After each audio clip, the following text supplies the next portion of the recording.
Yeah, I know exactly what you're talking about.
Your Honor, calling People v. James Crumbley, case number 22279-989-FH. Thank you. Good morning. Mark Heath on behalf of People. Good morning. Karen McDonald on behalf of the people. Good morning, Your Honor. David Williams on behalf of People. Good morning, Your Honor. Marielle Lehman on behalf of James Crumbley, who is standing to my left. Good morning. Mr. Crumbley, can you hear us? Yes, I can. All right, you can be seated. I was here last night, and I have a few rulings for you. The first would be about, I believe, about Exhibit 45, 52, and 62. And those all have to do with texts from the shooter to Jennifer Crumbley during time periods when the defendant and his wife were also taking photos of themselves at a horse farm together. At least that's what the metadata and the GPS shows.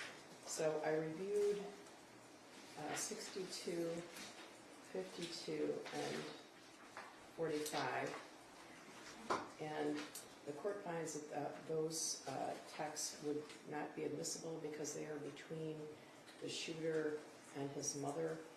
There's no information whatsoever, with the exception of the fact that Dad is with his wife, as demonstrated by pictures and texts and GPS and metadata and all those things, all those tools that are being used by the prosecutor's office to track people's movements in this case. So they are together, but there's no evidence whatsoever that Dad was on the receiving end of that text. And in fact, I know that in both 52 and 62, the statement from Jennifer Crumbley appears, "Where's your dad?" So I don't find that there's enough support to believe that Mr. Crumbley was aware of these texts. He could have been aware of these texts. We just don't know. And because of that, those texts will not be admitted. And that also makes, I think, some of the information at the horse barn inadmissible.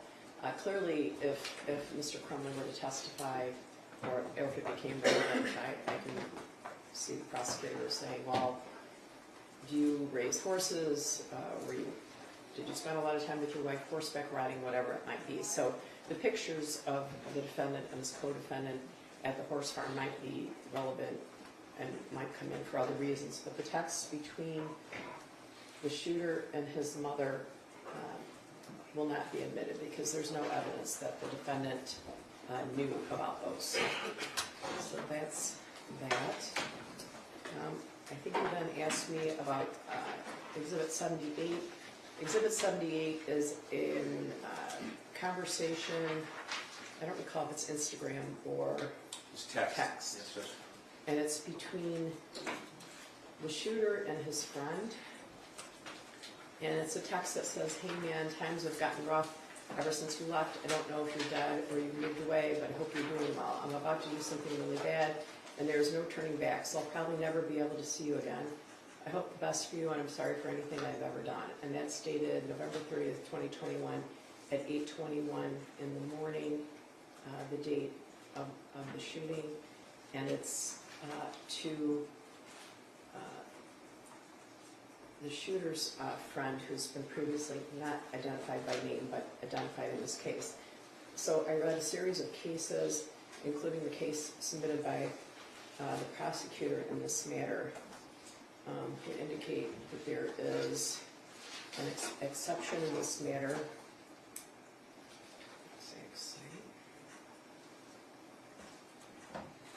That there's not, that this is not hearsay evidence.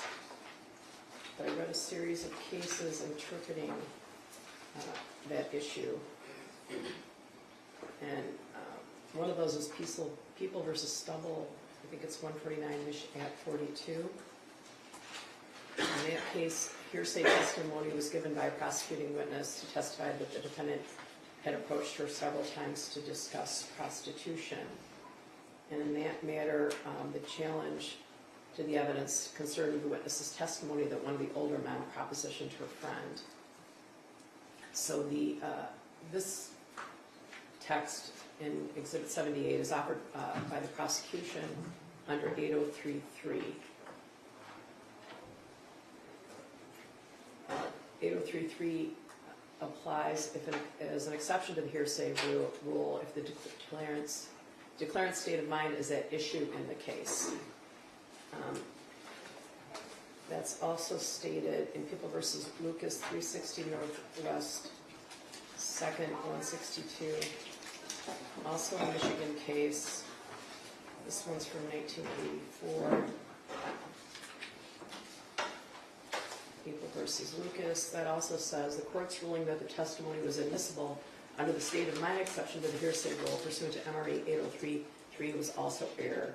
Only when the declarant's state of mind is an issue in the case is evidence of his state of mind admissible. In Lucas, they asked about the state of mind of the deputy in the case. And in that case, they determined that the state of mind of the deputy, who was one of the officers in the case, was not at issue. Then there's People v. Fisher, 449, Michigan 441. I believe that's a case that the prosecutor relied on. That case also says,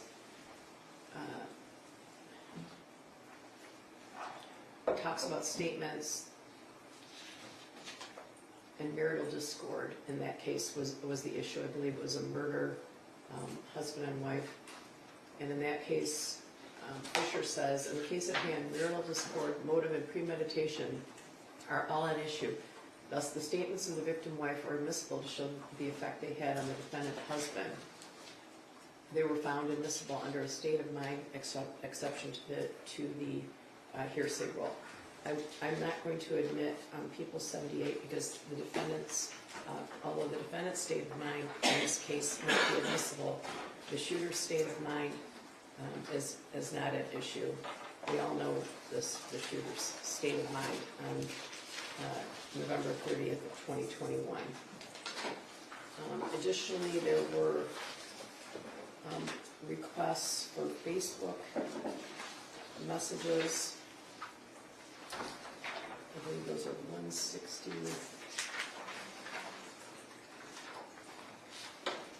161 was ruled on, am I correct? Yes, Judge. I think it was 118, 153. Was it 133? Oh, I'm sorry, 118, 133, and 153. 153. All right. So I'm not going to roll on 133 right now. There's something else I want to look into, but I find that 118, prosecutor notes 801C. I believe that entire chain is hearsay and does not fall under any hearsay exception, so I will not be admitting number 118. I'm sorry, Mr. Keys, did you say 153? Yes, Judge, 153. Right, I have 133, but I'm going to pass on that. All right, I'm going to have to look at 153 again. It's the last text in 118 and 153. They're the same text conversation. It's just a different portion of it. It's the last text. It's the text from Jennifer Crumbley that says, Ethan, don't do it. Okay. All right. I can get back to you on that, right? You don't need to know before opening. Okay. So with regard to 133 and 153, I will continue my homework assignment later. Thank you, Judge. Just want to recap to make sure the record's clear. The court's ruled on exhibits 45, 52, 62 today, Correct? 78 today as well. Correct. Yesterday, 308, 321. Those are two different photographs ruled inadmissible yesterday. We redacted photographs 258, 259, and 260 that were an issue. We gave a copy to the defense counsel this morning. Okay. We agreed to limit exhibit 80 yesterday. That's the DoorDash text message conversation to just the 26th to 30th of November. Okay. And the rest were ruled to be admissible yesterday. Is that your understanding as well? Yes, Your Honor. And the court's to reserve on 133 and 153. 133 and 153, and you don't rule before openings for those. I do not, Your Honor. And I'm sorry, Mr. Keys, did you indicate 118 was also not admissible? Not Was ruled on admissible. I today? should have, yes. Okay. 133 and 153. I also wanted to ask you, there was some discussion yesterday that members of the media have requested a copy of the questionnaire that was provided to the jurors. I don't have a feeling about it either way, but if you agree to release it, I will. If you don't, I won't. So I don't. I really don't have an opinion. Now that the jury's impaneled, I don't see an issue. Why not? The defense also does not have an opinion on it, Your Honor. All right, so anybody who wants one can email the chambers and we'll give that to you, all right? So, we're adjourned. We have one issue. When we approach her on it.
It's good. Swear them in, all those things. Are you ready? I'm sorry, can we one more, Sure. just briefly, I'm sorry, related? Okay, can you guys turn up the microphone again?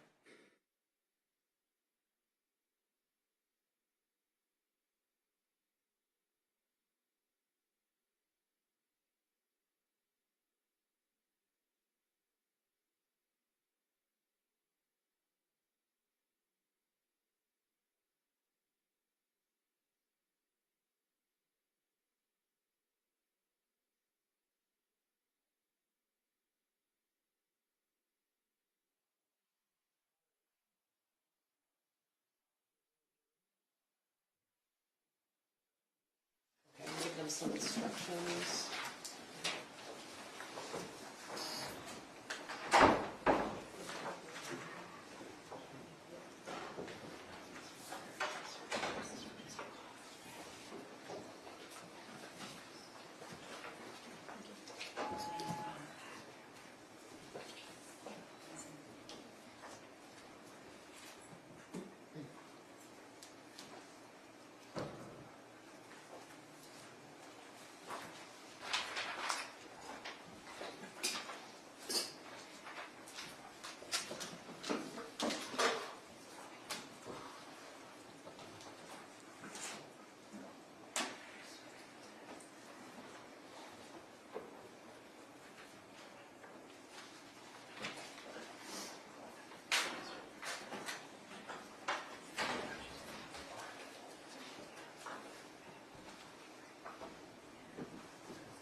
guess I'm going to ask you to remain standing because I'm going to swear you in. All right? Can you all raise your right hand? Members of the jury, you've been chosen to decide a criminal charge made by the state of Michigan against one of your fellow citizens. I'm going to ask you to swear to perform your duty to try the case justly and to reach a true verdict. If your religious beliefs do not permit you to take an oath, you may instead affirm to try the case justly and reach a true verdict. Here is your oath. Do each of you solemnly swear or affirm that in this action now before the court, you will justly decide the questions submitted to you, that unless you're discharged by the court and from further deliberation, you will render a true verdict, and that you will render your verdict only on the evidence introduced and in accordance with the instructions of the court, so help you God. Thank you. Thank you. You may be seated.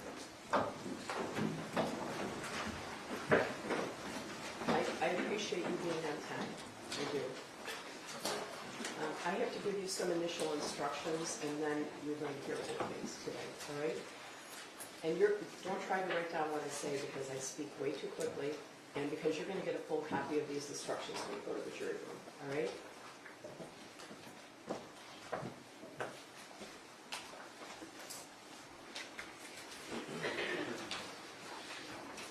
I'm going to explain to you some of the legal principles you'll need to follow during the trial.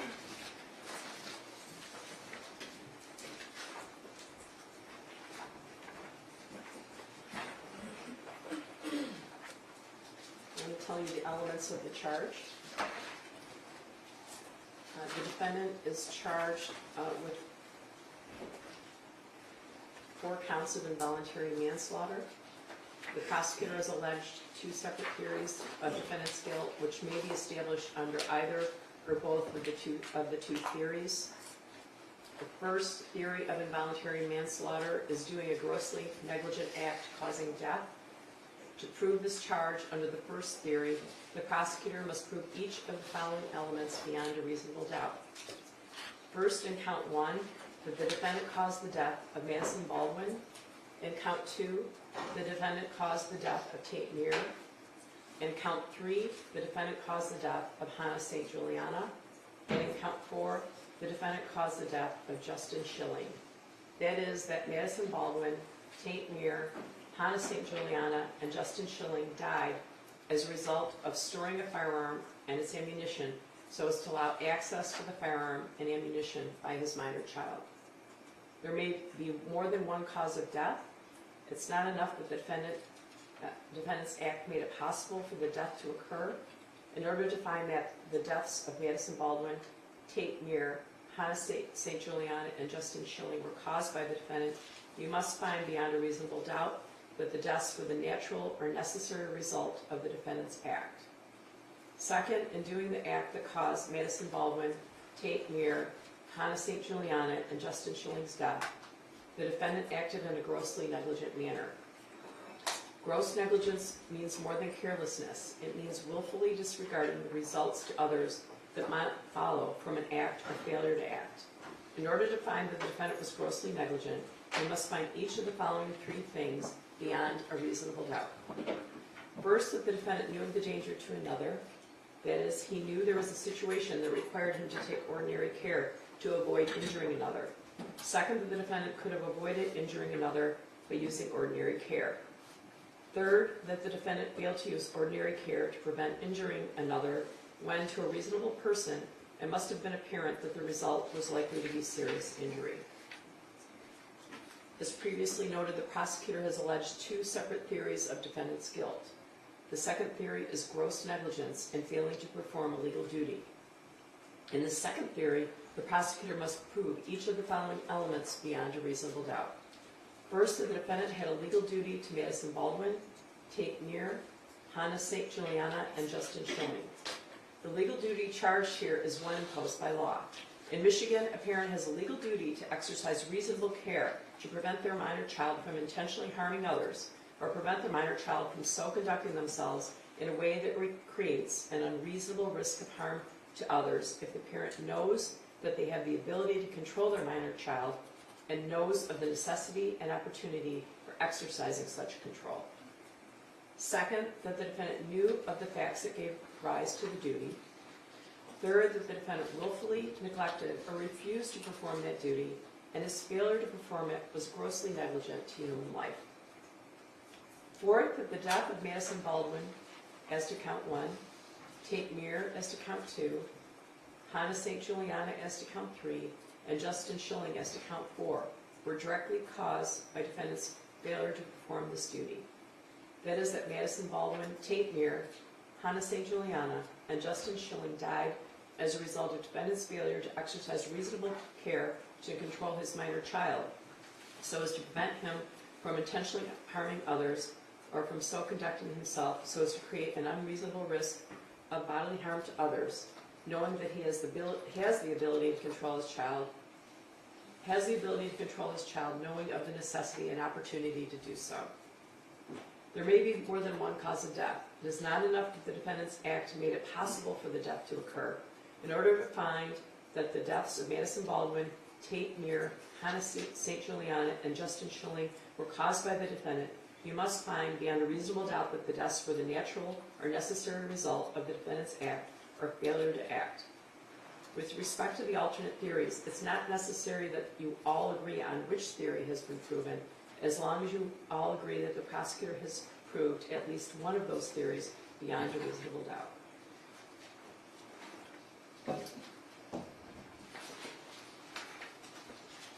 A person accused of a crime is presumed to be innocent. This means that you must start with the presumption that the defendant is innocent. This presumption continues throughout the trial and entitles the defendant to a verdict of not guilty, unless you're satisfied beyond a reasonable doubt that he is guilty. Every crime is made up of parts called elements. I've just described some of those to you, and you'll hear them over and over again, and they'll also be in your jury instructions, the written set that you get at the end. Every crime is made up of parts called elements, and the prosecutor must prove each element of the crime beyond a reasonable doubt. The defendant is not required to prove his innocence or to do anything. If you find that the prosecutor has not proven every element beyond a reasonable doubt, then you must find the defendant not guilty. A reasonable doubt is a fair, honest doubt growing out of the evidence or lack of evidence. It is not merely an imaginary or possible doubt, but a doubt based on reason and common sense.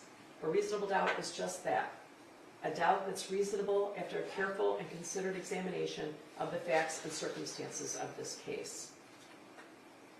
I want to mention that you see cameras in the courtroom. I don't want you to be concerned about those.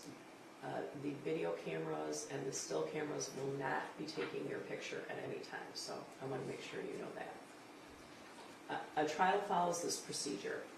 First, the prosecutor makes an opening statement. The prosecutor gives their theories about the case. The defendant's lawyer does not have to make an opening statement, but she may make an opening statement after the prosecutor makes theirs, or she may wait until later. These statements are not evidence. They're only meant to help you understand how each side views the case. Next, the prosecutor presents their evidence. The prosecutor may call witnesses to testify and may show you exhibits like documents or objects. The defendant's lawyer has the right to cross-examine the prosecutor's witnesses. After the prosecutor has presented all of their evidence, the defendant's attorney may also offer evidence, but does not have to.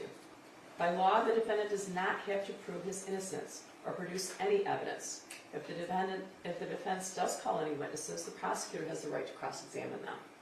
The prosecutor may also call witnesses to contradict the testimony of the defense witnesses. After all the evidence has been presented, the prosecutor and the defendant's lawyer will make their closing arguments. Like the opening statements, they are not evidence.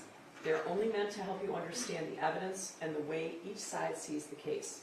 You must base your verdict only on the evidence. My responsibilities as the judge in this trial are to make sure that the trial is run fairly and efficiently, to make decisions about evidence, and to instruct you about the law that applies to this case. You must take the law as I give it to you. Nothing I say is meant to reflect my own opinions about the facts of the case. As jurors, you are the ones who will decide this case. Your responsibility as jurors is to decide what the facts of the case are. This is your job and no one else's. You must think about all the evidence and all the testimony and then decide what each piece of evidence means and how important you think it is. This includes how much you believe what each of the witnesses said.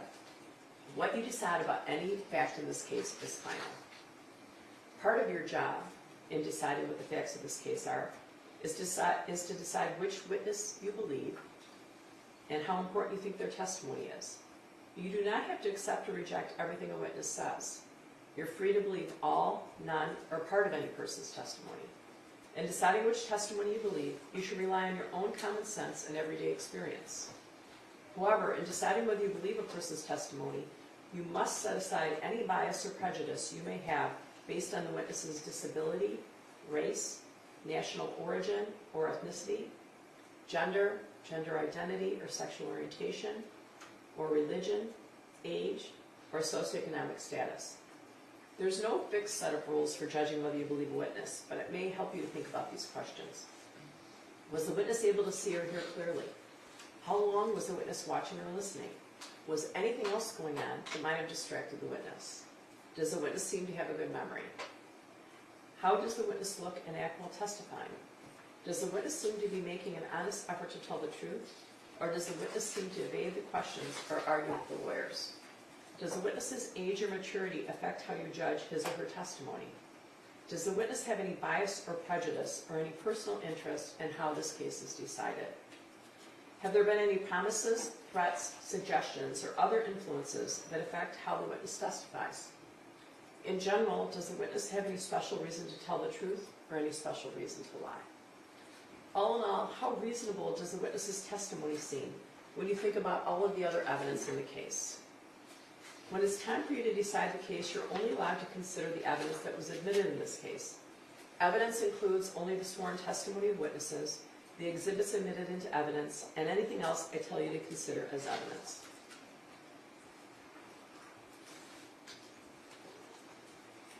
The questions the lawyers ask the witnesses are not evidence. Only the answers are evidence.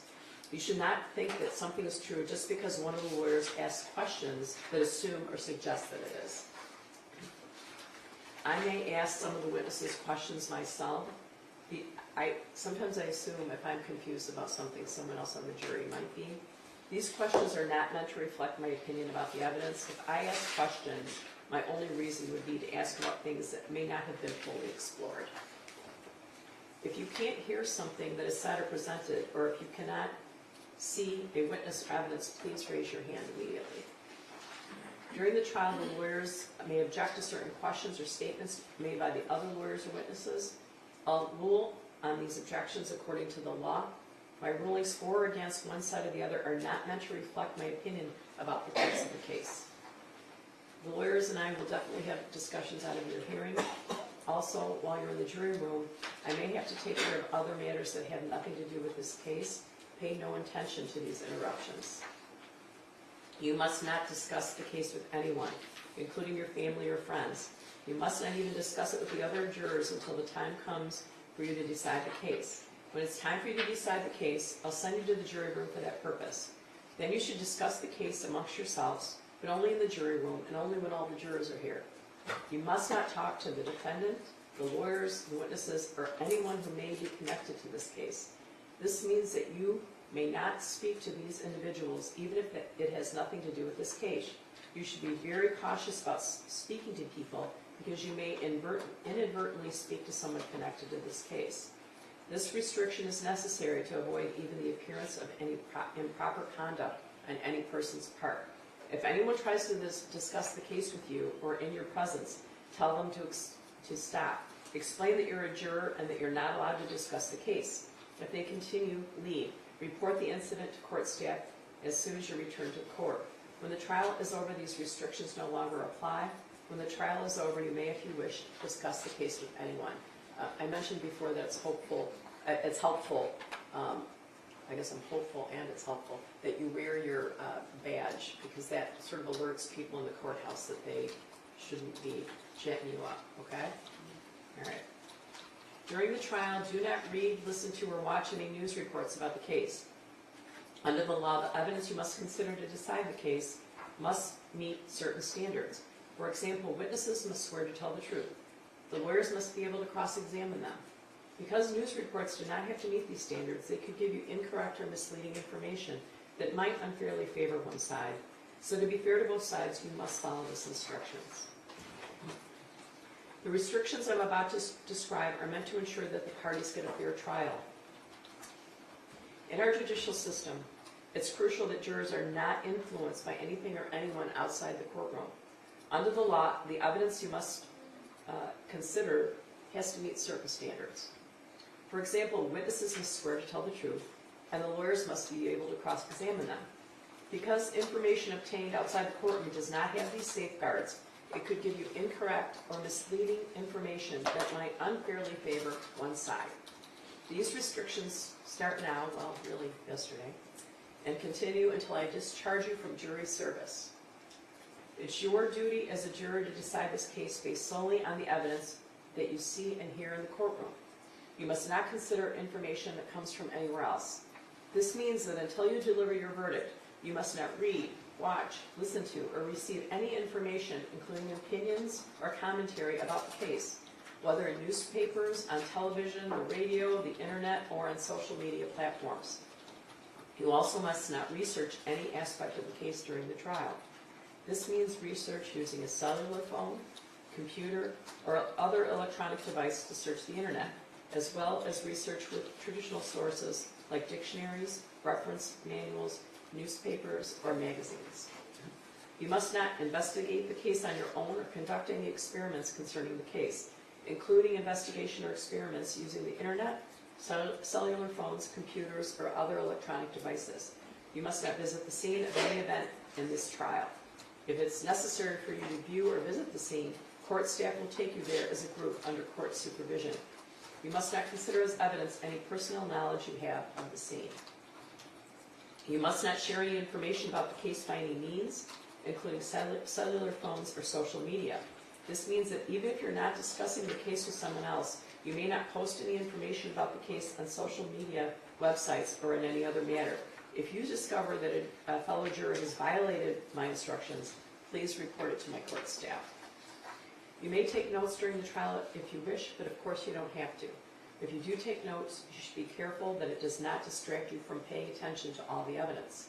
When you go to the jury room to decide your verdict, you may use your notes to help you remember what happened in the courtroom. If you take notes, do not let anyone except the other jurors see them during deliberations. You must give them to my clerk when you leave each evening. Your notes will not be examined by anyone, and when your jury service concludes, your notes will be collected and destroyed. It is possible to replay a witness's testimony upon your request. I think I mentioned this to you yesterday. However, you would be required to hear the entire witness's testimony. You can't fast forward to a certain part and all yell, aha, okay? It's not fair to both sides. You would have to hear that entire witness, all right? There's more than one defendant involved in this matter. You should consider only the evidence presented in this defendant's trial. Each is entitled to have his or her case decided on the evidence and the law that applies to him or her. You can see that there are 15 of you. We have you in 2 different jury rooms just for comfort. After you've heard all the evidence in my instructions, we will draw lots to decide which of you will be dismissed to form a jury of 12. Possible penalty should not influence your decision. If you find the defendant guilty, it is my duty to fix the penalty within the limits provided by law. I'll definitely be giving you more instructions throughout the trial. After all the evidence has been presented, you will hear the lawyer's closing arguments. Following the closing arguments, I'll give you additional instructions about the rules of law to apply to this case. You should consider all of my instructions as a connected series. Taken all together, they are the law you must follow. After my final instructions, you'll go to the jury room to decide on your verdict. A verdict must be unanimous. That means that every juror must agree on it, and it must reflect the individual decision of each juror. It's important for you to maintain an open mind and not make a decision about anything in the case until you go to the jury room to decide the case. You must not let bias, prejudice, or public opinion influence your decision. Each of us may have biases or perceptions about other people based on stereotypes. We may be aware of some of our biases, though we do not express them. We may not be fully aware of some of our other biases. Take the time you need to test what might be automatic or instinctive judgments and to reflect carefully about the evidence. I caution you again to avoid reaching conclusions that may have been unintentionally influenced by stereotypes. You must reach your own conclusions about this case individually, but you should do so only after listening to and considering the opinions of the other jurors who may have different backgrounds and perspectives from yours. All right, so we're going to hear openings. Prosecutor.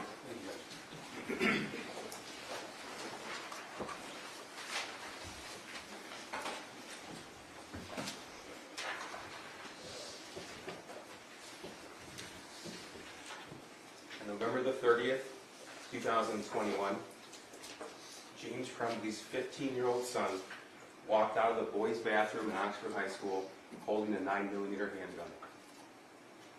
James Crumbley's son walked out, he pointed, he aimed that 9mm and fired it 32 times over the course of the next 9 minutes. He fired that weapon at teachers and students. He killed 4, wounded 7, and terrorized the entire community. James Crumbley bought that gun that his son used to kill as a gift for his son 4 days before the attack. James Crumbley failed to secure that gun in a way to prevent his son from accessing it. Anna was 14 years old. Madison Baldwin, she was 17.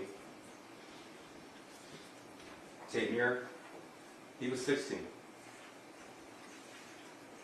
Justin Schilling, 17 years old. These are the 4 students who never made it home that day. What happened inside that school was truly a nightmare come to life. But it didn't have to. That nightmare was preventable. There are 3 people in this world who are criminally responsible for the deaths of Hannah, Madison, Tate, and Justin. The shooter who committed murder, no doubt, he's responsible. But so are his parents. But not for murder. They're responsible for their gross negligence, for involuntary manslaughter. Because that nightmare was preventable and it was foreseeable. The shooter's case is done. The shooter's mother, Jennifer Crumbley, her case is done. You're here to decide the level of gross negligence of James Crumbley.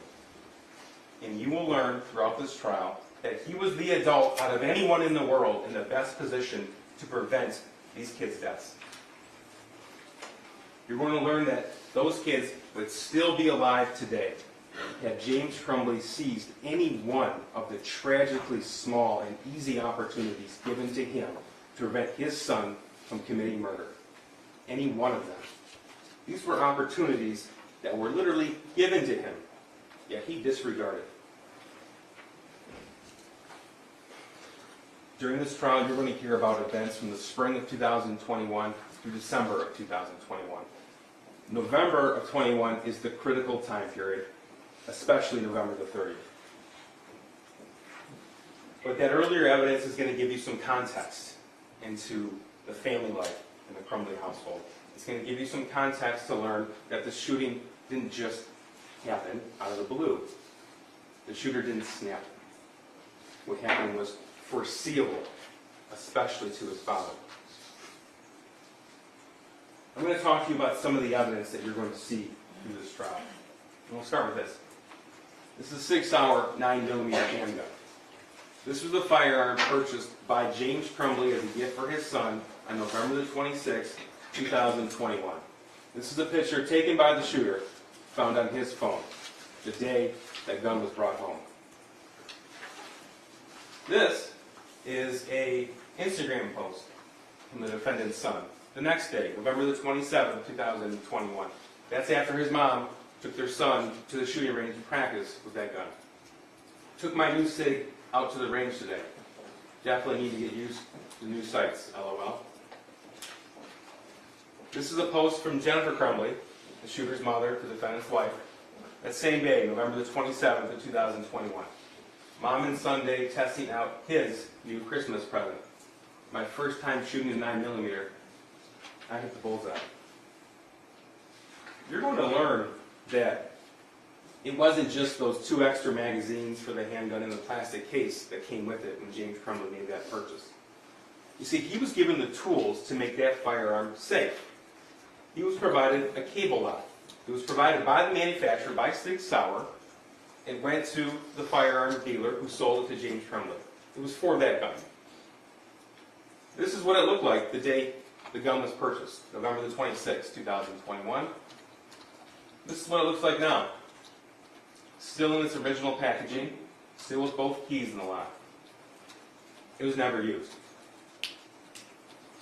The decision that James Crumbley made to buy that gun as a gift for his son was made even though he knew that his son was in the midst of total and complete social isolation and had been in a downward spiral of distress that had been going on for some time. You'll see evidence that as early as spring of 2021, the shooter had expressed to his one and only friend that he had asked his father for help. He told him to suck it up. That was in April of 2021. You'll learn that instead of receiving help or intervention of any kind, James Crumbley instead began to take his son to the shooting range, even buying himself a .22 caliber Kel-Tec semi-automatic pistol, and his son a different gun, .22 caliber 2-shot Derringer. That was June of 2021. They would go to the range together on a consistent basis over the next few months. We have evidence of a number of trips, and you'll see some of that. Some of this background is going to shed light on what happened in November of 2021. This is a pivotal month in the Crumbley home. As I said, the shooter had one and only one friend. That was no secret. James knew about that. You're going to see evidence that the shooter and his friend would communicate with each other throughout the day and throughout the night. The level of data on that text message conversation alone dwarfs everything else on the shooter's phone. You'll hear evidence that there were over 22,000 text messages in just 1 year between the shooter and his friend. Those two shared quite a bit with each other. This is the friend that the shooter confided in when he asked his father for help. That friend was taken from the shooter at the end of October of 21. He didn't just move schools and go to another town. He was taken out of state without warning, without notice, and without a way to communicate. The impact on the defendant's son was severe. His entire social connection was severed, and James was there to know about it. You see, he wasn't working at that time. From November the 1st to November 9th, he didn't have a job. And when he did work before that, it was from home. When he did get a job on November the 10th, it was for DoorDash, where he could set his own schedule and decide when he did work and when he didn't work. It was also during this month of November that the defendant's son began to write in a journal. Some of that is going to be permitted to be shown to you, and Judge Matthews decides what you see and what you don't see. The portions you'll see is that the defendant's son wrote about how he was begging his parents for help, how he's begging for a more powerful 9mm handgun to commit the school shooting, and how he was able to obtain access to the murder weapon. Again, this evidence is important for you as background to what happened on November the 30th, but it also gives you a glimpse into the level of knowledge possessed by James Crumbley when he made the decision to buy that Sig Sauer 9mm handgun for his son on November the 26th, and then, just as importantly, what he decided not to do the morning of the shooting. You see, James Crumbley was afforded what might have been the easiest and most glaring opportunity to prevent the shooting, a full 3.5 hours on November 30th before the first shot was ever fired. Because he was shown this. This is a math worksheet. These are drawings and writings from the defendant's son, November 30th, 2021. One of his teachers saw him doing this, took a picture of that, and sent it to the shooter's counselor. The counselor came down and took the shooter out of class, brought him to his office to find out what was going on. You will learn it took that counselor all of 20 minutes to decide that immediate parental intervention was required. He made that decision even though he had about a fraction of the knowledge possessed by James Crumbley. You see, this drawing, as well as an altered version created by the shooter, were both sent from that counselor to Jennifer Crumbley, who shared it immediately with James Crumbley before they arrived at the school. The severity of the situation wasn't lost on James or Jennifer Crumbley either. They expressed their concern about what they see here, the words "help me," blood everywhere, a picture drawing of a gun, of a person with 2 bullet holes in blood. They expressed their concern about that drawing to themselves in Facebook messages. This is Jennifer Crumbley, she's in blue. Call now, all caps, emergency. This is November the 30th, 2021 at 9:33 in the morning. Followed simply with emergency. Then she sends her husband James, the defendant, both the original drawing as well as the altered version of it that the shooter created. That's at 9:38 in the morning. James Crumbley's response, "My God, WTF." And then he says what he was actually doing that morning. "Vet not here. It's McElmurray's procure his horse. Still waiting on the vet." You see, James and Jennifer Crumbley spent quite a bit of time away from the home, tending to their horses. That's what he was doing the morning of the shooting. Jennifer Crumbley, he said he was distraught about last night. James, we talked about it this morning. You talked to him? Jennifer, can you call? Then heading to his school, I'm very concerned. That was at 10:04 in the morning. Unfortunately for everyone, they kept that private concern to themselves. They didn't share it with the school counselor. Despite what they knew, despite what they thought, James Crumbley and his wife, neither one of them, mentioned anything about the gun being purchased for him 4 days before the shooting. James Crumbley didn't say a word about how that picture of the gun that his son drew looked identical, that you will see, of the 6 Sauer 9mm. They didn't say anything about the prior request for help. James Crumbley didn't mention anything about the severity, the real circumstances of the shooter's friend being taken from him. They didn't just fail to inform in that meeting, though. They also failed to act. It was recommended at that meeting that James and Jennifer Crumbley get help for their son then, immediately, that day. And they were provided with a list of resources with mental health providers that would fit any budget, any insurance plan, or even no insurance at all. But they didn't. James Crumbley didn't do anything. Jennifer Crumbley didn't do anything. Neither one of them called. They didn't take him home. The reason given to the counselor is that they had to work. But James didn't mention that as a DoorDash driver, he set his own schedule. He didn't mention that he hadn't even signed in for the day for DoorDash yet. He was at the vet. Or that as a DoorDash driver, he was able to just put his son next to him in the car. It was one of the most glaringly missed opportunities. But instead of seizing that incredible opportunity that was before him, James Crumbley spent the next 2 hours driving around town making deliveries. Never once bothering to stop by his house, which was just a mile away, to check on the whereabouts of the gun that his son drew. Even when he drove by the house to do so. Never once. The gun that he knew was kept unsecured. That is until after the Oxford School District sent out an email blast to all district parents of an active shooter situation. You'll learn that that email reached James Crumbley about 1:10 p.m. And by pure happenstance, James Crumbley was at the exact location that parents of Oxford high school students were told to go in case of emergencies. Their reunification point was the Meyer on Ray Road next to the high school, directly adjacent to it. By pure coincidence, he happened to be at the exact location where hundreds of people were scrambling to get to. But he didn't stay.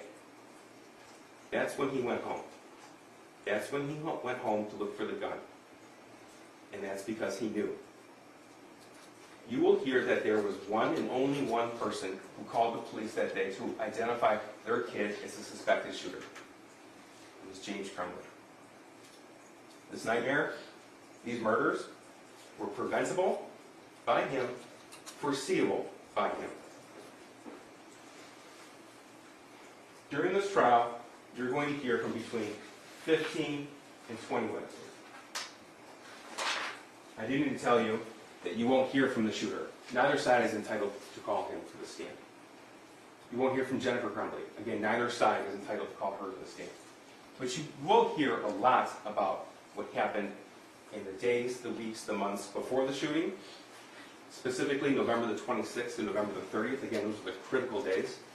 What happened from the 30th, from the time of the meeting to the time that first shot was fired. You're going to learn that throughout the investigation, investigators obtained information from social media accounts, from cell phone forensic analysis. They obtained banking records.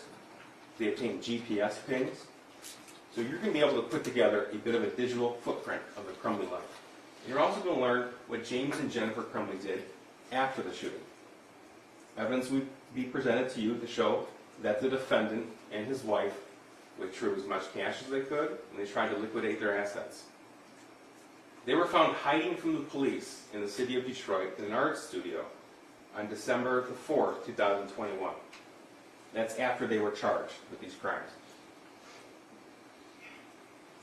What you will never hear, and I want to make sure this is clear, you will never hear any allegation that James Crumbley knew what his son was going to do on November the 5th, that he bought the gun knowing what his son was going to do.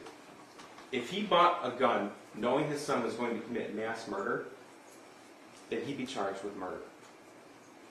There is no claim that James Crumbley gave his son that firearm hoping he would murder 4 students. So then the question becomes, how is it that a father can be held responsible for the intentional acts of a teenage son? And the answer to that question is twofold. It's 2 reasons.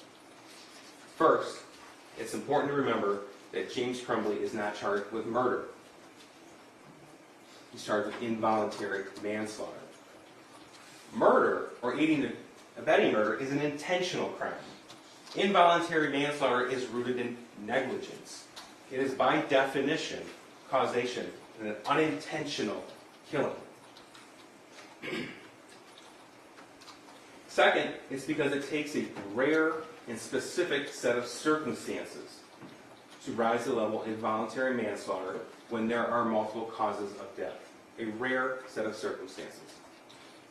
Those rare circumstances you will find present in this case.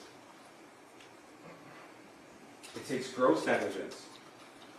It takes causation of death. And it takes that other person's acts to be reasonably foreseeable.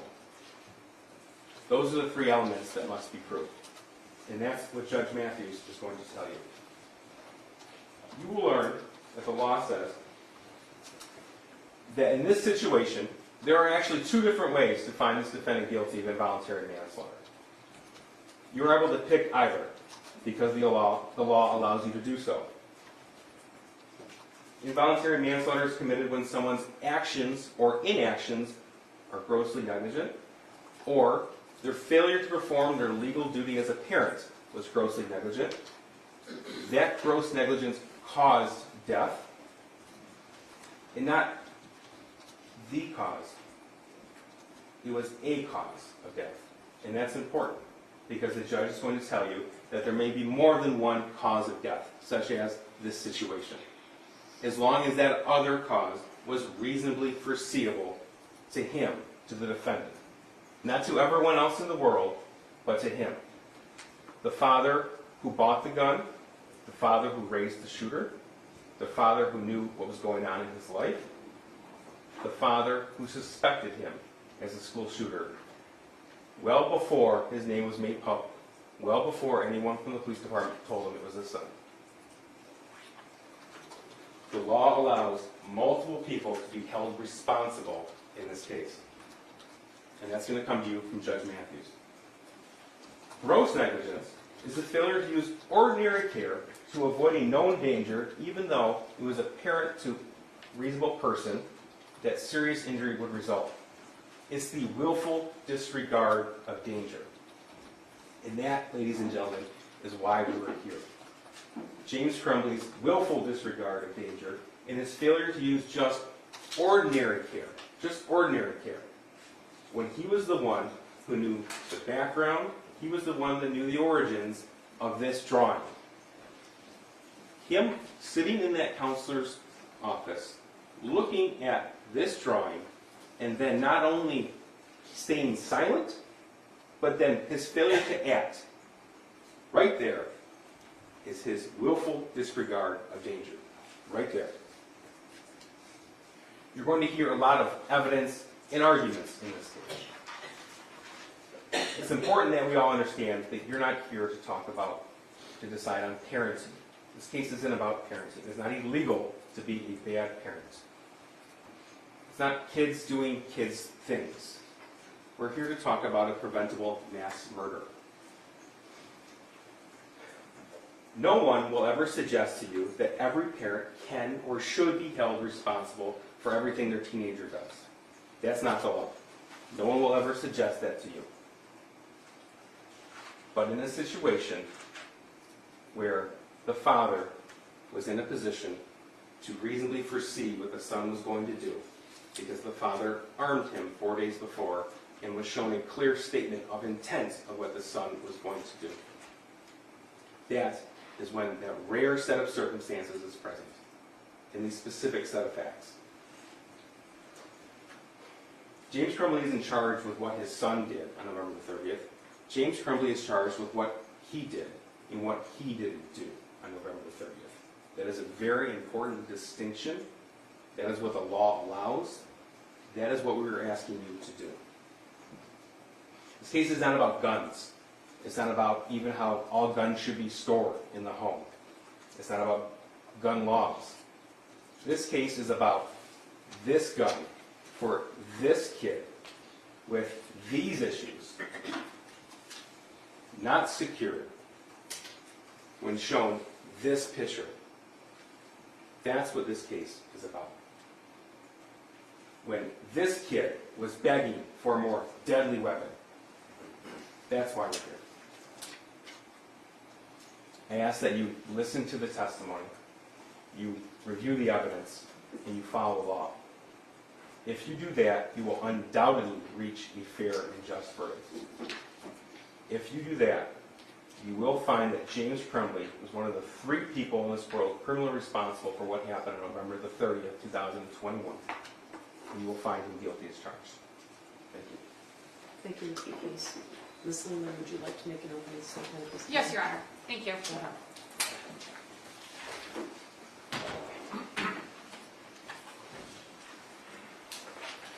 The events of November 30th of 2021 undeniably changed people's lives in ways that most people could never imagine. 4 children lost their lives.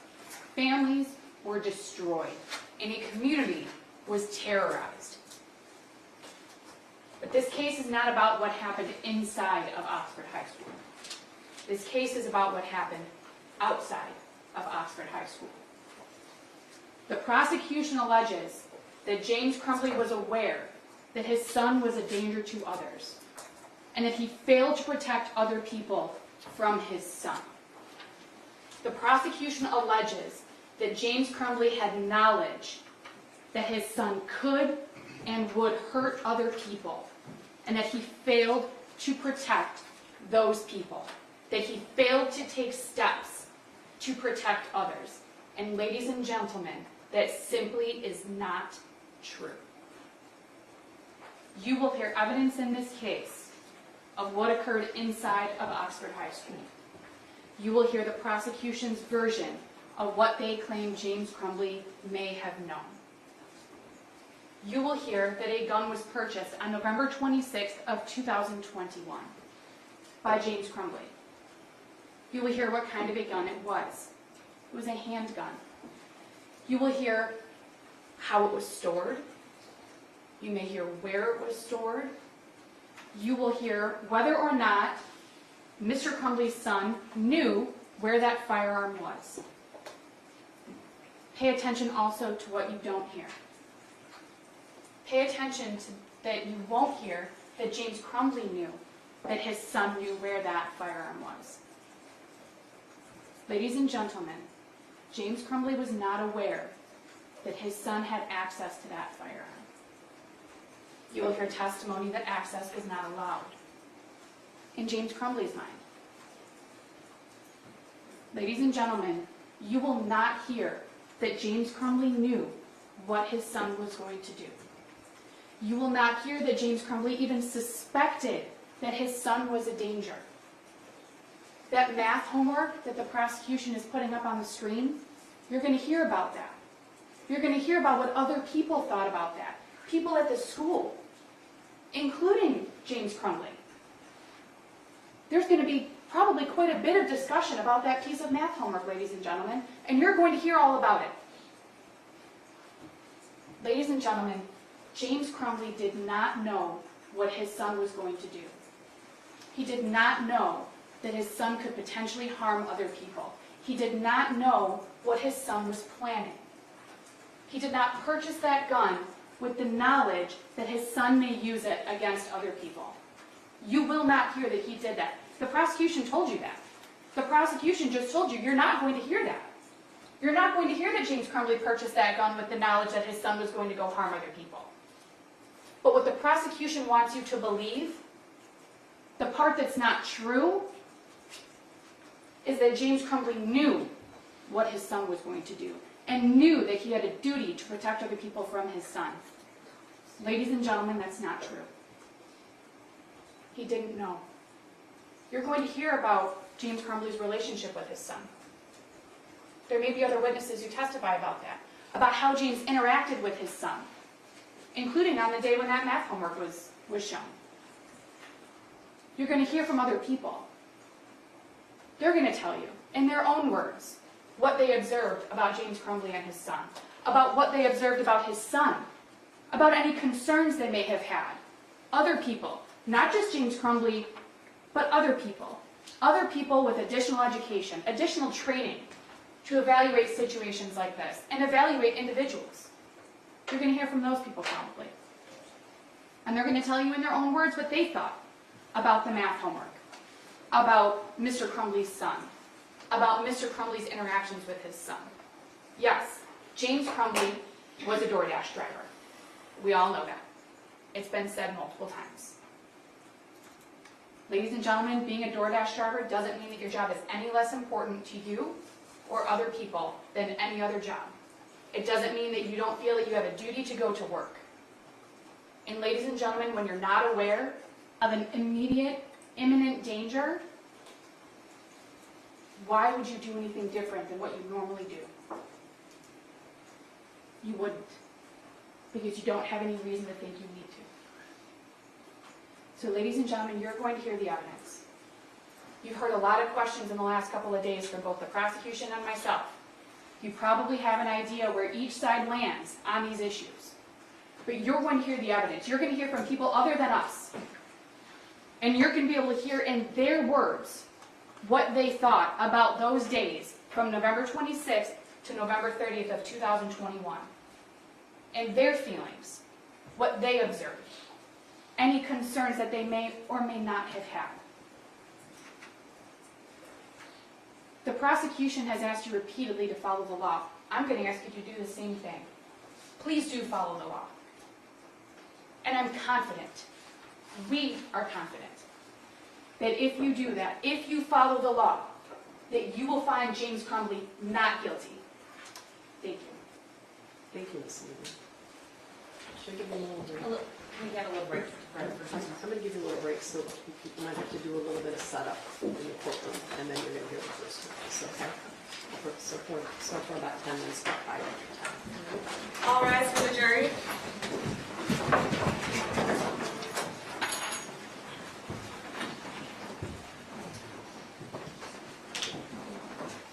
May Councilman High approach briefly when the jury's out.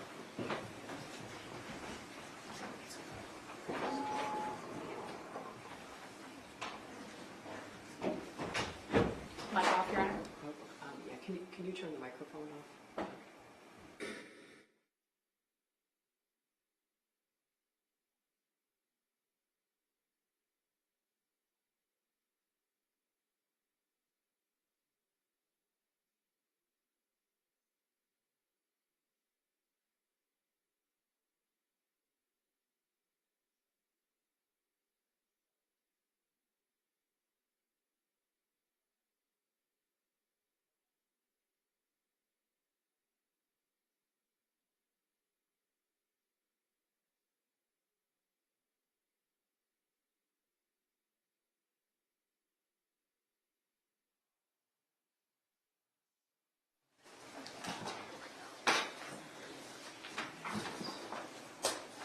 down, right, Judge? Yeah, I'm just trying to get rid of some paper.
They'll probably like move it. Go back. Yeah. Okay. Like around, turn it around. Well, my maybe. mic here, and then they moved it. I was like, it's kind of behind them. They should. I don't know. I guess I can't give you an It's always answer. kind of a crash. Yeah.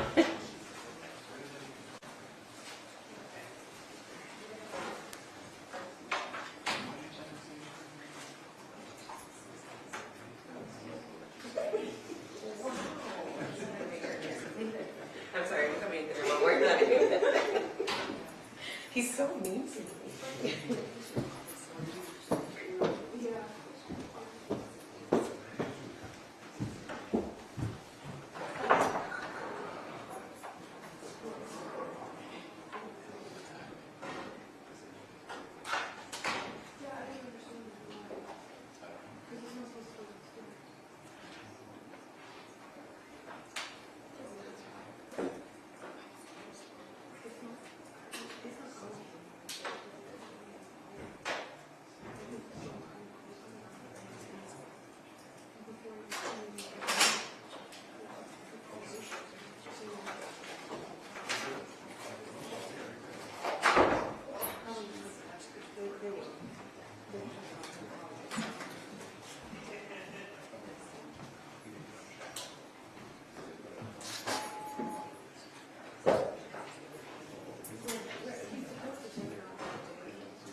Your Honor, calling People v. James Crumbley, case number 22279-989, FH.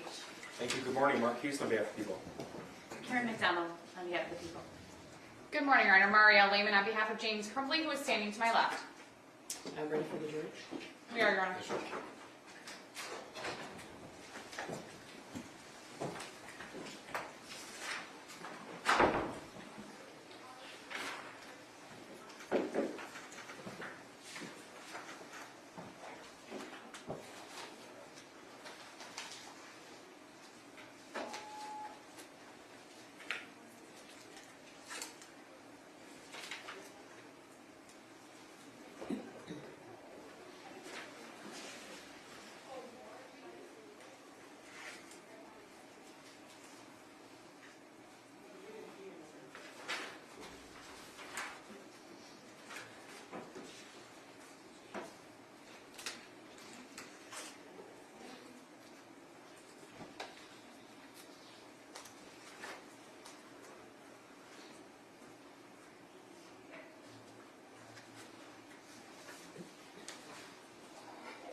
All rise for the jury.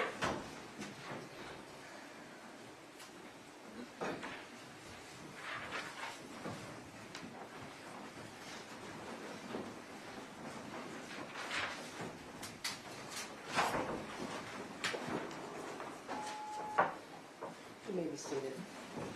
I'm asking who's the first witness?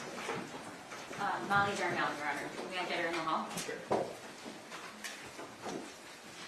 Oh, she's right here.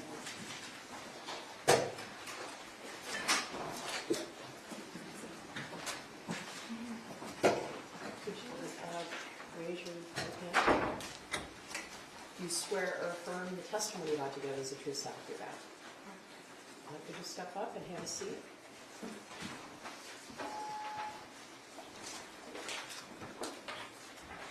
And would you state your name for the record and spell your first and last name? Molly Darnell, Mollydarnell. Okay. May I proceed?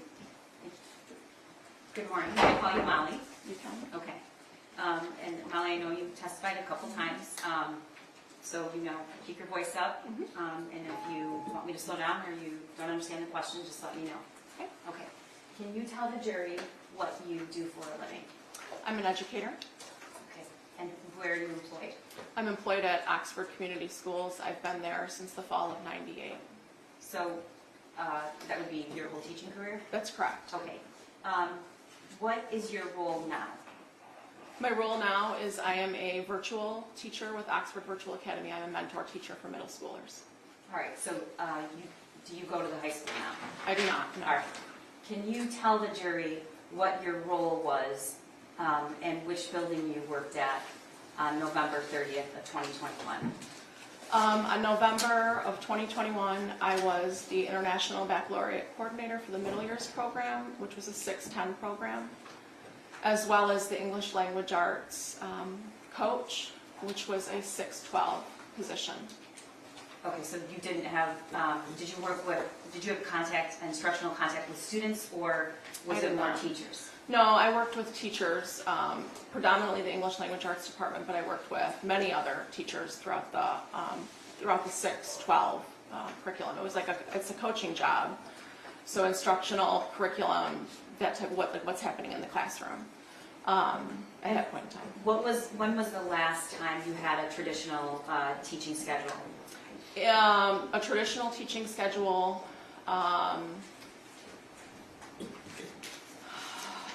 might have been 2015.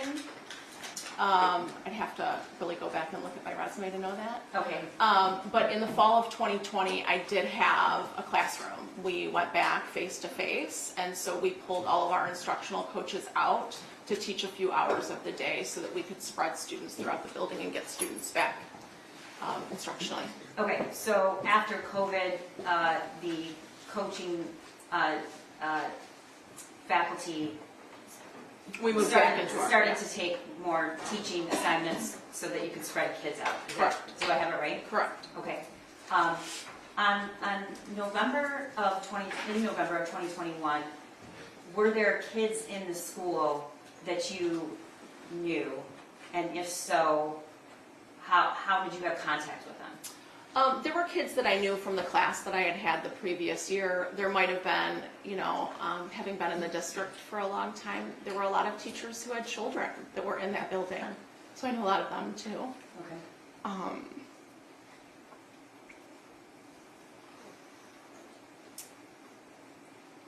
I'm glad you brought that up. Does Oxford have a lot of faculty who send their children to the district? Yeah, I would say many of our faculty send their students through Oxford schools, yes. Okay. And the kids that you knew in that building that day, did you also know them from middle school with this, or you just knew them? Yeah, just knew them from knowing their parents, or if I had them in class the year before. But there might have been a kid in passing that I met here or there, but for the most part on that year I had no contact with students other than, if like a kid wanted to stop in and see me, or if we met in the hallway, or... Okay. But did you have a traditional classroom on? I did not. I shared an office. It was like a half classroom. So was the classroom turned into two offices or an office? Correct. It was a classroom turned into two offices.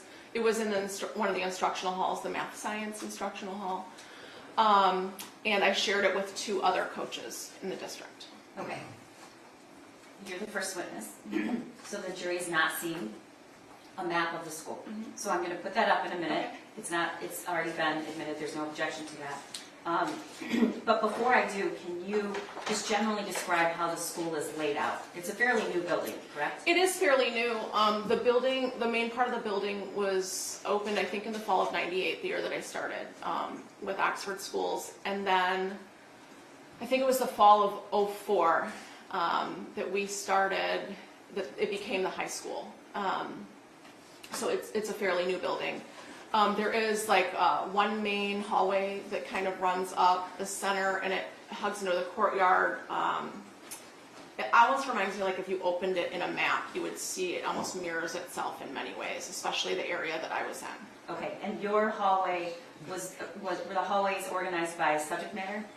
Yes, we had like our foreign language hallway, our English language arts hallway, we had our math section, social studies, and then science wrapped around the side. Our electives were on the outskirts of the high school.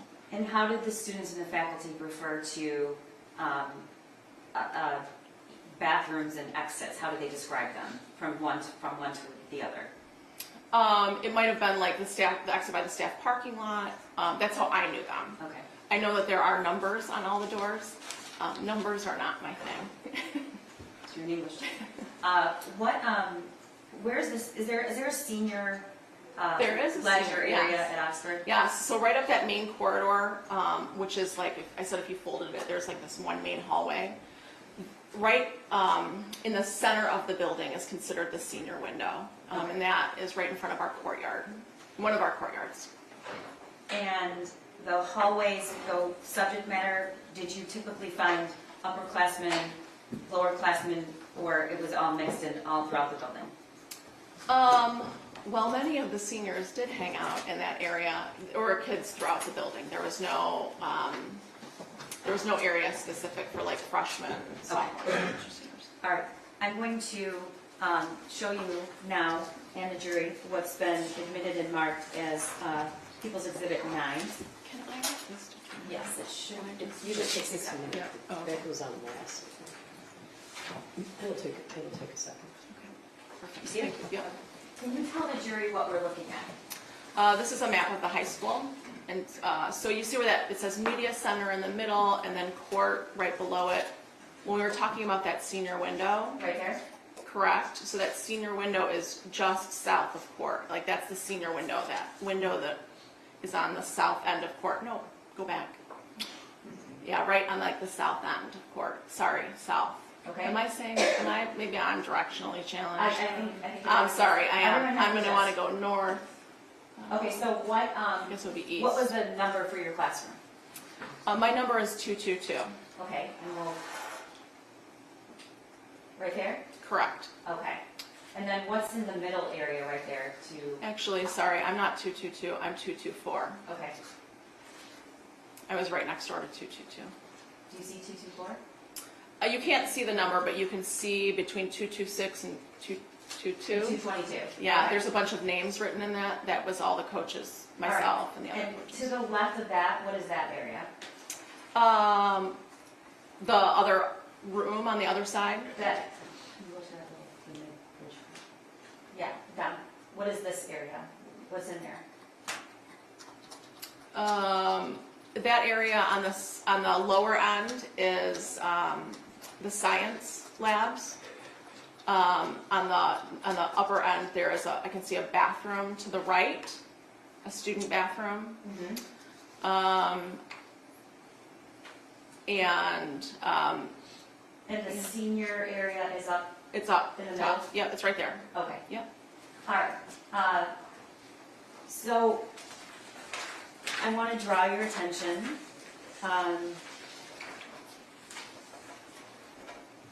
to around 12:50 on November 30th, 2021. Do you remember that day? I do.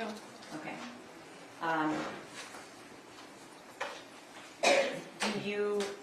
Did you have any kind of teaching assignment on that day?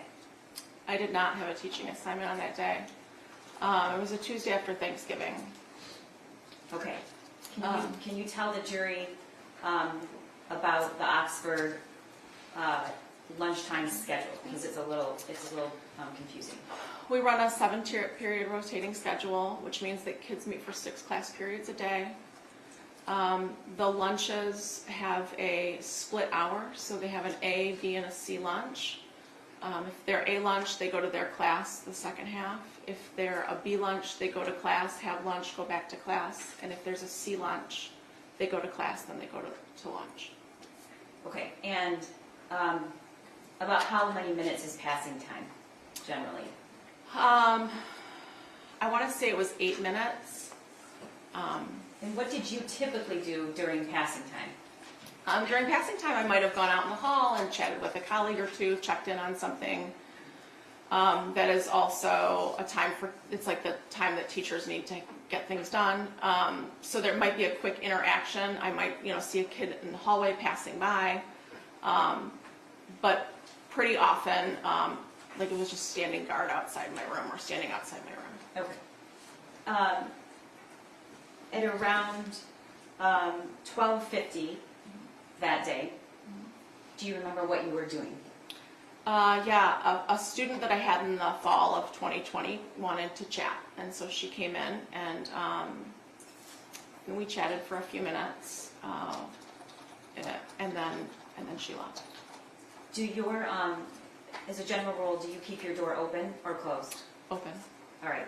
And your classroom, as we see in the map, was smaller. What was the layout of the classroom? Were there traditional student desks in there, or can you explain to the jury what the classroom was like? If you walked in straight ahead, you would have seen my desk. To the left of that, you would have seen one of my colleagues' desks, and then just on the wall closest to the hallway, there was another coach's desk. What is at the back of the classroom when you go in the front? The wall you're facing, what is that? There's a large window that leads out to the courtyard. Okay. Once the student left, what did you do? There was a few minutes left during passing, and so I walked around to my desk and opened up my laptop. All right, and we're going to And see. check some emails. Okay, and are you facing the door or? I'm facing the door. Correct. All right, and what happened next, I'm sitting on my laptop, reading through an email. The door's open, and I notice a group of kids running by. It was a movement that I had never really seen before. They were moving, like there was a hyperness to the voices, and it was almost like they were pushing forward, like trying to move as fast as possible. And that seemed unusual to you? That was very unusual to me, yes. Okay, why was it unusual? I have never seen a group of students move like that before. Because of their speed or the way that they're... I think it was all of it. There was a speed to it, the tone of voice. There wasn't any like, my first instinct was that it was a fight, but a fight, because it was the only thing that, was the closest to what students would be moving quickly or swiftly to, especially in that large group of kids. Did you stay seated or did you get up? I got up, I exited the classroom or the office and moved about In the hallway? into the hallway. I moved into the hallway to see what's going on. Okay, if you look at the map, which direction did you turn? Did you turn I towards door turned 4? towards door 4. Okay. So I turned towards door 4. What did you see in the hallway? I see, so the hallway kind of bends. So I come out of my office and I'm closer to that 221, but not fully there, right? I'm closer to 221, and I'm looking and I can see all these kids rushing out of door 4, which didn't make sense to me because, again, I'd never seen this happen. So that's what you saw. Mhm. Did you hear anything at that point? It was silent. There was no noise. Was that unusual? Absolutely unusual. Okay. At And that time, yes, absolutely. And what did you do next? I moved back into my classroom, trying to understand what's happening. And I walk back into the classroom and I'm thinking, okay, could there be a prank? I doubt there would be, and so it's probably 10 seconds, if 10 seconds. And I hear 3 things really close together. Okay. What did those 3 things sound like? One was an announcement, the bells chiming in an announcement of our principal coming over the PA and saying, we're moving into lockdown, this is not a drill. Okay. And you, as a faculty member for this many years, what is lockdown? What have you been trained to know about that? What does that mean? So we're trained in the Alice protocol, which means we have to use our senses to figure out what's happening. But with all of those students and with what I was hearing, the 2 additional things that I was hearing was like a loud pop, pop, pop, and then multiple doors slamming. I moved to shut my door and lock myself in. I want to stop for a minute. Mm-hmm. What is your experience with firearms up until this point? Up until this point, my experience with firearms is limited. I have, however, shot a weapon, and I have in my life shot a weapon. Okay. Have you been to a range before? Is this a hobby that you have? It is not a hobby. I have been to a range. Okay. When you heard the pop, pop, pop, what did you think? I thought in my head I could have mistaken them for lockers slamming easily. They did not sound like gunshots to me, but I'm not really, I've been to a range once. I've not I don't really know what a gun sounds like. Okay, so what, you said the three things, the announcement, The announcement, the pop, pop, pop of a weapon that I now know, and doors slamming. okay. And what did you do? I moved to shut my classroom door because when I had come back in, I had not shut it. So I shut that classroom door, and we have a night lock next to all the doors. Can you tell the jury what a night lock is? A night lock is a device that slides into the door. Where do you slide it? You slide it in the bottom of the door, and it keeps the door. So on my office and all of the rooms in the building have glass partitions on the side. So if someone were to shoot out that and try to get in, it would keep that door from being opened. Okay, I'm gonna show you what's been admitted as Exhibit 10. Molly, what is that? That's the office that I had. Okay, so that's your door open, Yep. all right?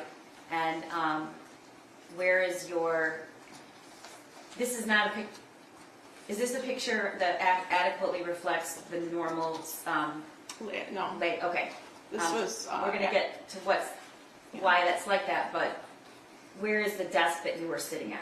Straight ahead, there's that tall lamp. My desk was the other way. The other way? Yep. Right there, okay. So, you said you approached the door, you shut it, I did. I shut it. and then where was the night lock?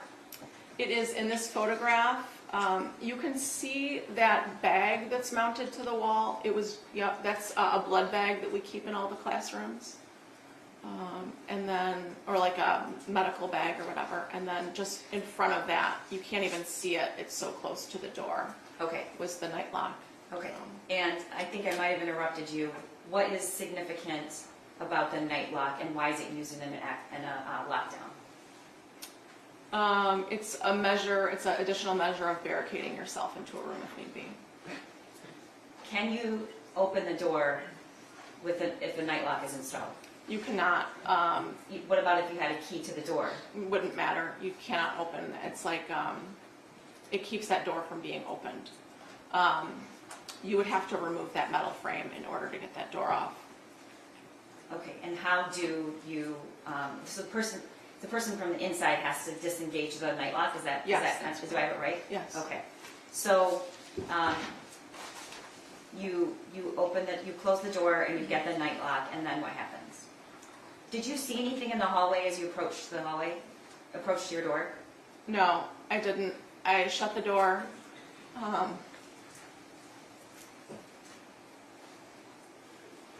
I can hear that door shutting. It's completely silent. And I grab the night lock. And I look down at it because depending on which way your door opens, depends on how it goes into the door. And I see in my peripheral vision some movement, and so I look up, and in that moment, I see someone wearing dark, baggy clothes. And are you seeing him through that window right there? Yes, it's Okay. through. Can you describe the person? The individual is wearing a hoodie, baggy clothes, a mask, and there was a skull cap on, or like a. So were any parts of this individual's face visible? I did not see any part. I mean, only his eyes, and he was wearing glasses. Okay. Had you ever seen this person before? No. All right. And when you looked through the door, where was this person? How was he faced? Was he facing you? Was he to the side? At the moment that I locked eyes with him, we were standing square to one another. Okay.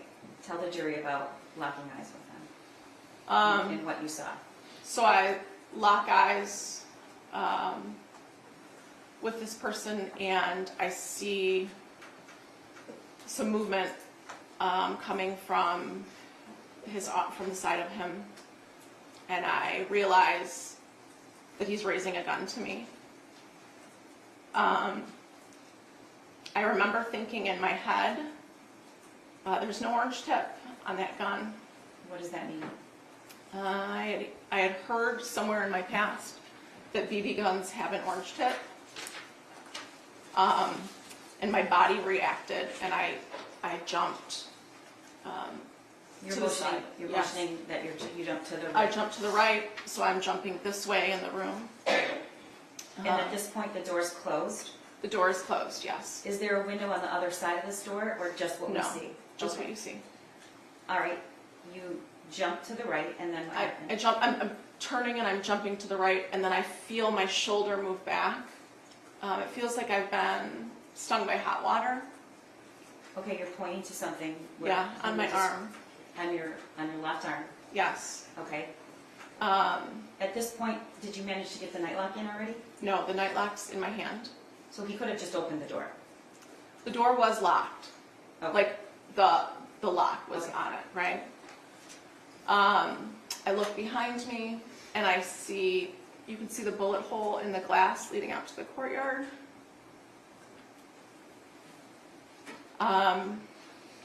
And in my head, I remember thinking a BB gun can't do that.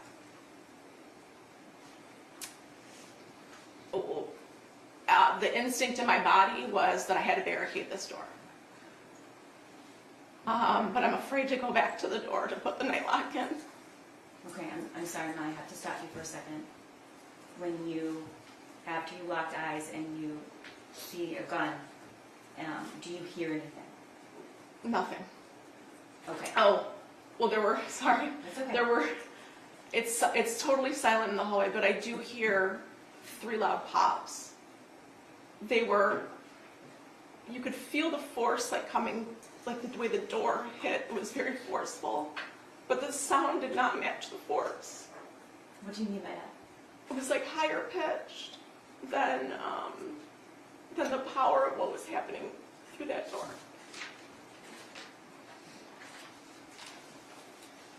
When you jumped to the side, you said then you looked and saw the bullet hole, and then what did you do next? There was a filing cabinet over on this side of the door against the wall, and so it's like a longer one, and so I grab it and I'm trying to move it, and I'm realizing I can't move it, but I know I have to get back and barricade that door. Okay. You were shot that day? I was. Okay. And can you tell the jury, and show the jury where you were shot? Yeah. I'm gonna remove this. That's Is it okay.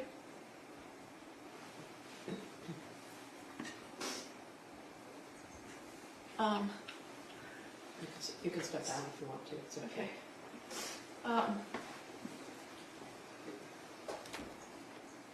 So, you can see it's kind of like on the back side of the arm. It's not straightforward. Like you can't see the scar when I'm standing straight forward.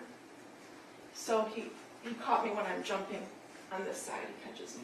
And are there There's two? an entrance and an exit wound, and the line in the middle is where the bullet cauterized my flesh.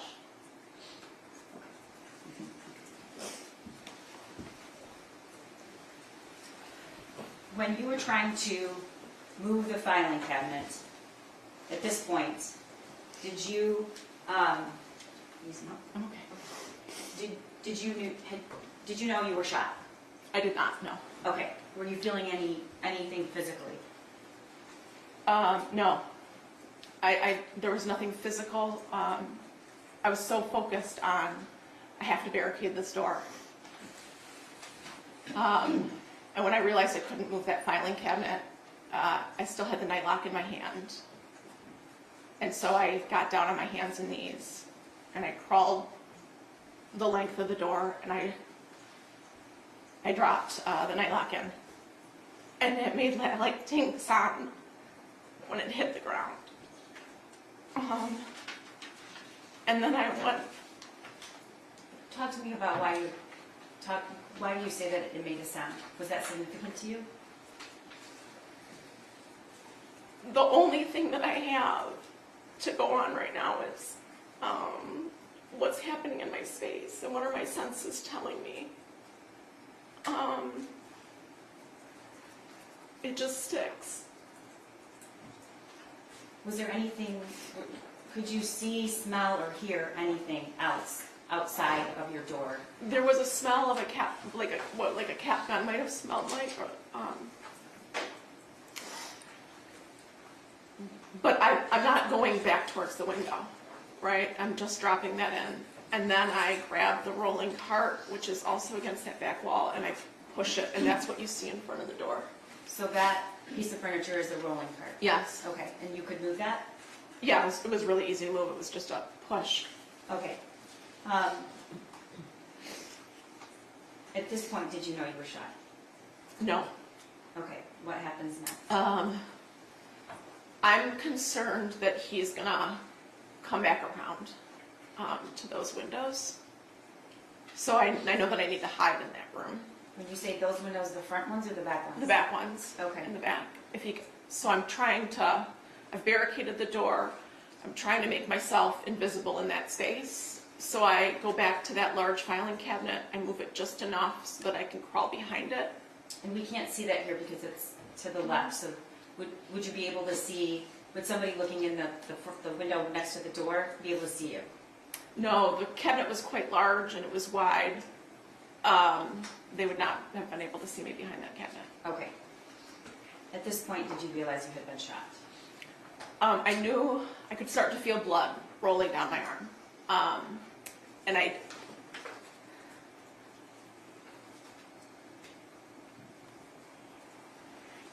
What kind I of... don't think I was admitting that I was shot, right? It's not some, it was so far out of what I knew to be what happens.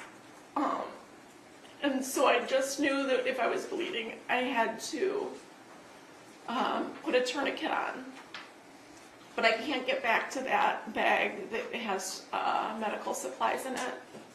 So I removed my cardigan that I was wearing that day. And I used one of the sleeves to tie around my arm, put part of it in my mouth and the other part in my hand, and I just tightened it around my upper arm.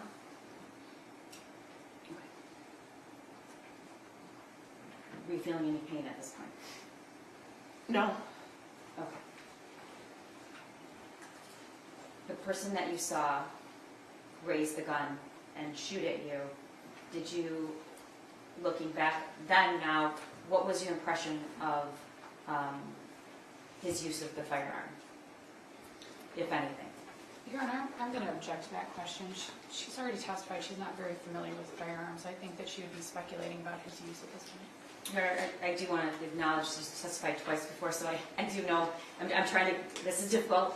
Even though it's her third time, it's very hard for her, and so I'm trying to get her to answer my questions. We'll describe what you noticed about him. His feet were about hip distance apart. His shoulders were square. And he raised that gun right up. It was probably a second from the moment that I locked eyes with him. Okay, just for the record, you're raising your arm at shoulder level. Was it 2 arms or 1? I don't know. I just remember seeing the one arm and my body instinctually moved. Okay. So after you tied the tourniquet, what did you do? Were you hearing any announcements? Did you have a phone with you? Did you have a way of communicating with anyone? I had my cell phone.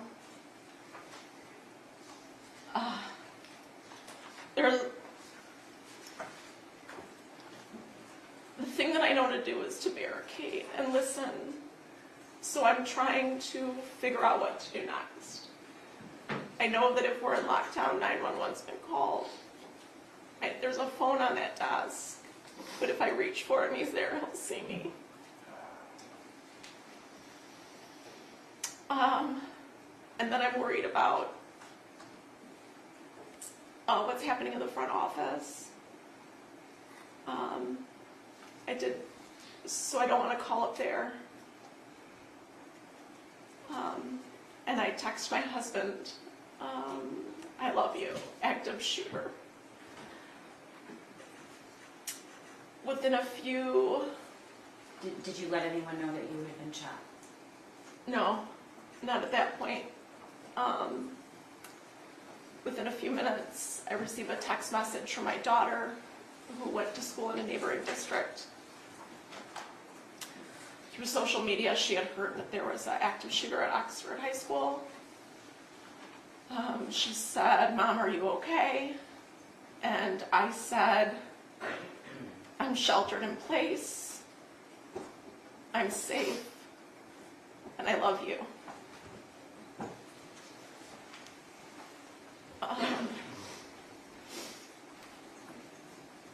And I'm just listening to what's happening outside, trying to distinguish what's my next move. What are you hearing? Absolute silence. I'm hearing nothing. Were there any announcements? There was another announcement that came on at one point, and it was to remain in lockdown.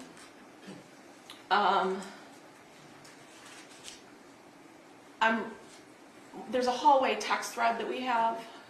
That there's no one texting on that, but Do you there. mean the teachers Yes, in that in the hallway have a group text? Yes. Okay. No one's texting on that, but in the other part of the building, my language arts team says, I'm hearing there's an active shooter, and I said I saw one. Did you say, "and I've been shot"? I did not say that I was shot.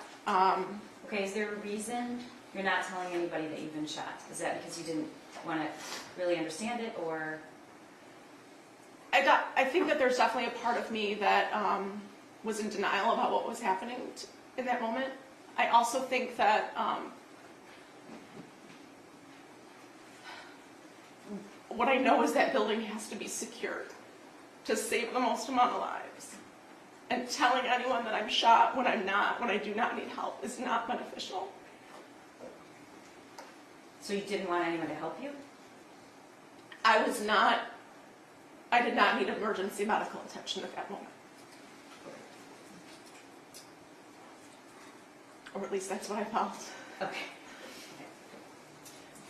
How long do you think you were in that classroom behind that cabinet?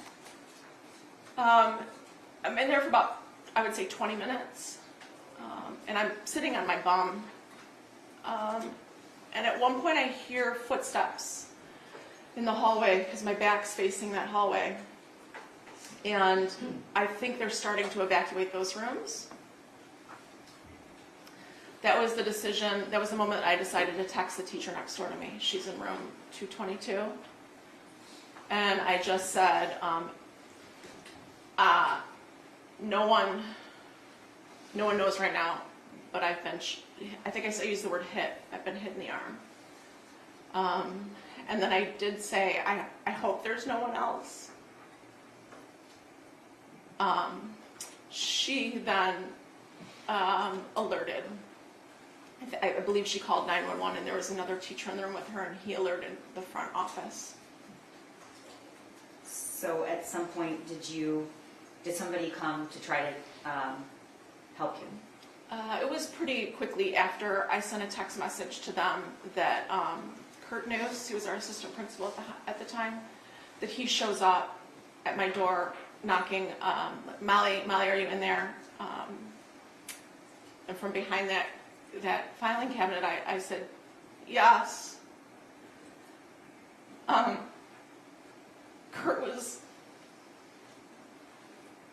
known Kurt since I started in Oxford, but I didn't trust that was Kurt in that moment.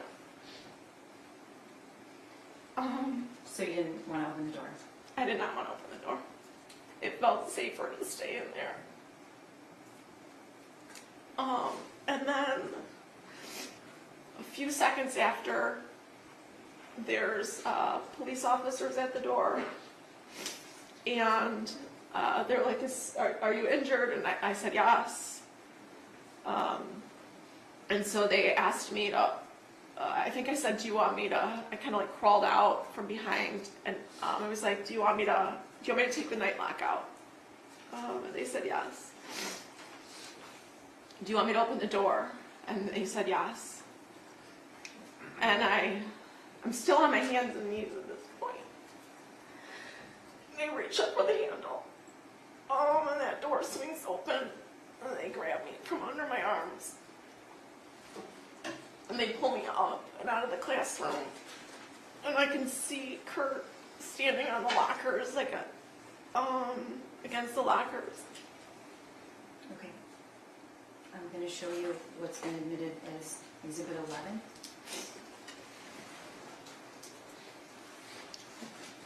What is that, Molly? That's them at my door. And that's them walking me out. You can see that there were multiple police that were around that door when they pulled me out. And then the two escort me out door 4.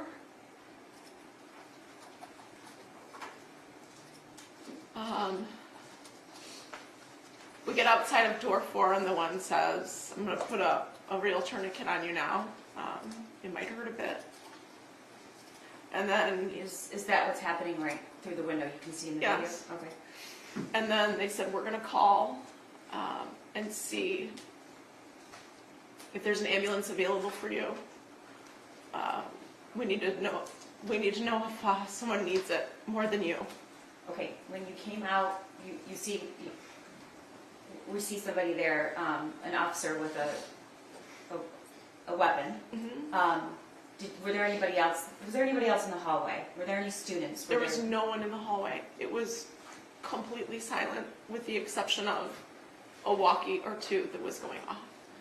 And what information did you have at that point about the shooter, or did you know somebody, if they're still in the building? Did you know if there were victims? What did you know? I have no idea about anything, but when he says, we're going to see if there's someone else, I think it was the moment that I knew that there was someone else.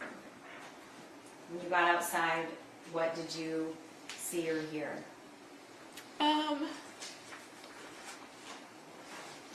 There's a helicopter flying above the building. There's a couple snowbanks. Did you see any students? There were a smattering of people throughout the parking lot. I honestly couldn't tell you if they were students or parents. Okay. Eventually, did you get into an ambulance? I did. And where were you taken? I was taken to Lapeer Hospital, or the hospital Lapeer. Okay. And what happened when you got there? We get to Lapeer, and I asked to walk in. I felt like if I could walk, I wanted to walk. And so they supported me to walk me into the hospital.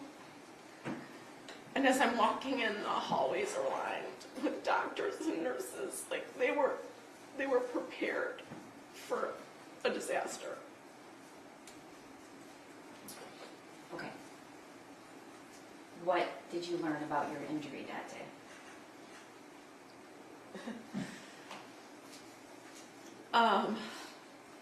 It was through and through. It was clean. They ended up doing a chest x-ray on me in the hospital to make sure that no debris from the bullet came in. And that was probably the first moment that I cried. Because it felt like I had made a mistake in the classroom. And then I had actually put my life in danger. I didn't know if I was hit somewhere else. What do you mean you thought you made a mistake? I didn't know if I was hit somewhere else. I couldn't understand why they were doing a chest x-ray on me. Okay. Were you released that day? I was. My husband came up to the hospital to come get me. We went home that night.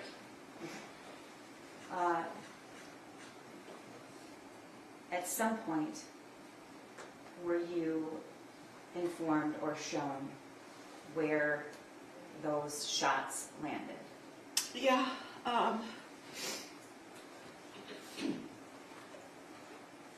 He was aiming to kill me. Those shots were intended. Okay. I want to back up. When did you learn where those shots landed, other than you knew it hit your arm? My husband was my nurse at home, taking care, cleaning my wound. And at some point when, I'm holding him out, I realized That's at heart level. And he was aiming to kill me. Okay. How many inches is it from your heart, Molly? I would say about 6. Okay. At some point were you shown the picture of your door that depicted, okay, Yeah. do you remember when that was? Yeah, I saw that photo in your office. Okay, when you came in months ago to talk about the testimony. All right, Molly, I'm showing you what's been admitted as Exhibit 12. Is that the classroom, your classroom door? It is. Okay, and the pink rods, do you know what those indicate? The bullets that came through the door. Okay, and when you saw that in my office, what did you say? He was aiming to kill me. That's a shot to the head and to the chest.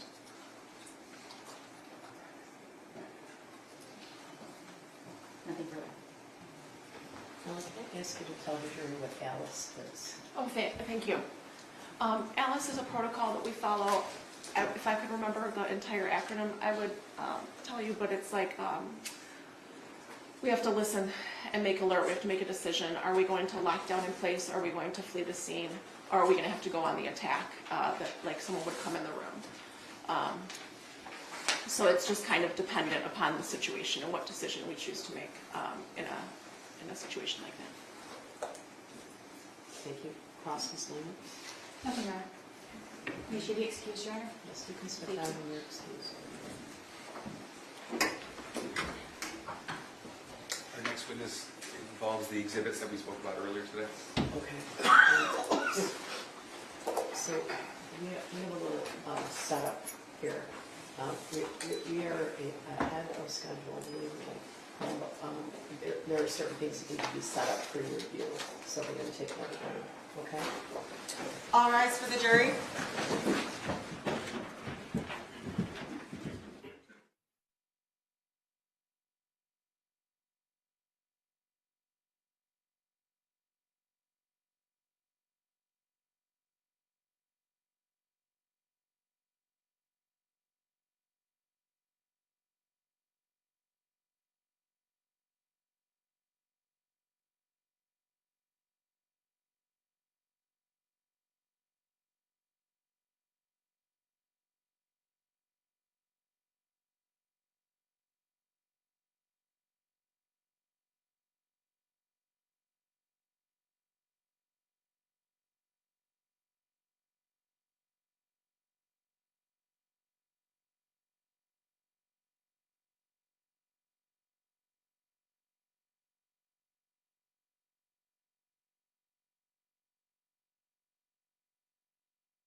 Yes, Judge, thank you.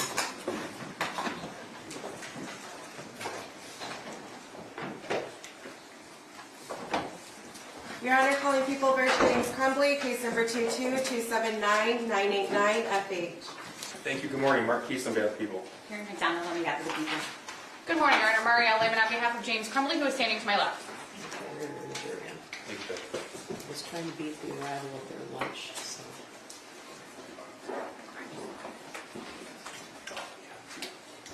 Ms. Williams, was the TV's on? And the volume turned up as well? Well, this one is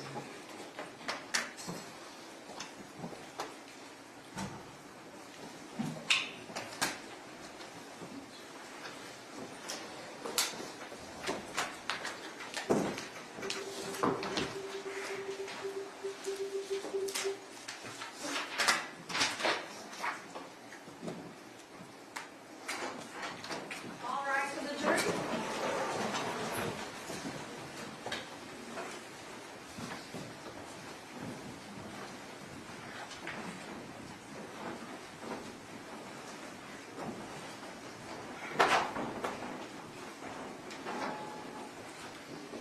All right, you may be seated.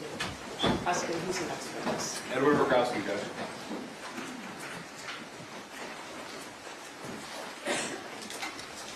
Could you raise your right hand? Do you swear or affirm the testimony you're about to give is the truth so help you God? Yes, ma'am. All right, you may be seated. And then would you state from your name for the record and spell your first and last name? Name is Edward Wogrowski, E-D-W-A-R-D. Last name is W-A-G-R-O-W-S-K-I. Go ahead, prosecutor. Thank you. Sir, how are you employed? I currently work with the U.S. Secret Service. And what do you do there? The title is a network intrusion forensic analyst. I do computer forensics, cell phone forensics, network intrusion stuff as well. And how long have you been working with the United States Secret Service? 2 months now. And prior to that, where did you work? I work with the Oakland County Sheriff's Office. And what did you do there? I was in the computer crimes unit. Okay. So, before, I take it you retired from the Sheriff's Office? Yes, I did. Okay, before retiring, how long did you spend there? My entire time there was 28 years. I was in the computer crimes unit for 10 years. Now, if you could tell us, please, what a detective with the Oakland County Sheriff's Office Computer Crimes Unit would do on a day-to-day basis. On a day-to-day basis, our job was electronic evidence, whether it's a cell phone, computer, DVRs from a business, whatever it may be. We were the ones that handled that. We're the ones that had the training how to get the data from that or get the video from it or interpret call detail records. Okay. So, Exhibit 43, it's been admitted, it's your CV. I'm not going to go through the whole thing. But is it fair to say that you've had specific training for your role there? Yes, sir. Okay. Tell us about some of that. The main training that we go to with the Sheriff's Office was, there's an organization called IASIS to become a certified forensic computer examiner. That has a 6-month testing process after 2 weeks of training at their training event once a year.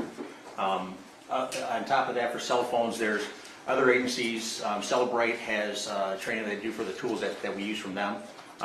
And other agencies as far as Let me PACCs. interrupt you there. When you say Celebrate, what's that? Oh, I'm sorry. Celebrate's a company, and they develop software and have tools to extract data from phones and then interpret that data.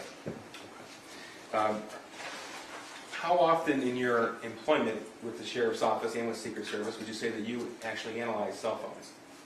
Almost every day. That's what we do. Okay.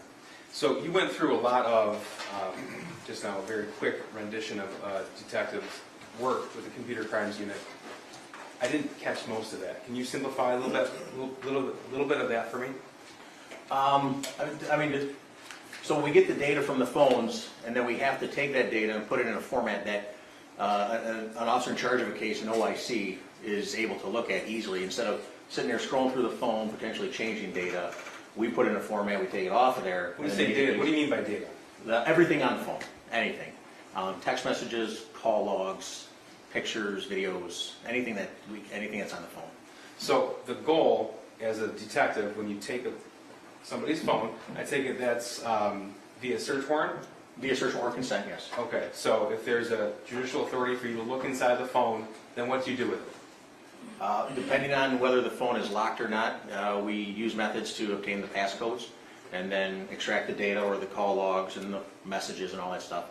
And then that's, like I said before, we put in a format that is easier to look at. Okay.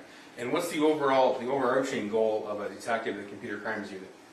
What's the goal to obtain that information for? Oh, what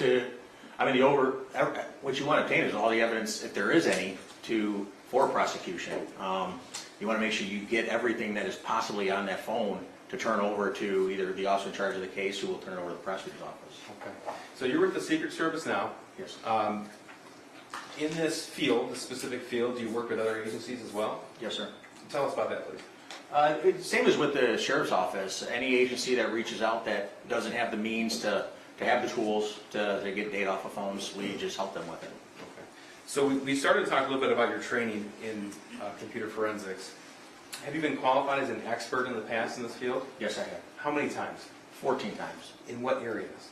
Cell phone forensics, computer forensics, and then call detail record analysis. Okay. What's called detailed record analysis? Call detail records are what you get from your carrier. If you have AT&T or T-Mobile, via search warrant, you send it off, search warrant off to the carrier to get information from a specific phone number, what towers they used, where the device might have been, stuff like that. Okay. You mentioned cell sites. And yeah, cell tower locations. What's that mean? The cell site, the cell tower location is, it's an antenna for your phone, sort of like it is for your car. They're all over the place, wherever, probably within a mile of each other, half mile of each other, depending on the population of the area. But it gives us the exact location where that cell tower is. Okay.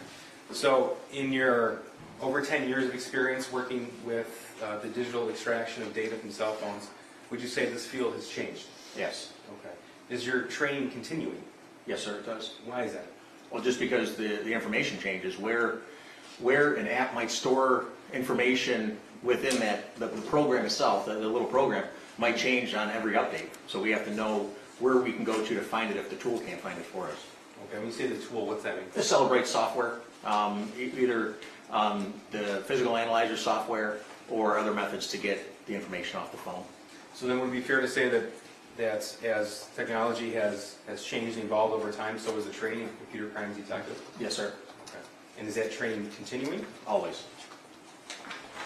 Judge, this time I'm going to move to qualify this witness as an expert in the field of cell phone forensics and historical cell site analysis. Okay, he said computer forensics, cell phone forensics, car detail analysis. Are those the areas? That's what he's been qualified in the past, called detail records, but in this particular case, he's going to be qualified as an expert in the field of cell phone forensics and historical cell site analysis, Judge. Historical, cell phone. This one? No objection, Your Honor. You may consider this witness as an expert in the area of historical cell phone analysis and cell phone forensic analysis. Thank you, Judge. Cell site analysis. Cell site. Thank you, Judge. Sir, you mentioned that the overall goal is to extract as much information as possible. Would that be right? That's correct. Okay. So in a digital investigation, would you confine yourself to just the cell phone? No. Okay, so what else? What other areas would you look for information? Outside the cell phone, the call detail record isn't stored in the phone. We have to reach out to the cell carrier. A particular app, whether it's Facebook Messenger or Instagram or whatever, we can search warrant them to get information for somebody's account. Okay. Now, if you could tell the jury a little bit, please, about what a cell phone does that might not be commonly known. When you're not using it, when you're not interacting with it and swiping up and down and stuff like that, it could be updating your email, because you don't always tell the phone to update, it just does it by itself. Or it's talking to a cell tower to know exactly where you might be in case it needs to send you a message, or it knows whether you're not in range or not, so the carrier knows to hold on to that message.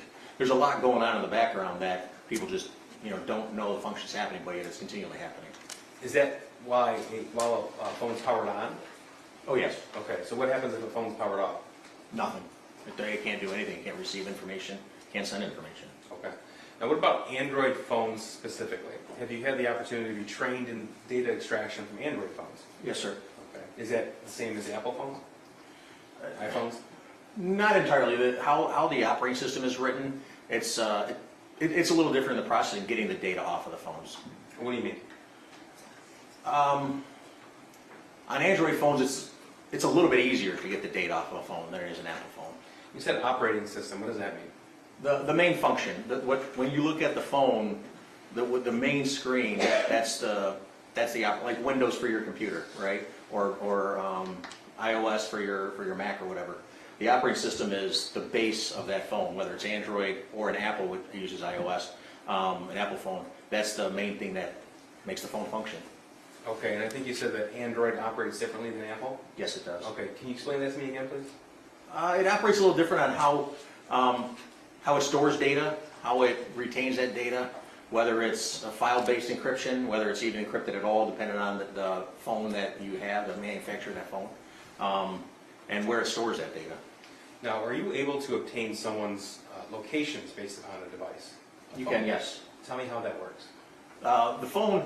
The phone's always looking where you are. Obviously, it's talking with towers. The tower tells the phone where it's at. For advertising purposes, let's say Google, for example, they put those little cookies on your phone so it knows where you're at all the time, right? And it knows that you like going to Burger King. So every time your phone knows that it's near Burger King because the map app is being used, it's going to tell you, oh, there's a Burger King nearby, or it'll pop up in your Facebook message feed or whatever. So that's, yeah. All right, cookies, what's that? Those are little trackers, I guess, to make it simple. It's a little tracker that's embedded in however the phone interacts with either the internet or an application. It's a little nugget that just sits on your phone, waiting to be activated to tell either Google where you're at, Apple where you're at, and to give the user a better experience with their phone. So, if I'm on my phone, I'm looking at a website, for example, and I get that little bar at the bottom that says this website uses cookies, accept or yes or no. Yep. So if I either hit yes or I close out of that box, then it's tracked on my phone. If you hit yes, correct. Okay. What if I hit no? What happens? Then the cookies, they're not installed because you're not giving permission for them to be loaded up to your phone, not installed, loaded to your phone. So in order for me to look at the website, for example, though, I'd have to hit yes. Not necessarily, no. Okay. No. So this is something that, as an investigator in this field, you're able to use to help understand the location of the device? Correct, yes. Okay, and tell me how that works though. Well, like I said, one of the main things that we use is what's called location services. Location services is what tracks where your phone is within either an Apple or an Android phone. Google stores that data, again, because it sells that data to Burger King or McDonald's, wherever the heck you might want to, you're in, whatever you're interested in, and it keeps track of where you have been, where you like to go, to use that information in the future. Okay. So I want to talk about, specific to this case, I want to talk about some of the evidence that you reviewed in this case. First of all, were cell phones seized in the course of this investigation? Yes, there was. Okay. And you were the individual, you and members of your team had the opportunity to review those cell phones? That's correct. Okay. What about information from social media outlets? Yes, we did. Okay. Now, regarding the cell phones, I'm going to summarize this, and I want you to tell me if this is accurate, okay? So, source of electronic information from the shooter, an Android phone, a T-Mobile phone, last four digits, 1551. Correct. Yep. That's right? Yes, sir. Okay. A Facebook account? Correct. An Instagram account? That's correct. Okay. Now, regarding Jennifer Crumbley, there were 3 cell phone seized, is that right? Correct. Okay. So we have 2 from T-Mobile with the same identical phone number, is that right? Okay. A TCL A509DL we refer to as a burner phone. What does that mean? A burner phone is what we refer to. It's a phone that you can go to Walmart in the electronics section where they sell their TVs, or any CVS or Rite Aid, and just buy it in a packaging and activate it. The SIM card's in there, and there's really no account that's needed to get it up and going. You just activate the phone by putting money towards the account within it. Okay. A Facebook account, jehn.crumbley.7, and includes the messenger functions. What do you mean by that? So Facebook Messenger and Facebook, separates 2 separate platforms. But you can search warrant Facebook for messenger information, or you just search warrant for messenger information. Okay. And then we have certain emails account from Gmail and Yahoo. Correct. All right, and then Instagram account JEHNC78. Correct. Okay.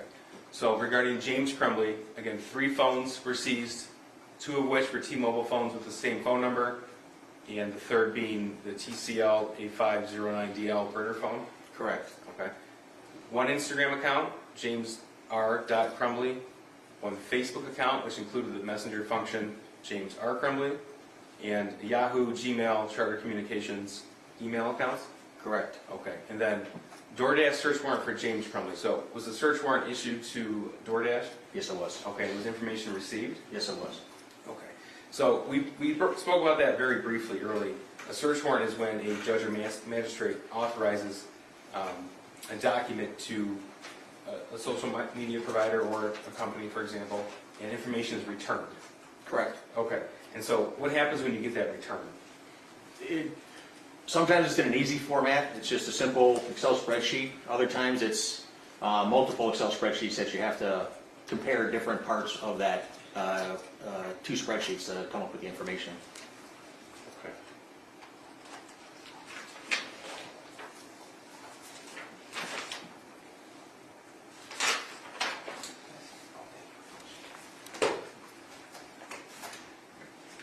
Now, your role normally would be to talk about cell phones, computers, cell towers, things like that. Correct. Okay. So, with your permission, I'd like to talk to you about November the 30th, 2021. Do you remember that day? Yes. You were working for the sheriff's office? Yes, I was. Okay. And you were computer science? Yes, I was. Were you working that day? Yes. 12:50, 12:51 in the afternoon on November the 30th. Do you remember where you were? He's probably driving pretty fast. Okay. And tell me why. We got news from our captain that there was a shooting at the Oxford High School. Prior to that, our sergeant, who was off that day, reached out, texted one of the guys in the office, and said there was a shooting at the high school, and nobody believed it. Like, we believed it, but we're like, that's just somebody nearby at a house, fired off a rifle or something, and the police are going to go do their job.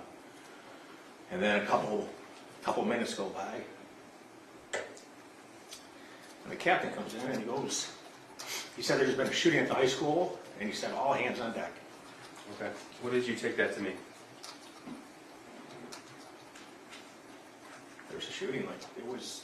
All hands on deck. You're not normally somebody who responds to active shooter situations, right? No, it's for the nerds. For the captain to come to the computer crimes office, that was, all due respect to the guys in there and the gals in there, that's not their job to deal with that. The fact that he came in there it was a really big deal. Okay. And you mentioned you were driving pretty fast. Tell me about that. I remember getting out to my car. At the time I had a white minivan that had lights and siren in it. No one ever took it seriously when you turned the lights and siren on. But I remember pulling out of the parking lot, and I looked to my left, and there's, it didn't seem real. It didn't seem like this. Like I'm thinking in my head like this is just blown out of proportion because I didn't have my radio on in the car. I couldn't hear the radio traffic at the time, and I looked to my left, and there's 2 patrol cars, not even from our agency, not even from the sheriff's office, come around the far corner on this complex by the medical examiner's office and animal control. And they turned that corner on 2 wheels on each side, on the back, coming around that corner, their lights were shining, they were going fast. And I'm like, holy cow, this is real.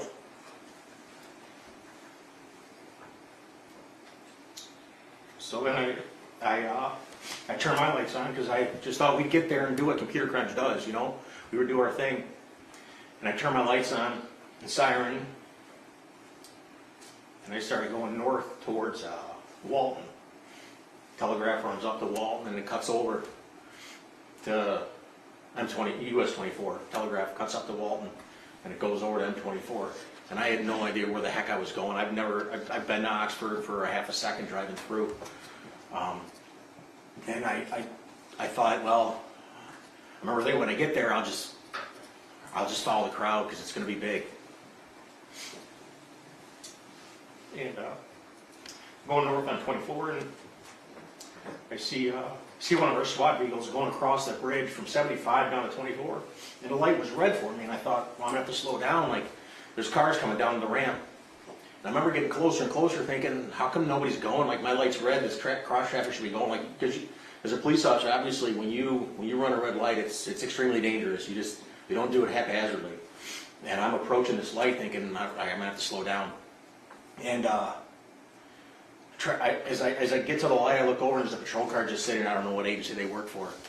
And so I go through that intersection, and then I see them join up behind me, and then I see 2 other patrol cars from another agency coming up behind me. I remember, I don't know if it was Brown Road or what, the next major crossroad up the hill there. I remember that light was red and there were cars stopped in both lanes, and I thought to myself, I'm gonna have to go onto the shoulder. And so I'm looking at the shoulder thinking, I mean, it's part dirt. It's a small shoulder of asphalt and dirt, and my small tires on that minivan, it's not gonna handle well, but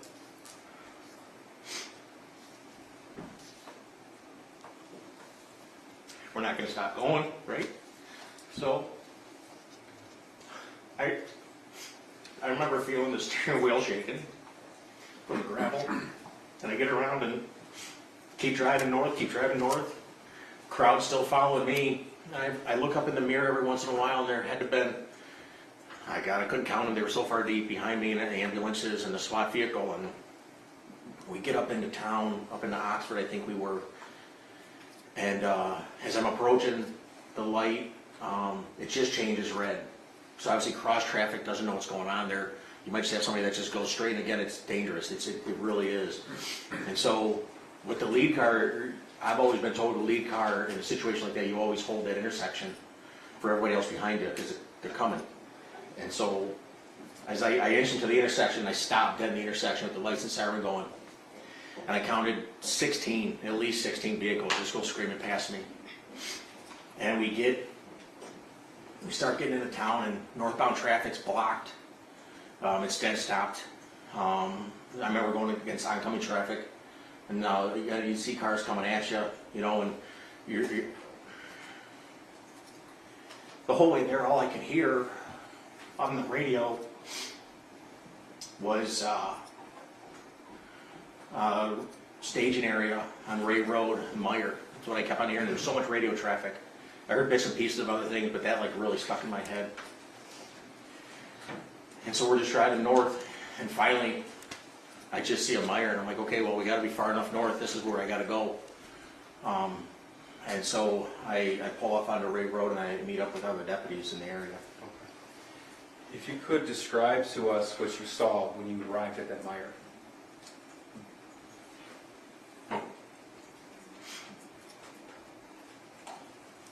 That was tough.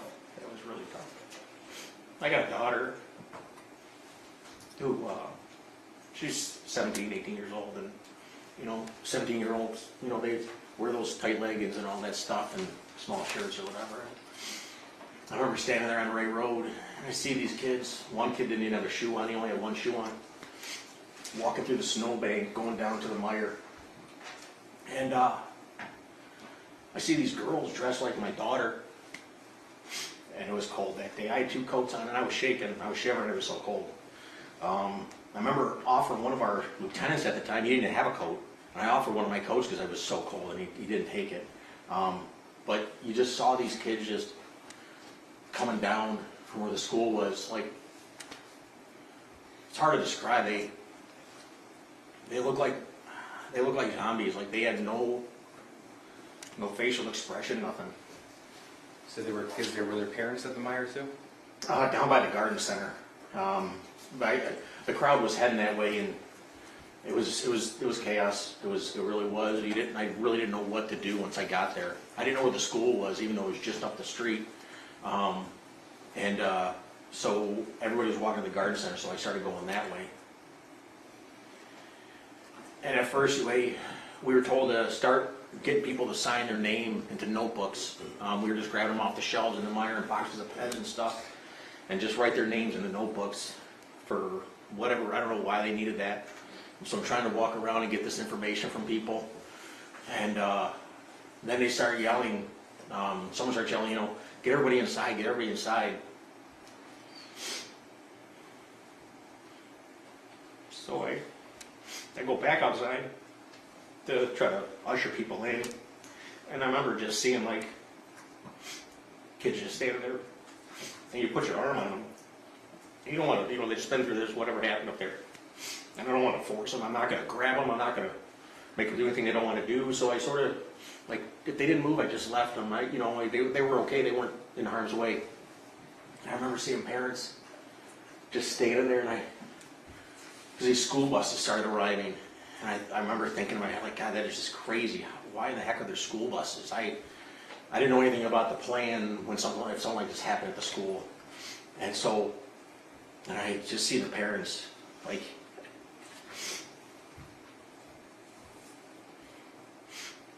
you see them just almost praying that that their kid came off the bus.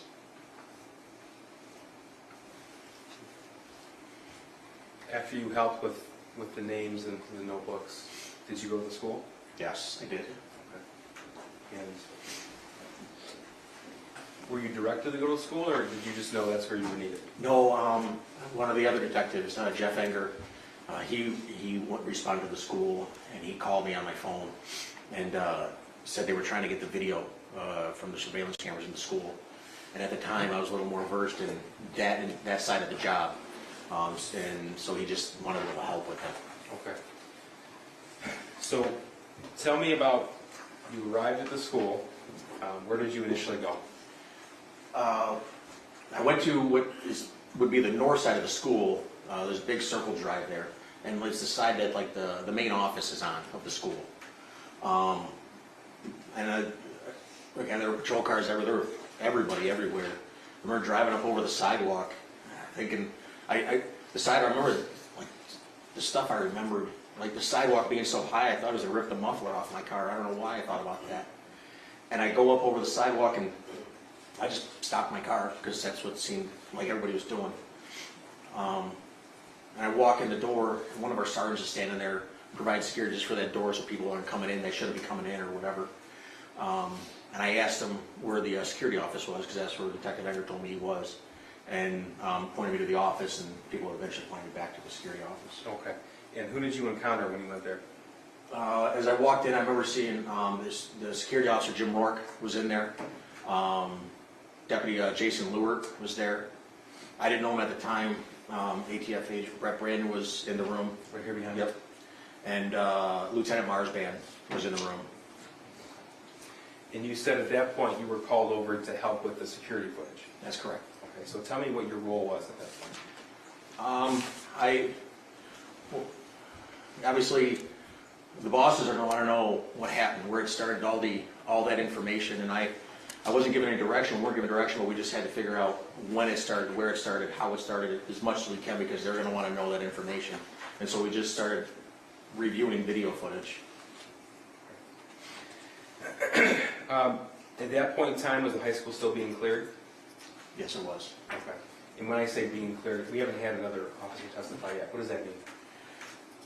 To clear something, you're going to look for more bad guys. You're going to look for maybe bombs that might have been placed, someone hiding in a room because they know the police are there, so they're checking every room, every closet, everything in a high school, going door by door, checking it all. So tell me how it is that you went about your job that you were called there to do that day. Jim Rourke, like I said, he was a head of security, and they had a system where you didn't actually interact with the DVR system itself. You interacted through a portal, a web page, to access the server where the video was stored at. And thank goodness he was very well versed in that. So I immediately, I told him, I said, well, you got to help me figure this out because I don't know what's going on here. So Jim and I sat there, went to the hallway that started, and tried to determine at what time the shooter went in there.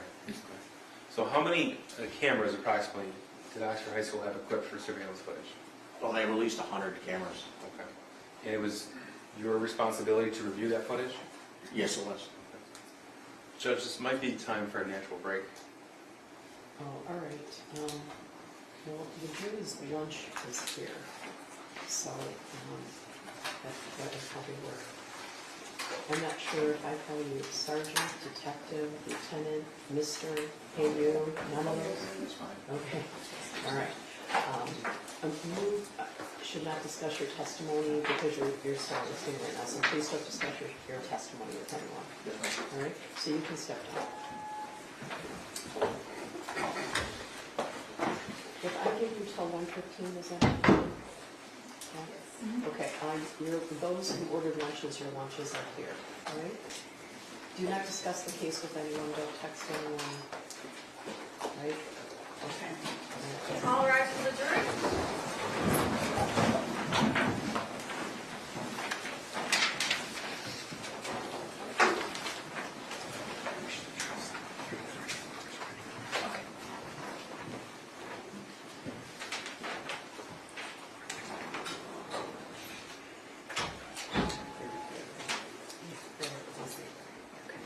All right, you can take them back.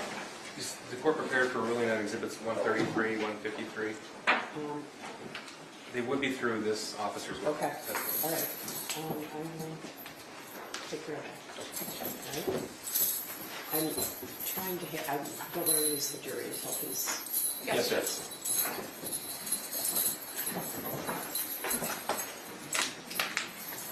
Other way, other way.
222-279-989-FH. Thank you, Marquise, on behalf of the people. Karen McDonald on behalf of the people. Good afternoon, Your Honor. Mario Lehman on behalf of James Crumbley, who is standing to my left. You may be seated. We previously had our argument yesterday evening about numerous exhibits. A number of exhibits were allowed in, some were excluded this morning. There was a question remaining about People's Proposed Exhibit 133 and People's Proposed Exhibit 153. People's Proposed Exhibit 153, we heard argument about, it's the court's ruling that this exhibit does not qualify under any hearsay exception. It's the same ruling and for the same reason that Exhibit 118 was excluded. And then as it pertains to Exhibit 133, I broke this exhibit down into two parts. The first one is the Tuesday 10 a.m. I have to go to my kid's school. Counselor just called. And this is what I'm dealing with. I'll be back by 11:30 to 12 the latest with a picture of the math homework. And that was a text between co-defendant Miss Jennifer Crumbley and her friend. And I don't find that this text relevant to the case of James Crumbley. So I'm going to exclude it, except the prosecutor may raise it if it's necessary for some reason in impeachment, such as chronology or a knowledge issue. So if it's necessary to impeach some other evidence that's admitted, I'd reconsider that issue. With regard to the bottom part of this exhibit, again, plaintiff's exhibit 133, on Tuesday at 1:23 p.m. As an offer of proof, the prosecutors indicated they'd be able to demonstrate that there was an active shooter alert, and that subsequent to that, the defendant is calling his wife, Mrs. Crumbley, from their home, and that while Mrs. Crumbley is on the phone with her husband, she is texting her friend, presumably under the influence of the startling event, that there's an active shooter in the school, that Mr. Crumbley is at the home. She's on the phone with Mr. Crumbley, and contemporaneous with her conversation with Mr. Crumbley, she texts, "The gun is gone, and so are the bullets, and OMG, Andy, he's going to kill himself, and he must be the shooter." So I'll be allowing those text messages in pursuant to 803.2. All right? Thank you, Judge. Thank you, Your Honor. All right. So, are you ready for the jury? Yes, Judge.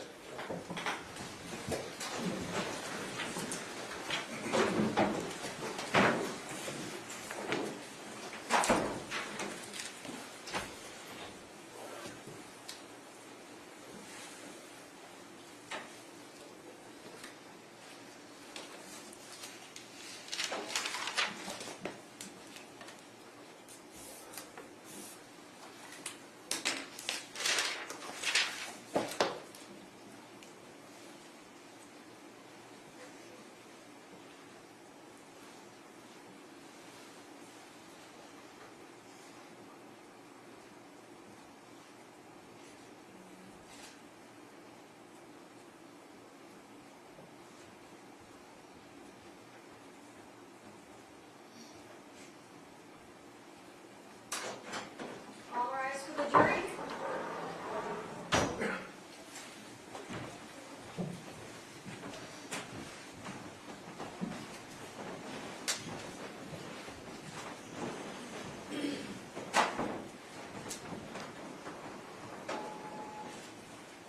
All right, you can be seated. Mr. Wojciechowski, you are sole girl, okay? All right, go ahead, Counsel. Thank you.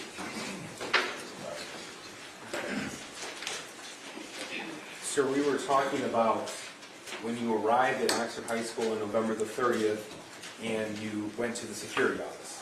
Yes, sir. Okay. And tell us again, what was your primary responsibility at that point in time?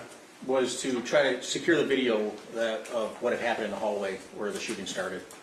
And you said that there were a number of cameras operational at Oxford High School that Yes, time? yes, there was. So, in securing the video, what specifically were you asked to do? We weren't really asked to do anything. I assumed what the bosses, the sheriff and the undersheriff, all them would want to know is where it started. We knew it started in the 200 hallway, and we saw as the shooter came out, but we were trying to figure out when he went into the bathroom. So what did you do to accomplish this goal? The shooter came out of the bathroom with a black coat on. We kept on rewinding 5 minutes, 10 minutes, 15 minutes, and watching all the way through looking for him to go into the bathroom. And we didn't know the shooter's name at the time. Then we could never find somebody going into the bathroom wearing what the shooter had when he came out. Somebody told us what his name was. And so we knew that he was in the counselor's office earlier in the day. So we went all the way back to the time he was coming out of the counselor's office to determine what he was wearing before he went to the bathroom. That's how we were able to figure out when he did go in. Okay, so you were able to eventually identify the shooter? Yes. Now, are you the person who actually synced together the camera footage for other investigators? Yes, I was. Okay, and tell me, how is it that you were able to do that? With over 100, at least 100 cameras in the school, you just take clips of each one. As they move from one camera, you go to the next camera and save that section, and then there's software that I use to just thread them all together. And then you testified earlier that you were aware that the shooter was in his counselor's office. Were you also aware that James and Jennifer Crumbley were at Oxford High School that day? At that time, yes, I was. Yes, I'm sorry. And eventually, were you requested to obtain as much surveillance video footage from that point in time as you could? Yes. Your Honor, I'm going to object to leading. It's just foundational, Jeff. All right, sustain. Now, in the immediate days after the shooting, what was your primary responsibility with regard to the video? Different things came up. There was a rumor going around that the shooter had actually tried opening doors, and identifying himself as the police. Well, that was actually the police, but I had to go up there and get more video footage just to determine how far he went completely down the hallway before he turned around, and then what had happened in the surrounding hallways and such like that. And as the investigator who had to sync together the video, did you have to watch the video of the shooting itself? Yes, sir. All told, how many hours of video do you think you've watched to put this together? Too many. How many different angles did you have to see this from? Every angle, every camera. There's some cameras that pointed back in one direction from where it started to, I don't know, 7 different angles maybe at different times. In part of putting that footage together, were you aiding in the identification of the victims? Yes. Tell us what you saw in the video.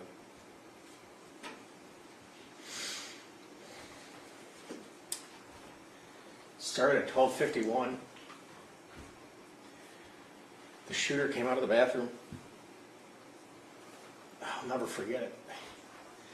He came out of that bathroom like what I've referred to before in my life, like a proud chest, like his shoulders were back.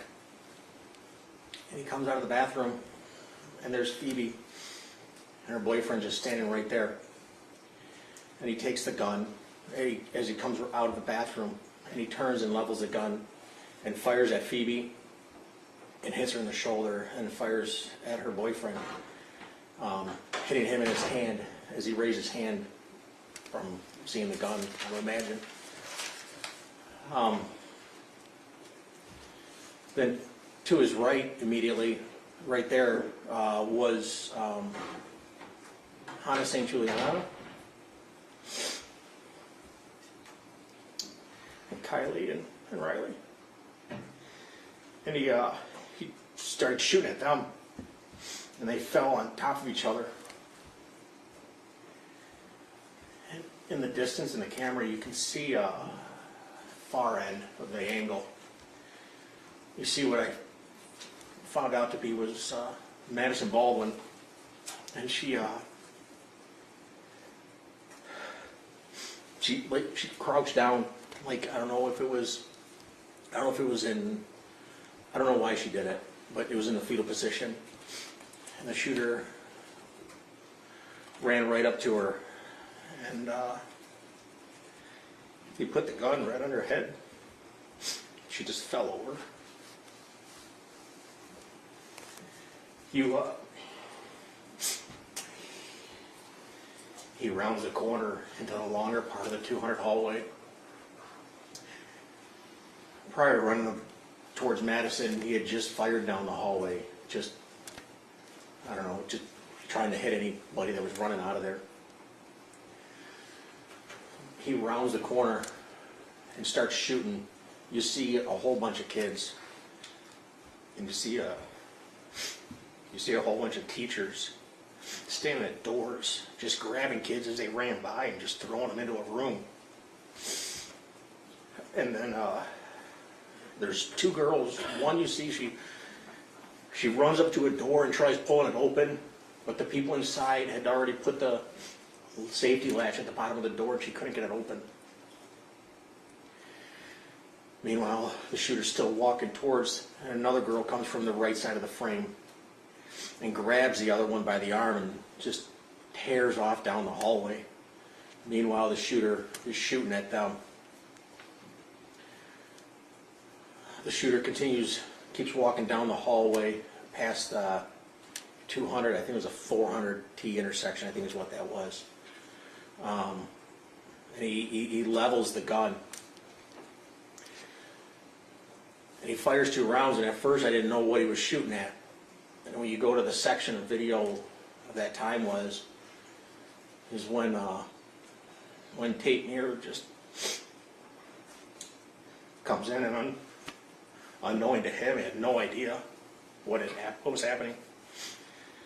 And the shooter leveled the gun, and just as Tate turned the corner, the shooter fired a round. And Tate fell instantly. The shooter took a couple steps and then leveled the gun again. And just to shoot Tate again, laying there, shot him. And you see Tate's body flinch. He then walks over Tate. At the top of the frame, you see his feet stop, the shooter's feet, and he turns towards a room that, looking at the frame, would be on the left, or would have been his left. And come to find later on, he had fired into a classroom where a teacher was. He continues on down the hallway, almost hunting for more victims or whatever.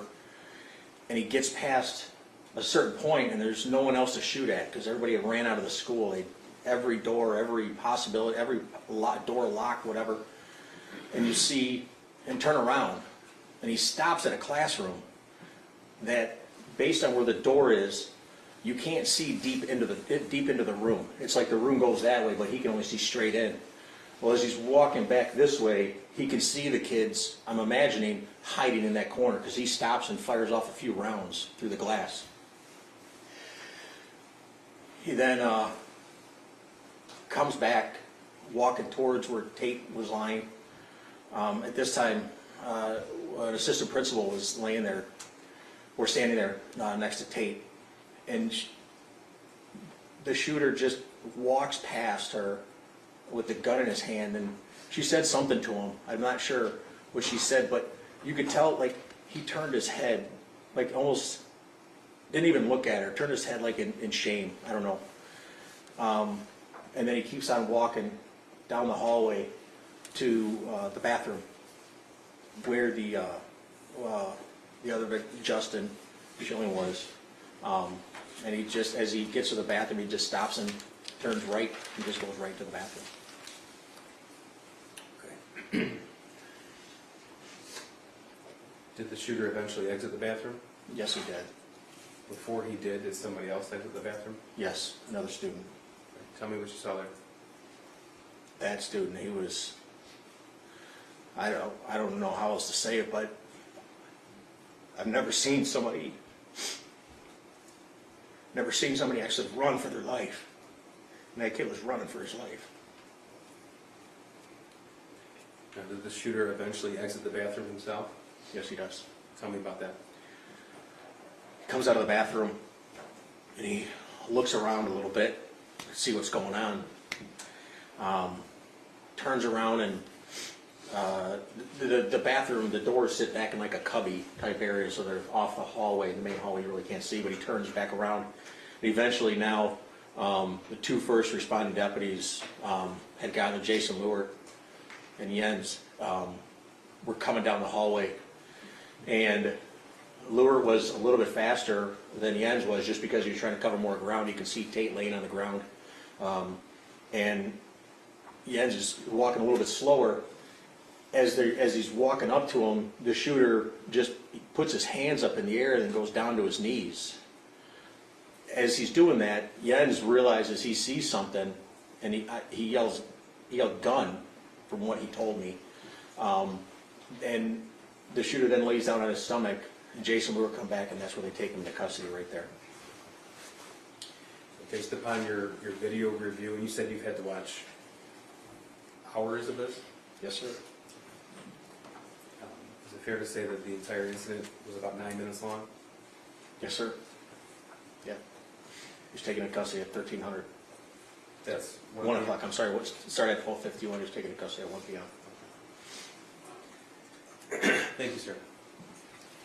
I'm going to go through some of the evidence that you recovered in your forensic investigation. We talked about different information that you were able to draw upon from James Crumbley's phone, Jennifer Crumbley's phone, and shooter's phone, as well as their social media accounts and emails. Yes, Right? that's correct. So you've seen all of the bits of every exhibit in this case you've seen, is that right? That's correct. Okay. And you've seen the demonstrative portions of those exhibits in this PowerPoint before too? Correct. Okay. So you're aware, and everyone's aware, we have a citation with the evidence number on that slide, as well as a citation to where from these sources of electronic information was pulled from. Correct, Okay. yes. Now, from what you reviewed of the exhibits, do they fairly and accurately depict the information that you extracted from the social media accounts and from devices themselves? Yes, it does. They do. So we'll start in late winter or early spring of 2021. Mr. Keys, can I just ask you, this source of electronic information, which exhibit is this specifically? This is not an exhibit, this is just a demonstrative aid for the Okay. witness. All right. Thank you. So we'll start with March 8th of 2021. Before we get into that, a little bit of background. You were able to obtain a Facebook Messenger chat between James and Jennifer Crumbley? That's correct. And tell me how you were able to obtain that. We were talking earlier, you can send search warrants off after authorization from a judge to obtain information on someone's social media accounts or phone numbers. Okay. And did that happen in this case? Yes, it did. So I'm going to show you what's been admitted as, this is People's 44. Sir, what are we looking at here? That's a Facebook chat between James and Jennifer, and the green would be James Crumbley and the blue would be Jennifer's. Okay, so we won't do this with every slide, but just so we are on the same page here. It says from Facebook 6914734442 JC Rumbley. What does that mean? The numbers is the ID account that is signed by Facebook, and then the JC Rumbley is the screen name that was chosen by the user. Okay. And then we have, in the bottom of the text bubble, we have the date. So this is March 8, 2021. The time, 3:09:50 p.m. And then it says UTC-5. What is that? Just to tell you that it's been adjusted. So the normal information is captured in UTC time, -0. I mean, all time starts in the point in Greenwich. It used to be called Greenwich Mean Time, GMT. Well, now it's UTC, Universal, like whatever it means. Anyways, all time starts there, and depending on which way you go from that point on the globe is whether it's plus hours or minus hours, and we're 5 hours away from where all time starts. So let's go through this conversation. Blue from Jennifer, Ethan going to bowling. What's in green is James. Correct. What's the response there? IDK, or I don't know. Okay. Jennifer, what do you mean? I don't know. And what was James' response? James says, I don't know, period. Exactly what I said, period. We'll know after he gets home. Okay. And Jennifer's response, 3:12 p.m. Does he have his phone? Again, 3:12 p.m. Why isn't he home yet? 3:12 p.m. He should be home by now. Correct. Okay. And Jennifer at 3:12 p.m. and 56 seconds says freaking out. What was James' response? He does not get home till 3:16. Okay, so March 8, 2021, that was a weekday. From the combination of the digital evidence that you reviewed, location history, are you able to tell where James was when he was sending this message? Yes, Where's that? he was at home. And Jennifer's response, I told you to pick him up because he's upset and I don't want him to do anything stupid, goddammit. Correct. That's March 8th at 3:13 p.m. Correct. Okay, and James's response? Dude, period, chill, period. He is fine, period. And I'm trying to fucking work. I'm going to move on to, again, March 8th, 3:13 p.m. What does Jennifer say? Jennifer replies with, does he have his phone? Question mark, question mark, question mark. And James's response? Yes, but he won't answer while he is walking. I will let you know the minute he walks in. Okay. And Jennifer at 3:14 p.m. says what? I'm serious freaking out. Then she says, is he home yet? And that was 3 minutes later. That's March 8th, 2021. That was a Monday. It was 3:17 p.m. Yes, correct. Okay. I'm going to move on to Exhibit 61. Again, James and Jennifer Facebook messages. Blue will always be Jennifer, is that right? Correct, yes. Okay. March 19th, 9:37 a.m. Tell us what Jennifer writes, please. Jennifer writes, Ethan awake? Okay, James' response. Yeah. Jennifer, Replies with, how is he? and what does James say? James then says he woke up looking like he had way, in all caps, too much to drink last night, complaining about a headache. That's March 19th, 2021, 9:40 a.m. And what does Jennifer write? She replies with, well, he was really worked up and out of control, so I can see why. She continues on with, all I know is he needs to eat, go to work hard, and not complain, and he can get his stuff back. And that was at 9:41 a.m. Okay. And 10:15? Jennifer says, you respond, I didn't get a call. I didn't get it. Okay. And James's response? He responds back with, one text says Jesus, another one says yes. He Okay. said, let me ask you a question. Why am I in your guys' room? LOL. And that was at March 19th, 21, 10:17 a.m. Correct. And Jennifer's response? OMG. Oh my God. What did James write? James responds, I totally thought you were giving him a Xanax last night. Jennifer's response? She responded with, does he seem better? And then a second response, no melatonin. Okay. And what did James say? He responds back with, I know. Jennifer's response at 10:18 a.m., please. Jennifer said, but he hasn't had one before, should have only given him half. And what did James say? He is just doing his school, says his head hurts, he took Tylenol. Okay. And Jennifer wrote, is he okay to work? Correct, she did. And then James responds back with, yeah. Okay. And what did Jennifer write at March 19th, 21, 11:38 a.m.? Does he remember what he did? And what did James say? James responds back with, dude, I am working on a demo right now. I have not talked to him, and he is doing school. Okay. Jennifer's response? She responds back with, okay then, geesh. Now, you've reviewed the entire phone seized from the shooter. Correct. Okay. Did one text message conversation stand out to you compared to the rest? Yes. Okay, and tell me, why did it stand out?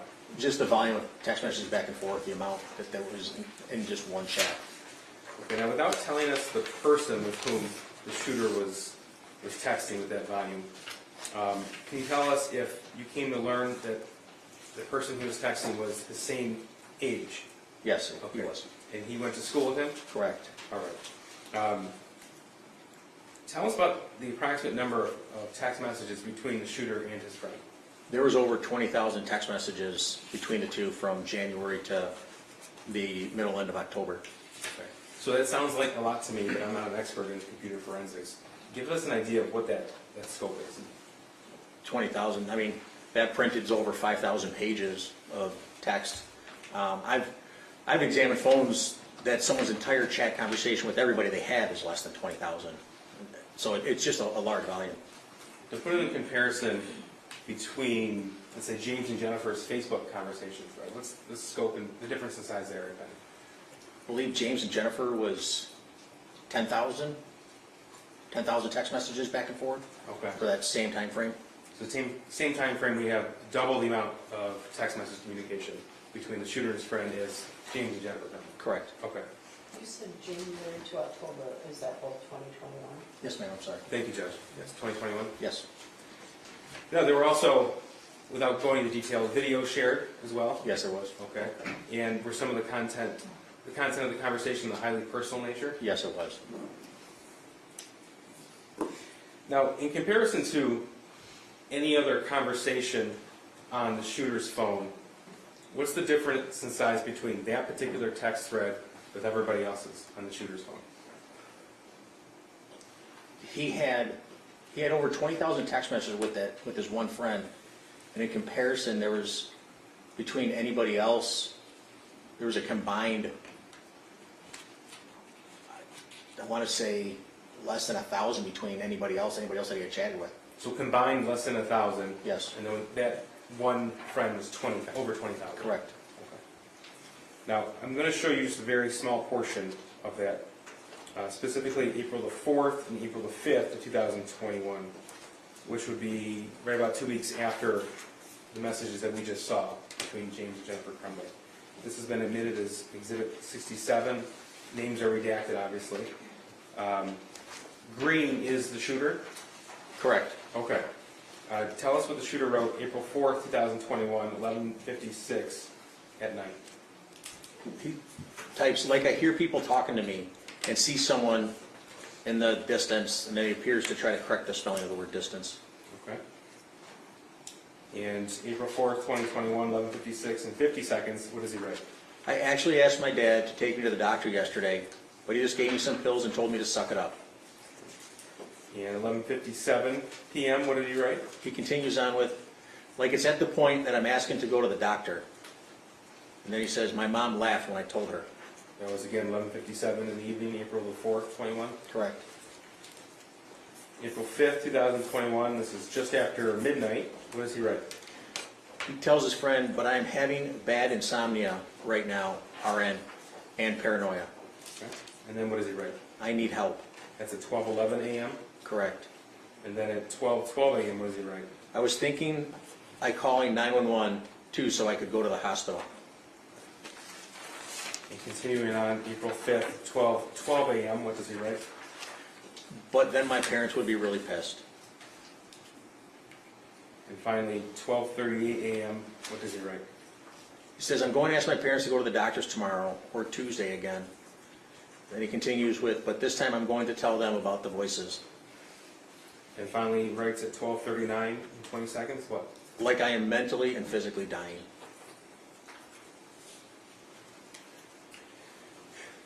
Now, you discovered, we just mentioned, some videos on this text message thread between the shooter and that friend. Is that right? That's correct. Okay. So I'm going to now direct you to August the 19th of 2021. First of all, did some of those images that he shared depict firearms? Yes, they did. Okay. So this is Exhibit 70 and 71. 70 is the text message itself. What are we looking at here? That's showing a video was sent to his friend. Okay, so this is the same friend we're referring to at all times? Correct, yes, yes. Okay. August 19th, 2021, 9:31 p.m. And the video is 71. I'm going to play that now.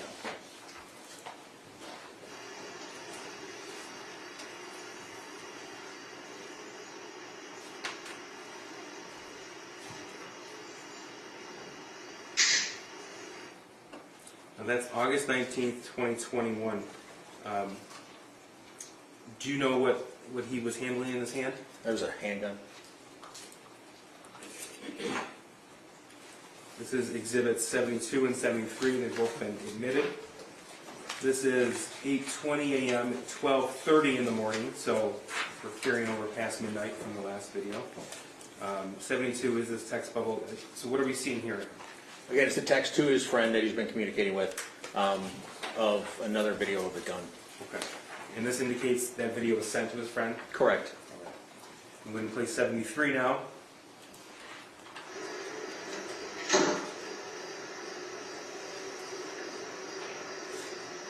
Now, sir, do we see a round in that chamber? Yes, there is. Okay, when I say round in the chamber, what does that mean? A bullet and a shell.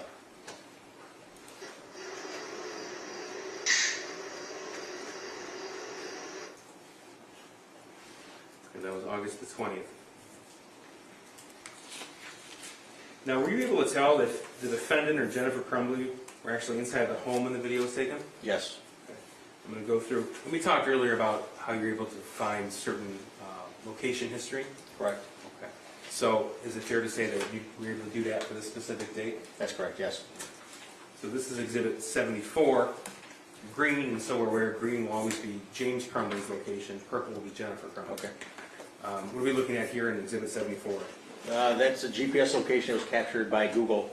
Is the Gmail account, jamescrumbly8@gmail.com, in the upper right corner, and on August 19th at 9:21 p.m. Okay, so that's on East Street. Did you come to learn that the Crumbley family lived at 112 East in Oxford? Yes, I did. Okay. So that indicates at least that his device is at the location approximately the time the first video on August 19th was taken. Correct. Okay. So this is Exhibit 75. This is purple again, so this would be Jennifer Crumbley. Correct. Tell us, please, what you see here. Again, it's using the same Gmail account that they had. Her GPS location from Google was at 9:29 p.m. on August 19th. Okay. And again, that's the first video that we saw. Correct. This is Exhibit 76, specifically August the 20th, 2021, 12:32 a.m. What do we see here? Again, another green circle indicating the location of James's device. Okay. And this is approximately the same time the video of the loaded gun was sent. Correct. Here's 77. What are we looking at here? That's the purple, which is Jennifer's, on August 20th, and that's at 12:21 a.m. Now this is Exhibit 72. This is part of that same conversation between the shooter and his friend. Yes. Okay. And this was August 20th, 21 at 12:32 a.m. Correct. Okay. So would that be right after that video was sent? That's correct. All right. What does the shooter write? My dad left it out, so I thought, why not? LOL.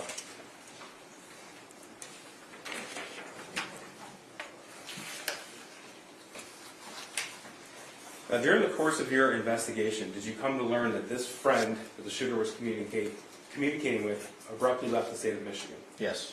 Okay. And did you learn if that was done without notice to the shooter? Correct, it was not. Okay. And what do you base that belief on? James had reached out to the father of the shooter's friend, asking if everything was okay, and then the father of the friend told what was going on. I'm going to show you Exhibit 79. This is a text message from, you recovered off of James Crumbley's phone. Correct. Okay, and again, names are redacted here. Did Correct. you come to learn that this is the father of the shooter's friend? Yes. Okay. And what's the date here?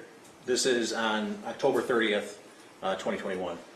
Okay, at 9:52 p.m., what did he write? He wrote, "Hey Mark, sorry for the late text. Hope the family is well. Just wanted to check in and make sure everything is okay with the shooter's friend. Ethan's been trying to get a hold of him for a few days. Did not know if his phone was taken away, maybe, but just checking in. Ethan wanted to be with his friend for Halloween if he is okay." We have this in the same conversation for context. This is October 30th, 21, 11:01 p.m. This was in response to that text? Correct. Okay. And what does he say? He says, "Hey James, thanks for checking in on him. Unfortunately, his friend is in a bad place with the OCD, unable to go to school most of this week. We are taking him out to Wisconsin tomorrow to put him in residential treatment. He'll be gone for 60 to 90 days. By far the hardest decision we've had to make. So he probably doesn't know how to approach it with Ethan or what to say. I think he is probably embarrassed about the situation and is the reason he is not answering. Let me talk to friend. I wasn't aware that he wasn't talking to anyone." Okay. And then there was another text after? Yes. He responds, "Sorry for the delayed response." Okay. And 10:30:21 at 11:03 p.m.? The father of the friend says, "Let me talk to him and see how he wants to approach it with Ethan." Okay. And then what was James' response? James responds with, "Mark, please let me know if there's any way at all we can help. He is a great kid and always great over here and very welcome at all times. Please let me know if we can help." So that's October 30th, 2021, 11:10 p.m. Correct. Now, I want to talk to, move into November of 2021. Did you find any information regarding James Crumbley's employment status? Yes. Okay. And tell us specifically regarding November of 21, what did you find? That he had lost his job on the 1st of the month. Okay. And did he subsequently find another job? Yes, he did. And do you recall when that was? Shortly thereafter, started door dashing. Okay. This is exhibit, oh, I'm sorry, we're still on page, exhibit 79. The response to James Crumbley's text was what? Always, the dad of the friend says, "Thank you, he loves you guys. Hopefully we can get him better, and Ethan can spend some time over here too. He has to voluntarily go, so there's a chance he may not be admitted. If you don't mind for now, if Ethan asked, tell him he had to go out of town unexpectedly. If he gets admitted, then we can give him full disclosure. Is that all right?" So here's exhibit 81. This is the, you mentioned he was door dashing? Correct. Okay. And you executed, well, you were part of the investigators who obtained information from DoorDash via search warrant? Yes. Okay. And with DoorDash, if you are a driver for DoorDash, you install an application on your phone? Correct. And did James Crumbley have that on his phone? Yes, he did. And so what is this in 81? That's just from one of the things that is pulled out when we extract data, pull data off the phone. It's installed applications, and it just tells us that that app was installed, the Dasher app was installed on his phone on November 9th. Okay. So that's when he would have put the application on the phone to start receiving orders to be a DoorDash driver? Correct. So this is November 9th, 2021 at 8:35 p.m. Correct. All right. Now, did you come to learn that he also received messages when he logged in and began picking up orders? Yes. Did you find any evidence that suggests that he worked anywhere else but DoorDash in the month of November of 2021? No, I did not. And based upon his location history and other information you obtained from his phone, did you come to learn if when he did work beforehand, he was away from the house or in the home? He was in the home. Now, what about the shooter's digital footprint in the month of November 2021 after his friend left? When you reviewed the phone, the shooter's phone, for that month in particular, did you find any evidence of the shooter being in contact with anybody else, any other peer? No, he did not communicate with hardly anybody at all.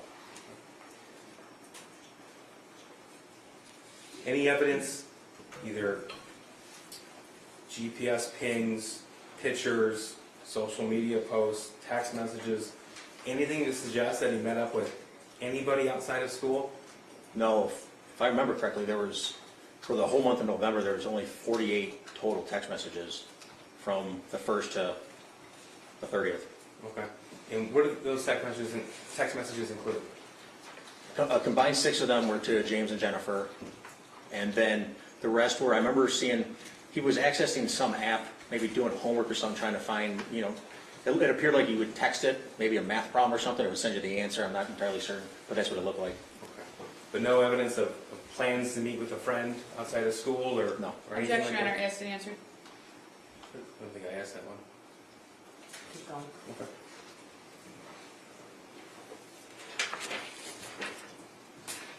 Now, sir, when I talk about cached data, what does that term mean? Cache data is data that's stored in a temporary file for your device, whether it's a phone or a computer, to pull that information back up again quickly. Whether it's recently viewed or something you look at a lot, the computer can do it quicker because it knows it has to go to this one folder instead of re-downloading it. Okay, so I understand it. Does that mean if it's, does every phone have a certain area of storage of cache data? Yes, and every app, just depending on what the app is, it would have its own folder of cache data, yes. Okay. So if there's something, for example, an image in cache data, what does that indicate to you as a forensic examiner? It would imply that someone had to, it would have had to have been on their phone, they would have to have seen it. Okay.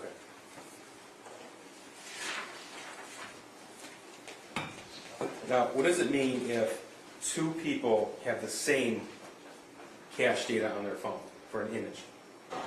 One either would have sent it to the other one, or they randomly looked at the same picture. When examining the phone of the shooter and examining the phone of James Crumbley, did you find any images in common in cache data? Yes. Now, I want to specifically take you to exhibits 82 and 83. This is the extraction report and a screenshot. So first of all, 82 is the extraction report. This is a snippet of that, please. Tell me what that means. On 82? Yes. Where the file info is and stuff? Yes. That shows the name of the image when either you take a screenshot of something, it's going to name it real quickly, or if you receive it, it'll name it real quickly so it can track it within your device. And then where it says path, that's the file path that often tells you what happened, how something got on a computer, on a phone, is by reading the file path. So let's talk about file path for a second. Now, anytime you, as an expert in computer forensics and cell phone forensics, you're looking to find how a piece of data got on the phone, is that right? That's correct, yes. Okay, and so how does the file path aid you in that? It just tells, that right there, it tells us what they, like this one, for example, on the screen. It says Android messaging. I know this was done using the Android messaging app. Okay, so this is from the shooter's phone, and the file path you said had Android messaging? Correct. At the second line from the top, it says tar archive, and then data / and then com, Android messaging /. Okay. Now, if something is found in cache data as opposed to just scrolling through the phone to find the image, what does that mean to you? That they would have seen it on their phone before. Okay. But why wouldn't you be able to find it just in messages?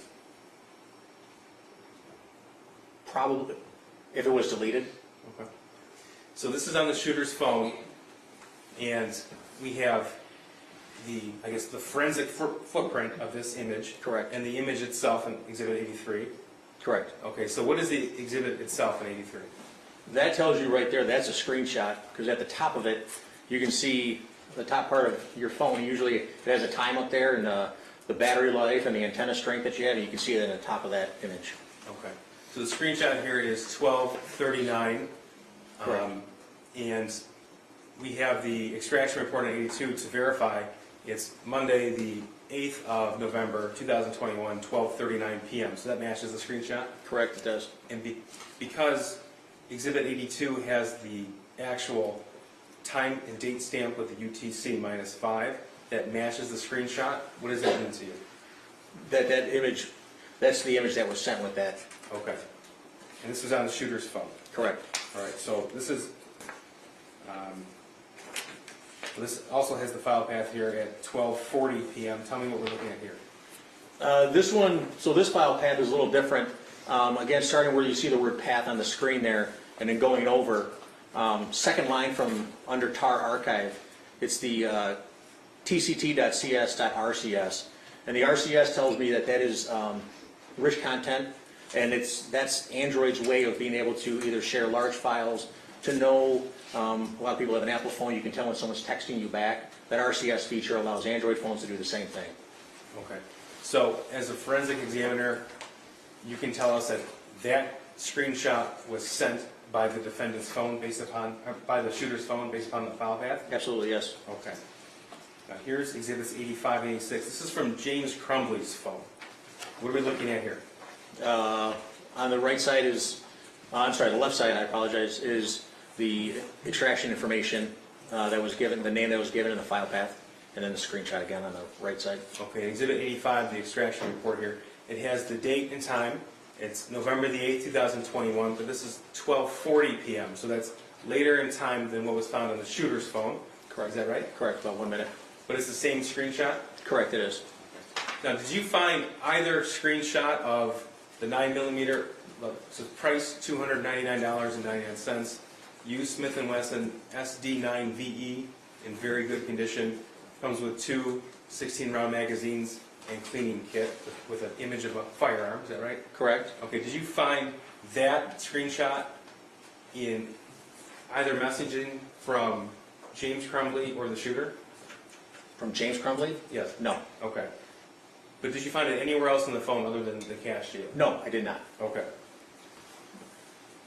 Have you seen reference to SD9VE 9mm elsewhere in this case? Yes, Where? in the shooter's journal. Okay. And again, because it's found in cache data and nowhere else, what does that mean to you? That it would have had at one time been on the phone.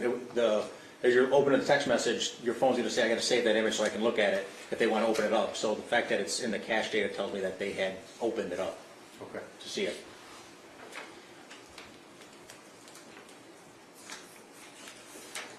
Now, is it possible to recover deleted content from a phone? Potentially. Tell me why. Each Android phones are different, so depending on the manufacturer of the phone, whether you have either a high-end phone or a simple throwaway phone that you buy at Walmart, the Android operating system can be changed to suit the manufacturer's or the reseller's specifications. So if you want to sell a cheaper-end phone that doesn't have all the functionalities of a higher-end phone, usually doesn't have the features to be able to store longer content or retrieve deleted content. Okay. So it's nothing to do with your forensic tools per se, it's just on the manufacturer? Correct. Is it more likely to recover deleted messages after both users delete the message? No, no. Is it more difficult? Yeah. Correct, yes. Okay. So the fact that this was found in cache data and nowhere else, that's significant to you? Yes. Why? That it was on the phone at one time and now it's not there. Did all the Crumbleys have Androids? Yes, they did.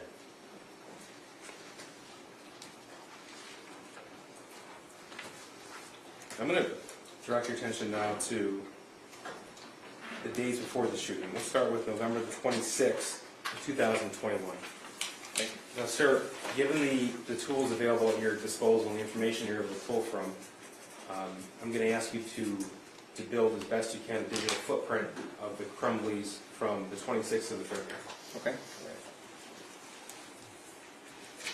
Now, are you familiar with the firearm purchase of the 6-hour 9mm on November the 26th, 2021? Yes. Okay.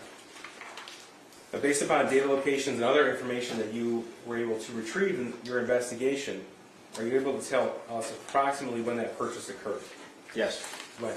It was between 1 and 2 p.m. Well, I'm going to show you Exhibit 87 here. This is data location from 12:08 p.m. on 11/26/21. So what are we looking at right here? I apologize. It was between 12 and 1 p.m. They were at the gun range there, or the gun store there. Okay. So this location here verifies that James Crumbley's device was at that firearm store where the 6-hour was purchased that day? Correct, yes. And this is Exhibit 88. This is 12:57 p.m. And we can see East Street as far as where we're oriented towards the map. What are we looking at here? That shows James Crumbley's location relative to his house at 112 East Street. Okay. So what can you surmise from these data points? That this one in particular, the larger the circle is, the more, I don't want to say less accurate, the larger the range where the device could be. This one in particular is 62 meters from that point. So he could be anywhere within 62 meters of that point there near his house. Okay. So because we have a more narrow point with Exhibit 87, we can be reasonably assured that the device was at the firearm store from 12:08, and then at 12:57 he was getting within 62 meters of his house? Correct. Okay. Now, to the extent possible, I'd like us to go through what the Crumbley family did after the purchase of that firearm on November the 26th. Tell us what you saw on their phones, what they did after the gun was purchased. They went Christmas tree shopping. There are pictures of it. Sir, when someone takes a picture of something, is there a way to tell where and when that picture was taken? Usually, yes. Tell me why. So a picture that's taken with your phone or even a camera that you might have, a Canon camera, captures what's called metadata. You usually tell your phone to do it. And metadata is data within data. So the main information here that you see on the screen is of a map. Well, embedded in that could be how that map was made by the camera that took the picture, maybe the computer that took the picture, how even the screenshot was made. That's information that you don't see. That's the metadata. So we're looking at exhibits 89 and 90 here. So 89 is the metadata, 90 is the photograph itself. Tell us what we're looking at here. That's was taken from the shooter's phone, and he's holding a handgun that was purchased on the 26th. And the handgun on the grip there says 6 hour. Correct, it is. Okay. And so when and where was this picture taken? This was taken at the Crumbley home on November 26th And what time? at 1:03 p.m.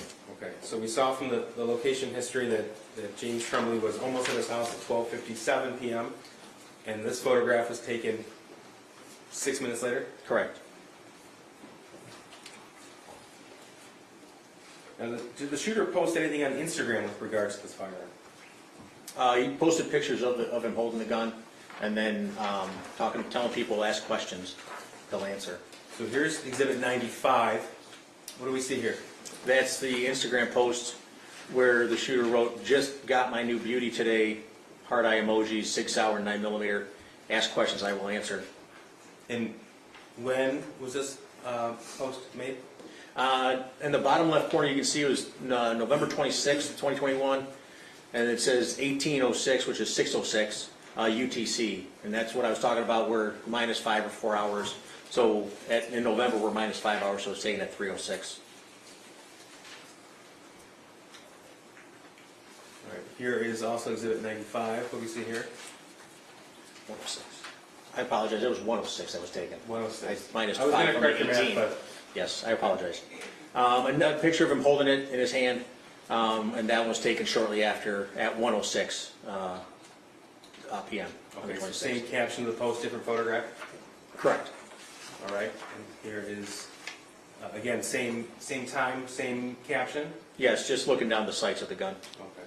We see 3 dots at the top of the firearm. What is that? Those are the sights of the gun. The two on the outside in the front post. If you don't know, you line those up.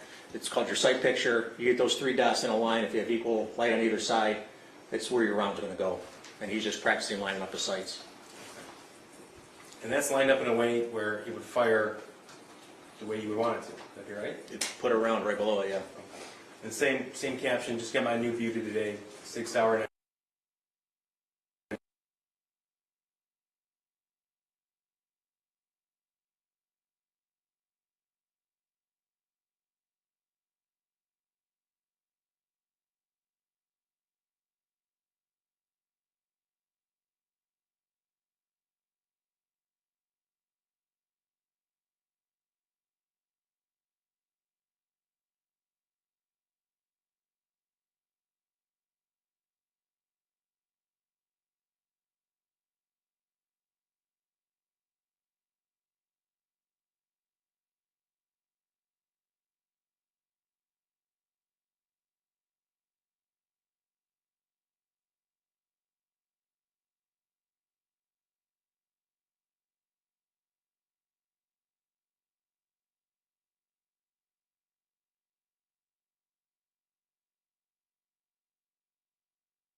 That was at 19:02 or 2:02 p.m. Okay. And that's November 27th, 21, correct? Correct. Now, this is Exhibit 101. This is Jennifer Crumbley's Instagram post. What do we see here? She posted the target that she had shot and posted with it, "Mom and Sunday testing out his new Xmas present. My first time shooting a 9mm, I hit the bullseye." So that is how close in time in relation to what her son posted? Within 1 minute. Now, this is another photograph here, same post, Yes. same time. Yes, it is. And finally, what do we see here? That's the Sig Sauer handgun right there with the magazines and the pamphlet. So because all three indicate Mom and Sunday testing out his new Xmas present, my first time shooting a 9mm, I hit the bullseye. Does that indicate those three pictures were posted together? Yes, they were.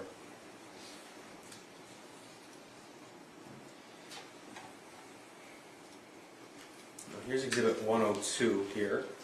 This is 2:03 p.m. What do we see here? This is Jennifer at her house at 9:27 at 2:03 p.m. Okay, and so that's practically the same time those photographs, those posts those images were posted? Correct. So the fact that they were posted on her device, or her social media accounts through her device, and we have a device location here, what does that mean to you? That she was at her house when she made that post. Okay. And were you able to tell if James Crumbley saw these images? Yes.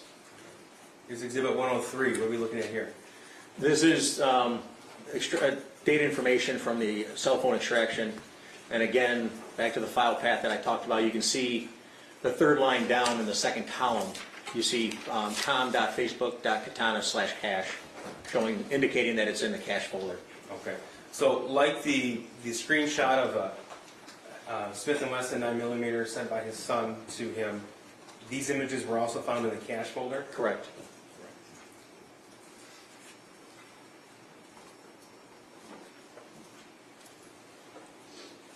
Now, were you able to obtain data locations from James Crumbley's Gmail account for November the 27th, 2021? Yes. Okay, that helped you identify where he was that day? Yes. Okay. So I'll go through exhibits 104 through 107. Here's 104. What do we see here? It shows James' location. It's near the gas station of the Meyer at Ray Road in 24. Okay, we already talked about at this point in time he was working for DoorDash. Correct. And we already identified the fact that when there was an order ready, he would receive a text message from the DoorDash app. Correct. Okay, so were you able to tell what he was doing that day? Yes. What was he doing? He was door dashing, delivering. So 9:37 a.m. indicates one position where he's at, and looks like he's back home at 5:32 p.m. Correct. And here's Exhibit 106. It's about 6:03 p.m. He's out of the house then. Correct. Okay. And 6:33 back home. Correct. Now, what about Jennifer's locations from that day? Were you able to obtain any idea where she was that day? Yes. Okay. This is Exhibit 108. What do we see here? It's the purple dots indicating Jennifer's locations. Okay. So we have 2:29 p.m. to 3:32 p.m. in locations outside of the home that would indicate what to you? She was at home. She was out and about. Okay, just to make sure I'm clear, on the 27th, we see James Crumbley leaving home about 9:37 a.m., returning at 5:32 p.m., leaving again at 6:03 p.m., home again at 6:33 p.m. Correct. And the same day, Jennifer's gone from about 2:30 p.m. to 3:30 p.m. Correct. Now, Sunday, November the 28th. This is Exhibit 109. Tell us what we're looking at here. That is GPS location for Jennifer on November 28th at 12 p.m. So she's obviously away from her home. Do you know what's at this location? Yeah, that's where the horse farm is. Okay. Now, you say horse farm. You went through all of the digital evidence in this case. Correct. Okay, including the Facebook messages between James and Jennifer. Correct. The messages from James to anyone else or Jennifer to anybody else. Correct. Okay. Are you aware of James and Jennifer spending time at the horse farm? Yes, sir. Okay, and tell me how you're aware of that. Your Honor, I'm going to object to relevance. We addressed this, Judge. You addressed it in your earlier opinion as well. I think we did. Yeah, I'm going to allow it. I think your objection was to wait, not admissibility. Thank you, Judge. How are you able to know that, Judge? By how many times they talked about whether I'm going to the barn to do this, or work on this horse, or take care of that horse, yes. Okay. Give us an idea of how many times they were talking about it. They talked, it was mentioned within their chats 86 times of going to the barn. Oh, I'm sorry, what period of time? That was from January to November.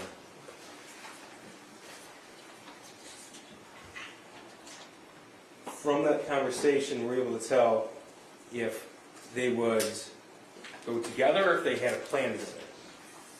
Both. They would go take care, one would go take care of a horse, or they'd meet up there together. Here is Exhibit 110. This is Sunday the 28th at 2:07 p.m. This is at the Crumbley family home? Correct. Okay. So these last two pieces of the exhibit indicate that Jennifer Crumbley was at the horse barn from approximately noon to whenever she left, arriving home at 2:07. Correct. Okay. And that's the Sunday after that firearm, the 9mm, is purchased. Correct. Now let's talk about James' data location points. Here's Exhibit 111. What do we have here? It shows his location at the Meyer gas station again. Okay, and tell us what he was doing that day from your review of the digital evidence.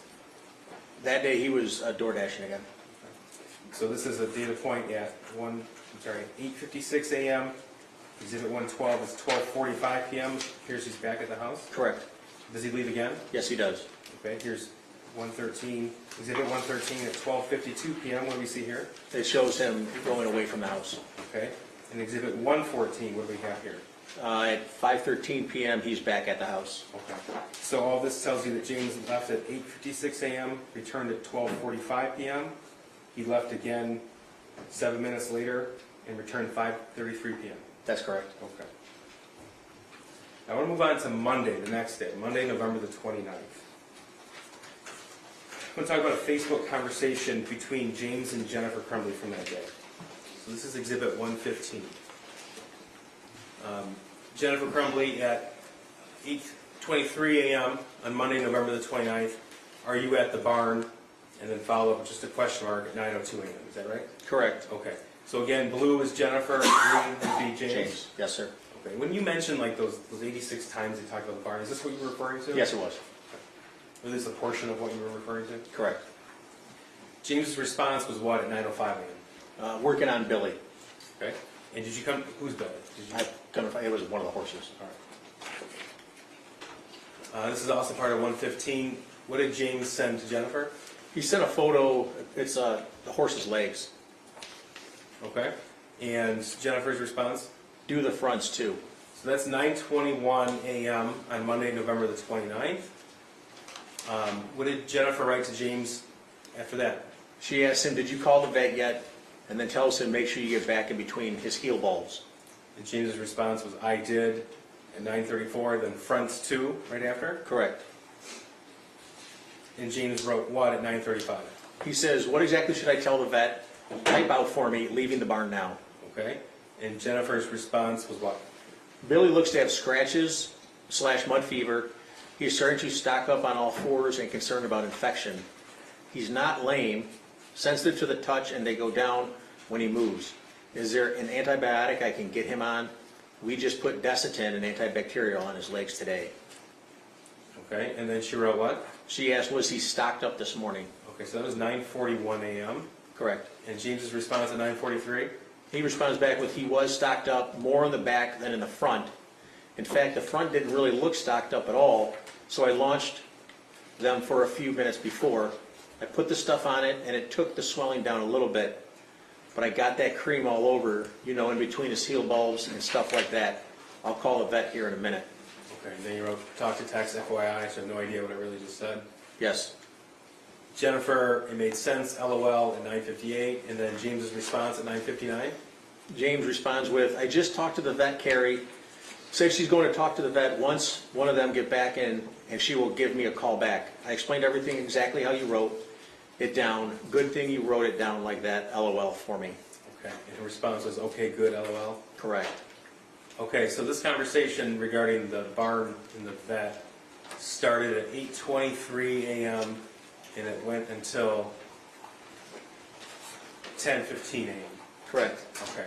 Did you come to learn if a message was left for Jennifer Crumbley while this conversation was going on between James and Jennifer? Yes, there was.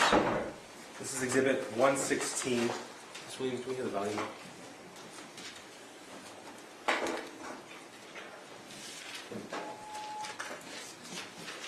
Hi, Ms. Crumbley. My name is Pam Dine. I'm calling from Oxford High School, and I'm here with Mr. Hopkins, who's Ethan's counselor. I was just calling to let you know that we just spoke with Ethan, had a really nice conversation. One of his teachers had sent an email to the office just that she was concerned because Ethan, when she was walking around the room checking assignments, that he was on his phone looking at bullets and that sort of thing. So she just wanted us to have a conversation. We did. He said he had been to the shooting range with you this weekend, and we were like, yep, guns are a hobby for a lot of people, and shooting ranges, and that's perfectly normal. And that we just wanted to make sure I had a conversation with him about the things he searches at school, and things versus searching at home, like Mr. Hopkins gave a good example of like if a teacher makes beer at home, perfectly normal and healthy, but can't be using searches for making beer at school. So we had that conversation. He was great. He's like, yep, I get it. So I just wanted to let you know that we did have that conversation with him, and I don't know, about 5 minutes, and he went back to class. All right, if you have any questions, you can give me a call. Otherwise, I hope you have a great holiday. Thanks. Bye-bye. Okay, so that was November the 29th, 2021. Did you find evidence that Jennifer Crumbley accessed that voicemail? Yes, she did. Is that depicted here in People's Exhibit 117? Yes. All right. Could you find from the messages between James and Jennifer who picked their son up from school that day? Ethan did. I apologize. James did. Father. Here's Exhibit 120. This is Jennifer Crumbley, you still working, 2:44 p.m. James says no, waiting for their son, 2:47. Okay. And 119, this is later on. What does Jennifer write to James? She asked you, did Ethan tell you what happened today? Okay. And that's the same afternoon that the voicemail was left? Correct. Okay. And James's response? Was yeah.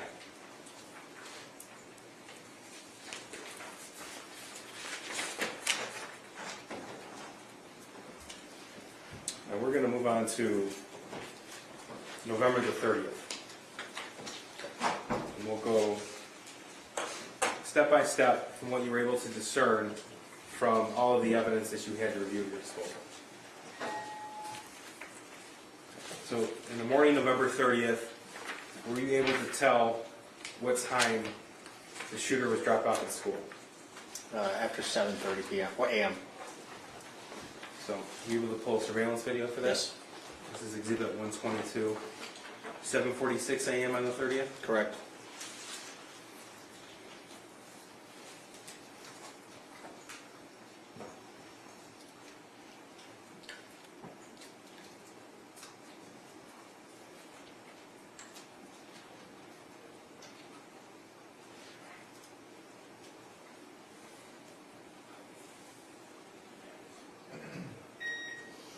Tell us when you recognize him, please. He got out of the car a second ago. He's the last one walking up.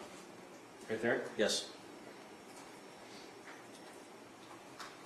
And he was dropped off by his father? Correct.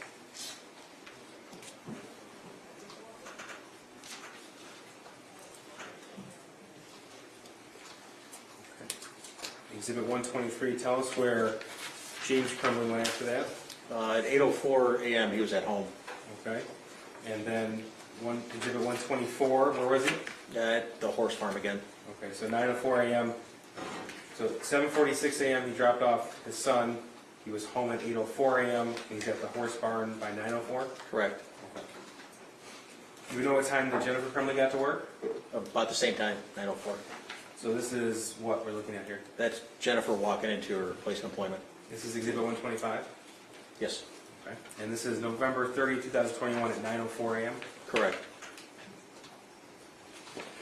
Now, do you know if she received a phone call shortly after arriving? Yes, she did. So exhibit 126, what do we have here? That's from the call log obtained from her phone from the school. Okay, so we have a missed call at 9:24 a.m. on November the 30th, Correct. and then we have a return call at what time? 9:27 a.m. And how long is that phone call? That's 5 minutes, almost 6 minutes. So is that 5:43? Is 5 minutes and 43 seconds? Yes, it is.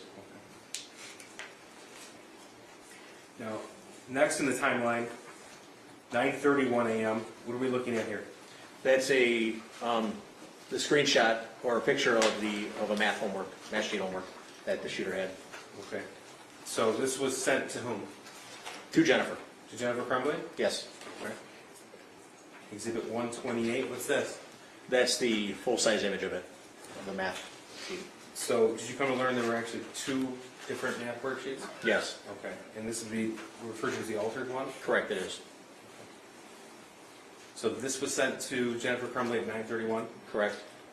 Right, that's exhibit 128. Exhibit 129 is what? That appears to be an email of the math worksheet. Here's exhibit 30. This is what contained in the email? Yes, that's the original. So this was emailed to Jennifer Crumbley at 9:32 a.m. Is that right? Correct. And the scratched out version was texted to her at 9:31 a.m. Correct. Okay. Now this is exhibit 131. This is at 9:33 a.m. So this is 1 minute after that original drawing was sent to Jennifer Crumbley. What are we looking at? Jennifer telling James, call now, emergency. Okay. And then she says again, emergency, 2 minutes later. And then at 9:38 a.m., what does she send? She sends the two pictures of the math worksheet. Okay. So the one that's scratched out in the original, the Correct. both that were sent to Jennifer? Yes. And James's response at 9:44 a.m. James responds with, my God, WTF. And then what? Vet not here yet. It's McElmurray for Kira's horse, still waiting on vet. Okay. So we saw earlier that his location indicated he was at the barn by at least 9:04 a.m. Correct. Okay. And this was at 9:45 a.m. Correct. And what did Jennifer write? Responds back with, he said he was distraught about last night.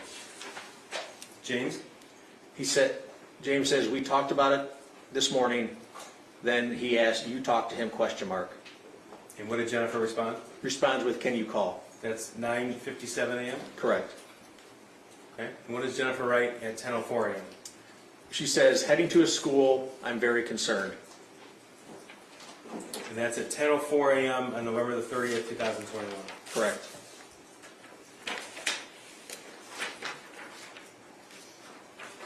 Now, did you learn that they both arrived at Oxford High School? Yes, they did. And did you learn approximately the time they arrived there? Yes. What time is that? About 10:30, 10:36. This is exhibit 132, 9:36 a.m. You see James' location history, that's still at the barn? Correct. Okay. And 134, this is the same surveillance footage that we saw Jennifer Crumbley arriving at work at 9:04 a.m. This is at 10:06 a.m.? Correct. Okay. And this is consistent with what we just saw in those Facebook messages when she wrote heading to school? Correct. Okay. This is exhibit 126. What do we see here? It's a call to the school, to the counselor from Jennifer. Okay, so she left at 10:04, then at 10:07, she called the same counselor who called her. Correct.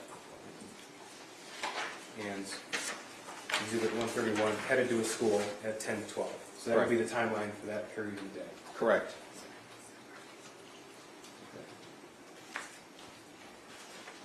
So do we have an idea of, you said about after 10:30 a.m. that meeting occurred?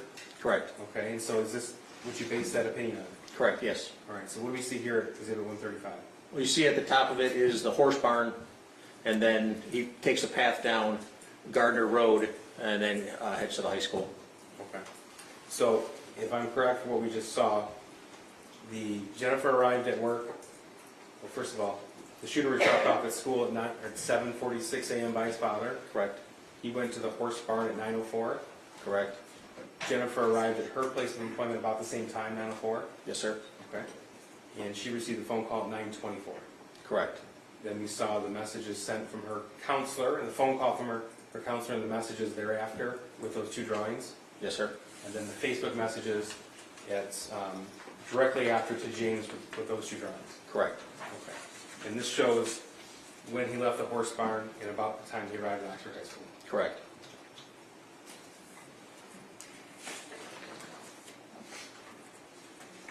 Now, did he stop by his house before he went to the meeting? No. Jennifer stopped by the house before she went to the meeting. No, sir. Did they go in one car or separate cars? They were in separate cars. Okay. Now, we had discussed this particular aspect of the case in a separate hearing some time ago, and there was an original belief that they arrived in one car.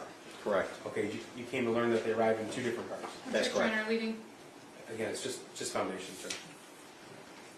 Tell me what happened.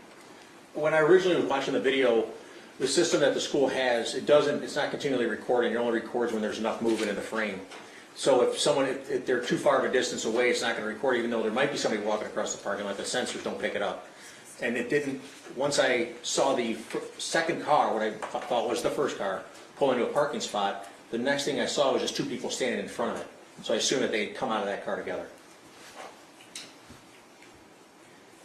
So, keeping with our timeline here, 10:29 a.m., we have a call log of, what do we see here? James calling Jennifer. Okay, and how long was that phone call? 7 minutes and 16 seconds. And based upon what you found on the video and the messages and data locations, this is before they arrived at school? Yes. Okay.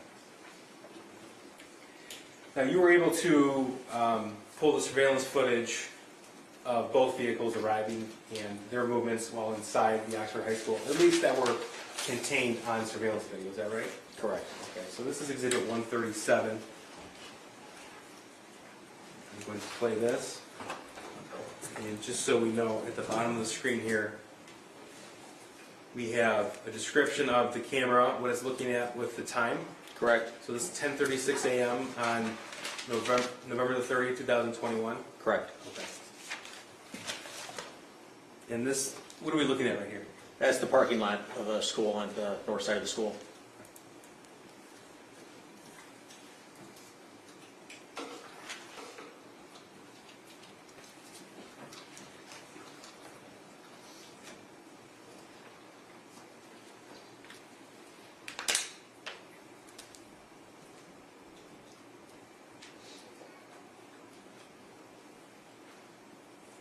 Sir, whatever you're able to, give us some context of what we're looking at. I come to find out that that's Jennifer pulling up right there in that car. Okay. And then there's James and Jennifer walking up to the school. Right here? Yes.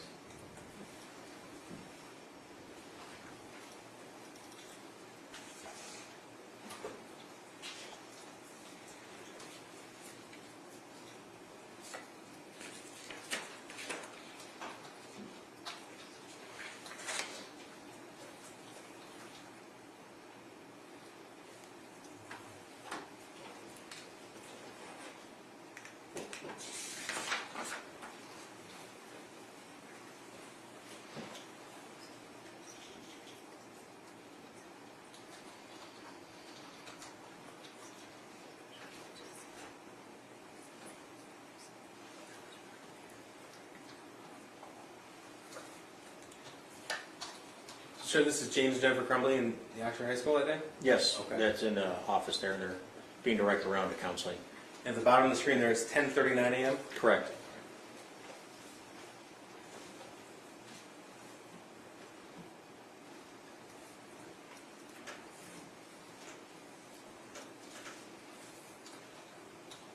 So it just might actually be a good time for a short break if the court is inclined to take one. You want to break this one? That's fine, Your Honor. All right, so I'm going to let you sit down, but you can't discuss your testimony with anybody. All right? So just about a 10-minute break, okay? All rise for the jury.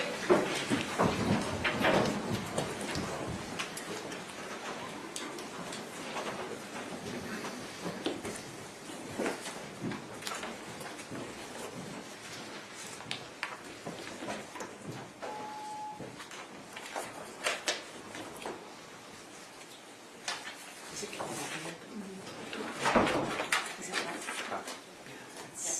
gotta finish that because I'm a bit crazy hot. You made this.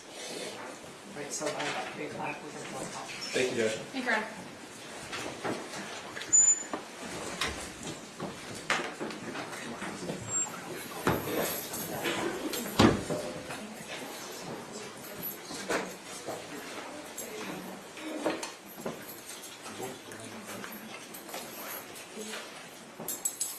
I know. I know.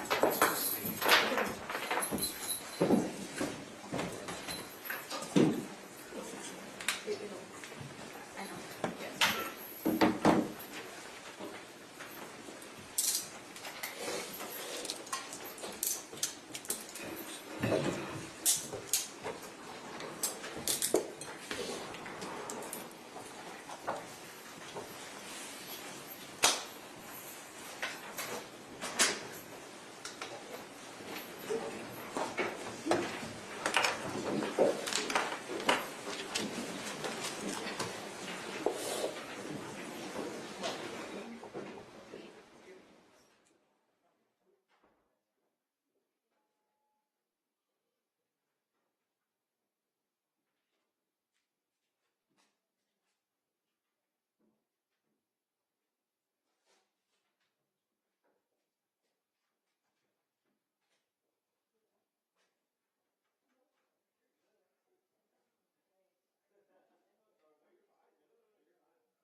remember.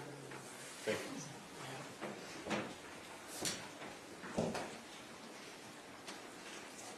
Calling people versus James Crumbley, case number 22279-989 FH. So we're gonna do the jury.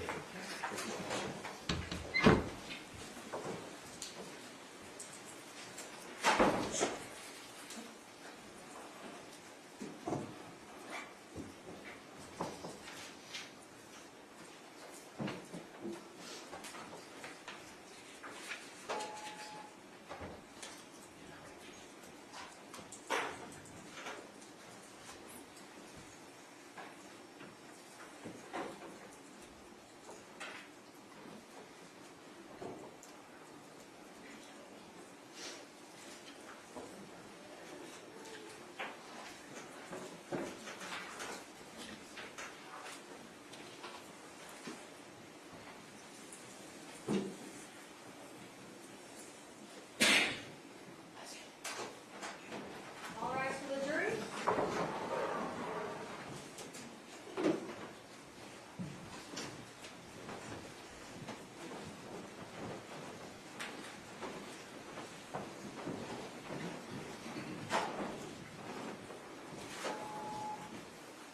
All right, you may be seated.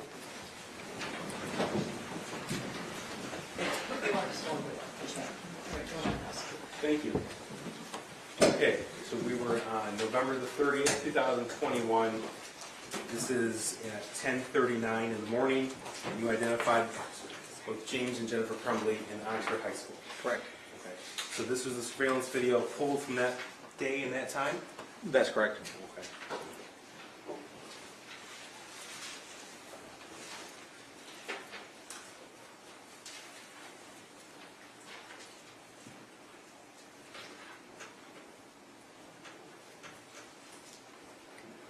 Now the clock there that says 12:42, that's incorrect. Correct, it never changes. Okay. Correct. So the actual time is in the yellow at the bottom of the video, it just turned 10:40 in the morning? That's correct, yes. Okay, thank you.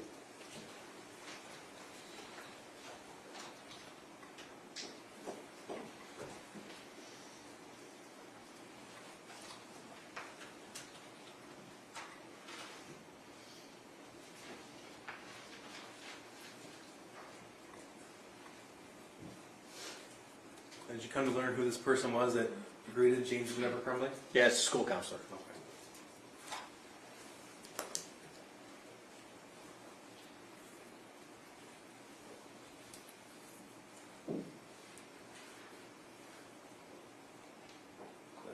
It just skipped now from 10:41 to 10:52 a.m. Same view, same exhibit. Who do we see leaving the office? That's the shooter. And that's 10:52 a.m.? Correct.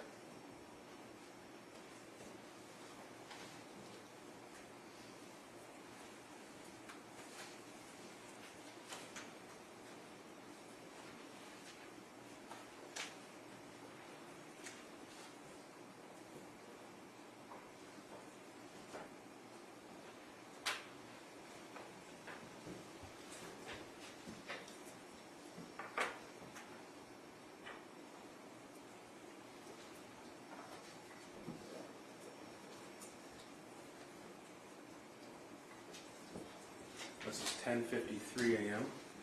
Who do we see? It's James and Jennifer Crumbley leaving. Okay. This is James and Jennifer Crumbley, Yes, and they're walking out of the counselor's office. correct. Back towards the front office.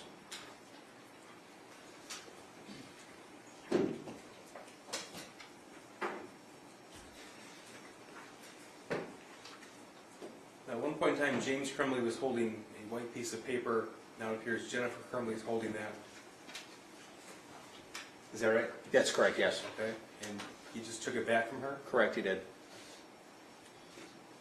So they leave the building at 10:54 a.m. on November the 30th. Correct.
this is 10:57 in the morning.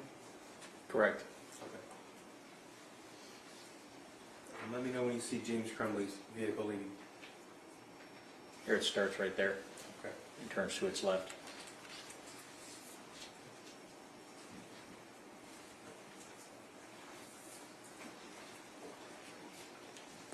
Okay, did James Crumbley stop by his house after that meeting? No, we did not. I'm going to move on to, we'll go to Exhibit 140. This is a location data at 11 a.m. Where at? At Meyer. Okay. That's November 30th, 11 a.m., and that Meyer is where? To the west of the school, just down the street. Is that the Meyer you told us about earlier Yes, it is. today? Okay, That is so that's the Meyer you went to on that same day. Correct, yes. Okay. And do you know what he does there? I know he sits there for a while, for a little bit. I think he starts door dashing. Did he log on to DoorDash yet at that point? Yes. Okay. Here's 141. This is 11:24 a.m. And this is the same surveillance footage of Jennifer Crumbley's employer. Correct, coming back to work. So she's back to work at 11:24 a.m. Correct. Okay, so this is Exhibit 142. I'm going to go to a Zoom version here. This is November the 30th. This is the DoorDash search warrant return. Correct. Okay, so you can, I'm sorry? Part of it, I'm sorry, yes. Okay, and so this is just depicting the November the 30th date. Correct, November 30th yes. days. Okay. And so he logged on to DoorDash at what time? 11. Okay, so AM. that's the time he actually logged on. Correct. Correct? Okay. So going back to this version on Exhibit 142, there are no logons prior to 11 a.m. that day. That's correct. Okay. All right. And in fact, we see his first message was 11 a.m. Correct. Right. Exhibit 80, Exhibit 143. Now, the time here at the top corner, that's 11 a.m. to 11:19 a.m. And this is a map that's been created that depicts DoorDash pickups. Is that right? Correct. Pickup and delivery? The route he took, yes. Okay. And if you refer back to that DoorDash search warrant return, Exhibit 142, you were able to tell that he had 4 different orders that morning until the shooting? That's correct. Okay. So this location history depicts what? Again, that's the path from the Google search warrant return we used to follow the path down to where he picked it up to where he dropped it off. Okay. And at any point, did he stop by his house? No, he did not. This is 11:19. That's when he got his second delivery? Correct. Okay. And Exhibit 44, 11:19 to 11:46. What do you see here? It shows where his first drop off was to where the second pickup was, Okay. and then where he dropped it off. Did he stop by his house then? No, he did not. Next DoorDash order is 11:58 a.m. Correct. Exhibit 145 here. This is the GPS locations. Yes, it is from Google, yes. What do we see here? His second drop off in the bottom part of the picture to where he went back up to the Meyer at the top side of the picture and dropped it off. Did he ever stop by his house? No, he did not. This is 12:51 for a DoorDash order, November the 30th. 12:51, that's what you told us was when the shooting started. Yes. Exhibit 146, what do we see? Where his third drop off was at the bottom of the picture in the pickup end of the fourth trip to the drop off of the fourth trip. Okay. Did he ever stop by his house? No, he did not. Now, what's the first relevant event in either James or Jennifer's devices after the shooting occurred at 12:51? An email was sent out. Okay, this is Exhibit 141, or a portion of it. This is what? That's the email header from the Oxford Community Schools at 1:09 p.m. Your Honor, I believe this is Exhibit 147. Oh, what did I say? I'm sorry. It's at 147. Thank you, 147. So this email was found from a search warrant return on James Crumbley's email? Correct. Okay. And it was sent from Oxford Community Schools to james_crumbley@yahoo.com. That's correct. Subject line was active emergency at OHS. Correct. Okay. And this was at 1:09 and 52 seconds in the afternoon. Correct. Okay. Now, were you able to tell from his data locations where he was when he received the email? He was, he was going to the Meyer, yes. Okay, so this is 1:11 p.m., so 1:11:38 seconds, about a minute and a half later, his GPS pinged at that same Meyer that you went to? Correct. Okay. That's Exhibit 148. Now, after that email was received at about 1:09, 1:10 p.m., who did he call? He called Ethan. Okay. He called the shooter, Yes, the shooter. and that was at 1:13 p.m., Correct. and at 1:17 p.m. he tried to call him again. Correct, he did. Okay. Neither phone call went through, is that right? That's correct. It's Exhibit 136. Does he leave the Meyer parking lot? He does for a little bit, yes. Okay. So at 1:17 p.m., we see a lot of different green dots here. Is this the first data location that shows that he left the Meyer parking lot? Yes, it is. So that was after he received the email and after he called his son twice? Correct. Okay. That's Exhibit 149. And does he call anybody else at that point in time? Yes, he 1:15. tries calling Jennifer. Okay. That's Exhibit 136. And do we know Jennifer left her work that day? That's correct, she did. Okay. I'm just going to show a clip here. This is Exhibit 150 at 1:18 p.m. So this is after he had that 57-second phone call with Jennifer. Correct.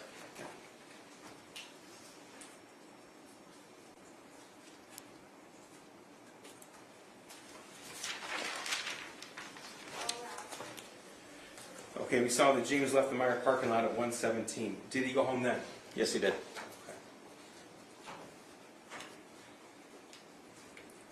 Now, first, did he receive a phone call from Jennifer? Yes, he did. Okay, so this is 1:19 p.m., and how long was this phone call? 10 minutes and 19 seconds. Okay. Exhibit 151 is GPS location from 1:20 in the afternoon, November the 30th? Correct. Okay, so that's right after he received that phone call from Jennifer Crumbley? That's correct. Okay, and this indicates that he was at the home. On East Street, yes. Now, at this time, do we know if Jennifer was on the move? Yes, she was.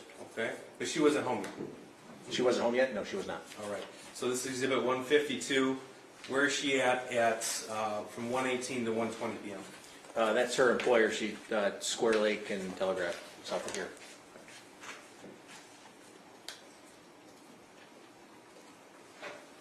Now, while she was on that phone call with the defendant, with James Crumbley, did she send any text messages? Yes, she did. This is Exhibit 133. What did Jennifer Crumbley write to Andrew Smith? Well, first of all, did you learn who Andrew Smith was? Yes, I did. Who's that? That was her boss at work. So this is at 1:23 p.m. According to the records that you reviewed. Was she still on the phone with James Crumbley? Yes, she was. What did she write her boss? She said, "The gun is gone, and so are the bullets." He replies with, "I'm praying everything is okay." She says, "OMG, oh my God, Andy, he's going to kill himself. He must be the shooter." Okay. And that was 1:23 in the afternoon on November the 30th. Correct. Now, did the defendant receive another phone call from his wife after they hung up from that 10-minute phone call? Yes. Okay. Going back to the phone log. This is at 1:30 in the afternoon. It looks like a 3-minute phone call between the two. Correct. Now, this was at 1:30 p.m. with a 3-minute phone call, so it lasted about 1:33 in the afternoon. Correct. What did James Crumbley do after he hung up with his wife? He called 911. This is Exhibit 154.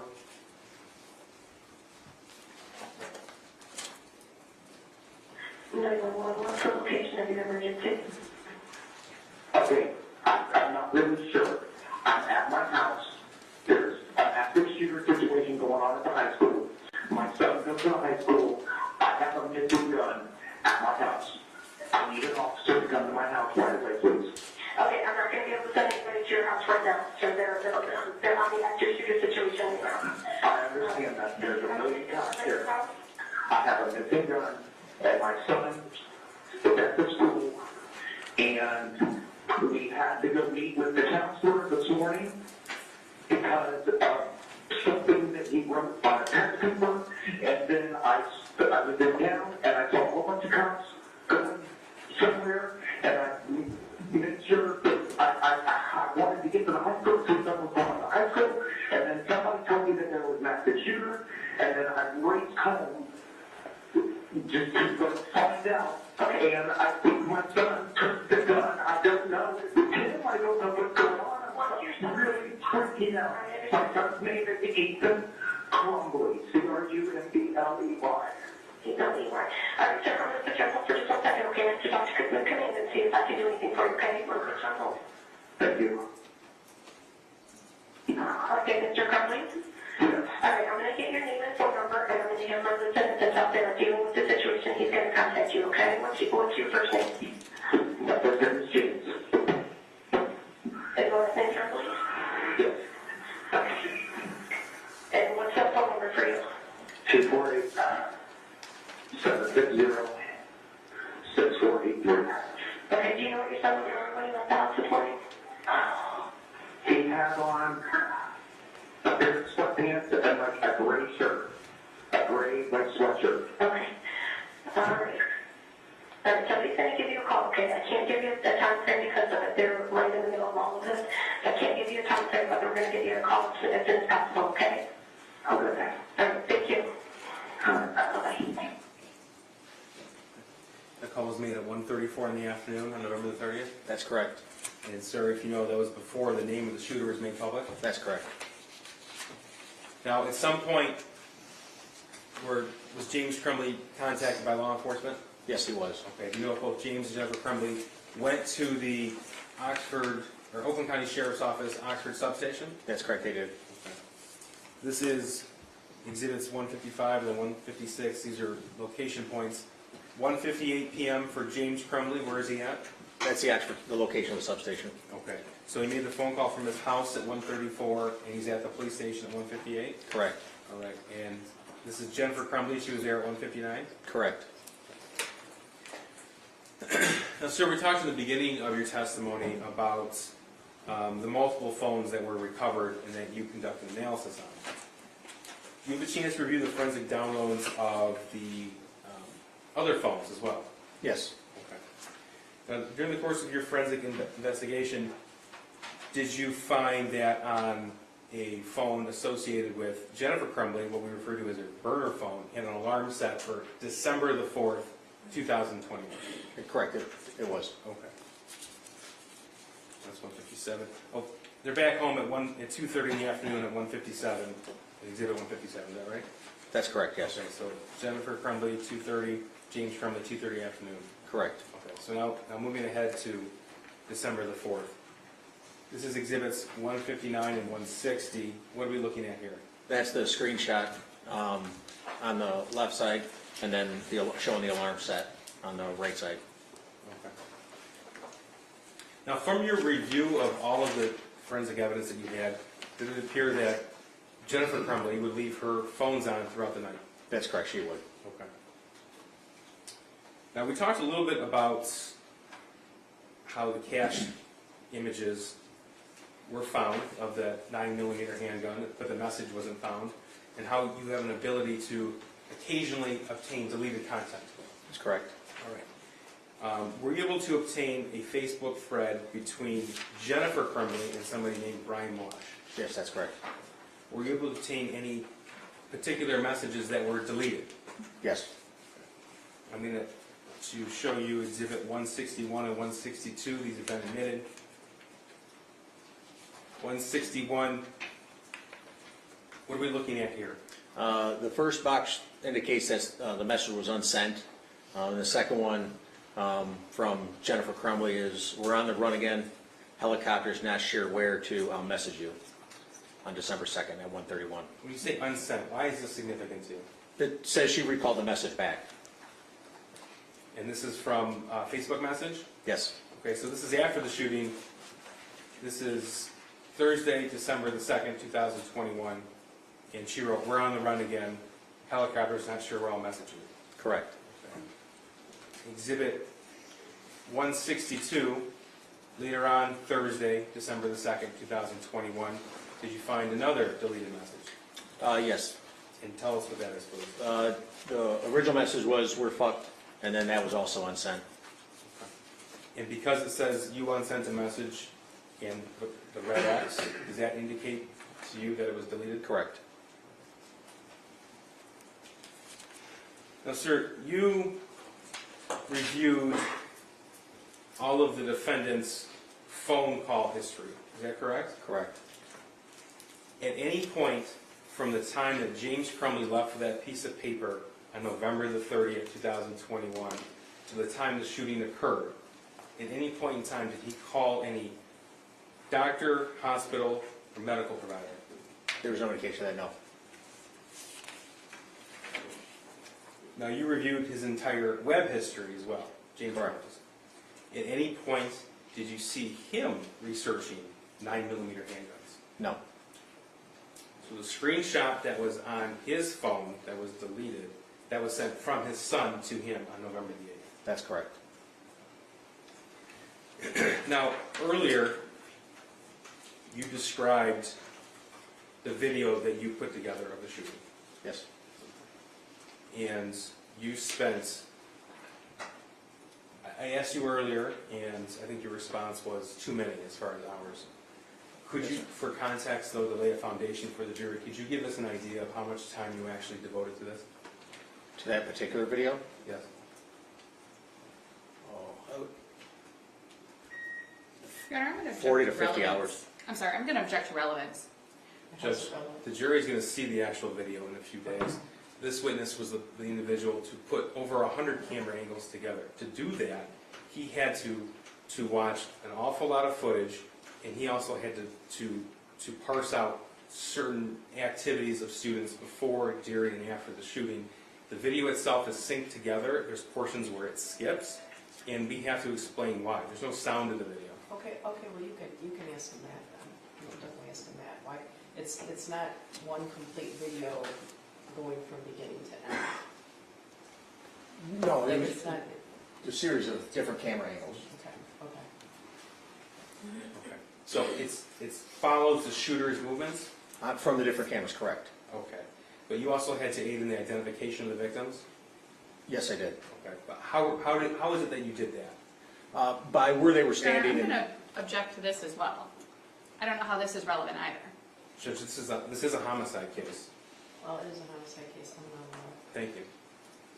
Go ahead. By where they were standing, I was asked what they were doing just prior to the shooting, the victims were. So how are you to put that together, though?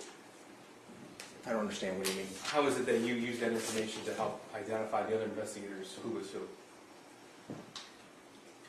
Let me ask you, did you learn what certain individuals were doing directly before the shooting? Yes, Okay. yes. And the group of students you identified as Hannah, Kylie, and Riley, did you know what they were doing? Yeah, they were just standing there dancing and laughing, it appeared, and joking. All right, thank you. That's correct.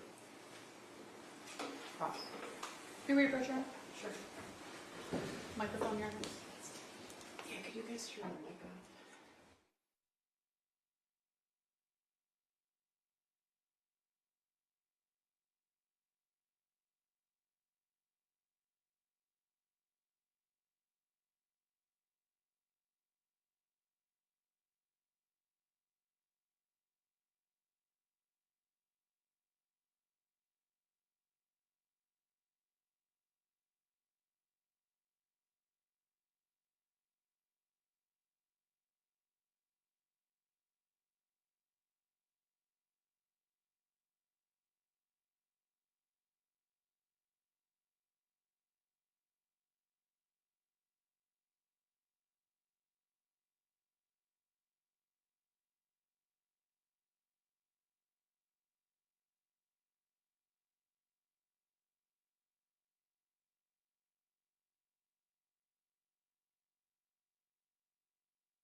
tomorrow at 9 o'clock in the morning. The reasons I'll explain to you more later when we meet. Much like I said at lunchtime, you cannot discuss your testimony with anyone because you're in the middle of testimony right now. So I'm going to have you come back in about 8:45 tomorrow. We'll start right at 9 o'clock tomorrow morning with cross-examination. All right? All right, so you can step down.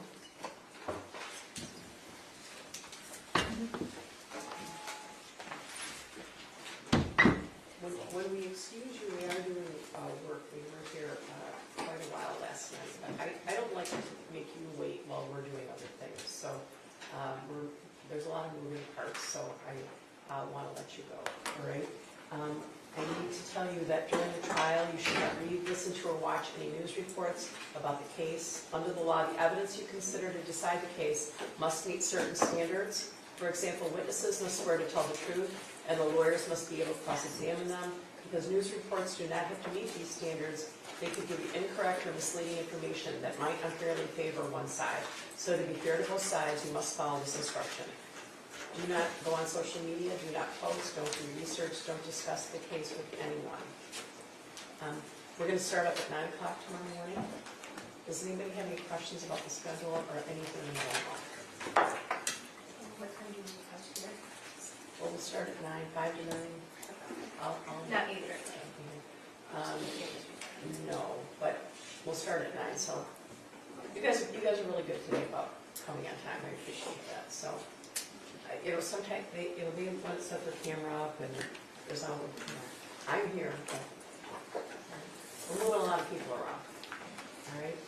So, and the court, and we have to go through security. There's all those things, so it takes some time. So we'll go all day tomorrow. We're making really good time, I can tell you that. Anybody have any other questions about the schedule? Any other questions about the schedule? Oh, I forgot to order you to stay healthy. All right? All right. And we'll start up again tomorrow at 9 o'clock. All right? All rise for the jury.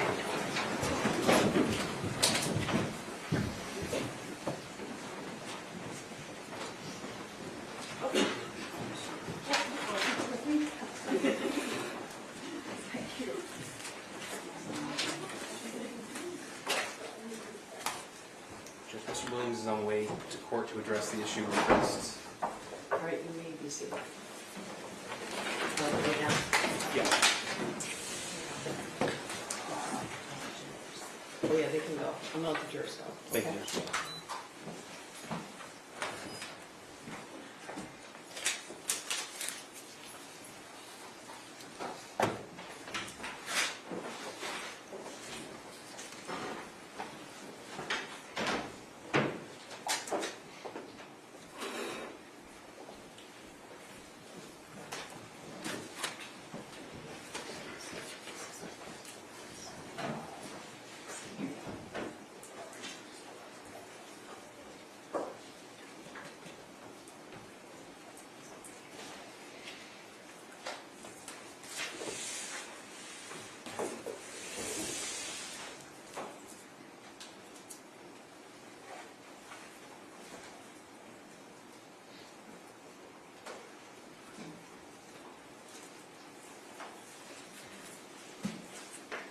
There are no jury instructions issues anymore, right?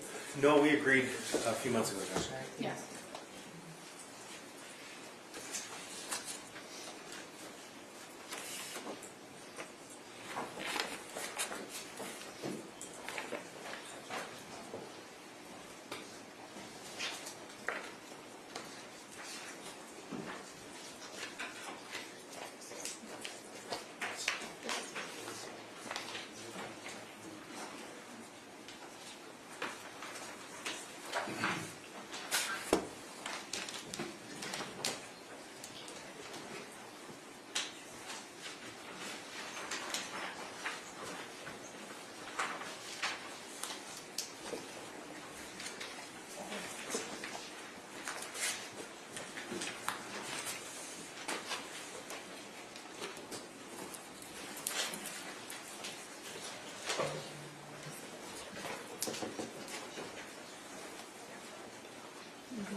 Good afternoon, Your Honor. David Williams.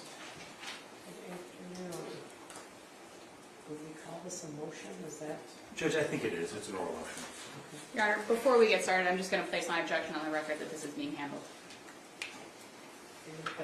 That this is being handled? Yes, especially in front of the media in the middle of a trial, when this is obviously very likely going to be put out in the public, Your Honor. Well, I do have a concern about that. Judge, I was not certainly asking for it to be in front of the media, but I don't know how to make a record without that. Well, we've learned that. It's called 8.11 amendment. Madam Judge? Well, I guess I'm wondering, during the course of the trial, if there's any kind of stipulation that could be agreed to. Certainly, I'm happy to discuss what my request is, Judge. Well, Ms. Lehman, would you be willing to have a discussion with the prosecutor's office? I can't, I have to hold the public courtroom. Correct, Your Honor. I do not want to impact your client or your case in any way by doing so, so I'm weighing the rights of the parties, so. I would be more than happy to speak with the prosecutor's office about this. Judge, I'm going to be very brief.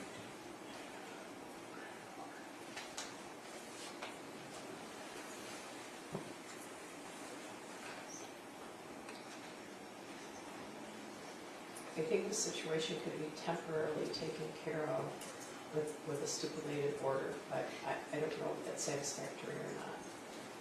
I'm reluctant to impact the rights of the parties during the jury trial. I mean, Judge, my request is pretty straightforward, and it's pretty time limited. Well, I know what your request is, but I'm concerned about statements that might be placed on the record, right? Aren't I concerned about that? I am, Your Honor. I mean, Judge, I think it's appropriate for the record, and obviously the jury's not present, that's why they're not here. But I understand what the court's raising. I'm not. All right. Well, I know you do. I know you do. I know you understand my concern as well. I do. Hold on just 1 second, Judge.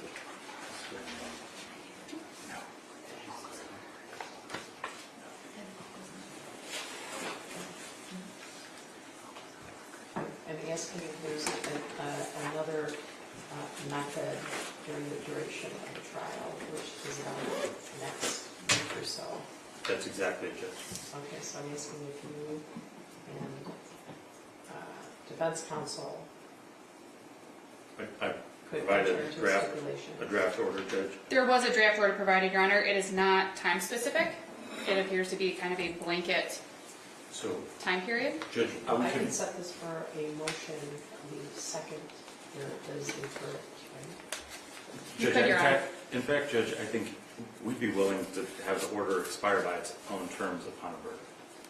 We're just talking about during the pendency of the trial. Okay. If I'm shaking his head, I would like to.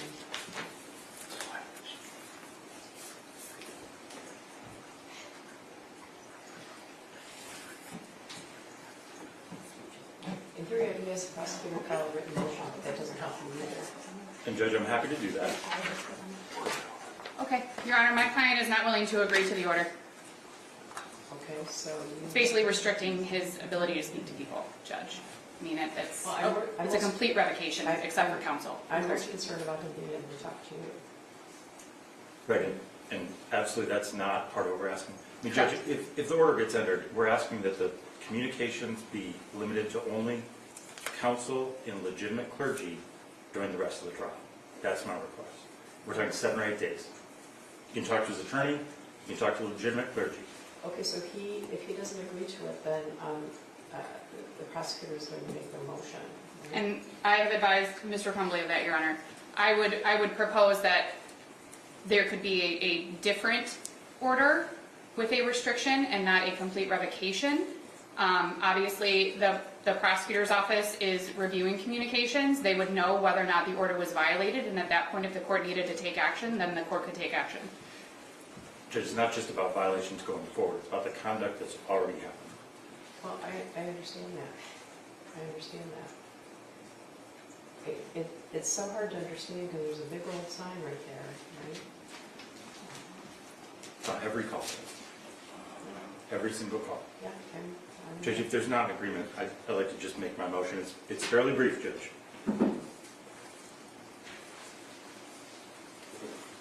So Ms. Langer, what's his position?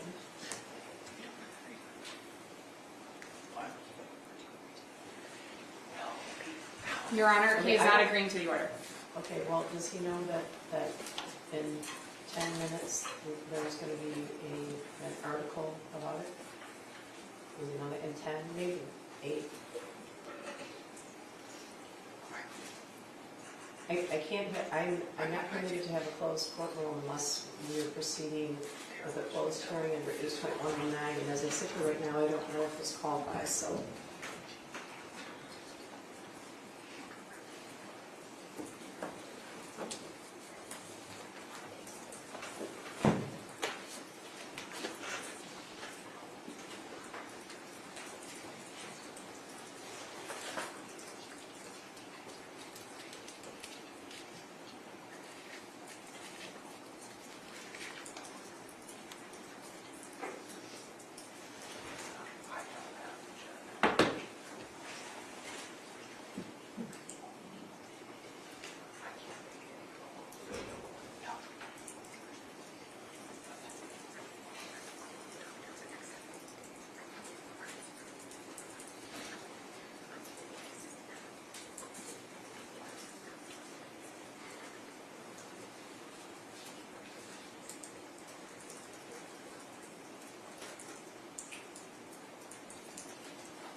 No, you will.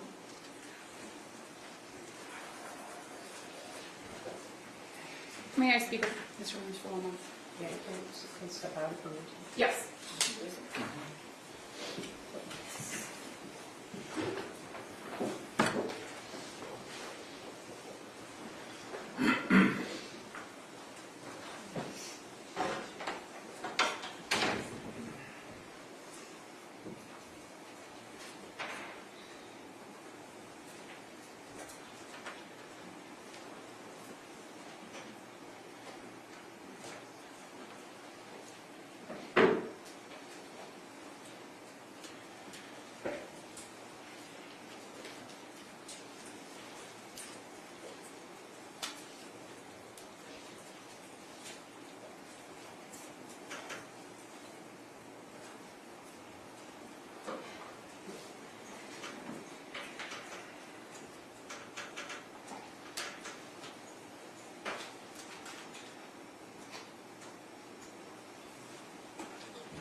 Want me to bring it in? Yeah. Okay.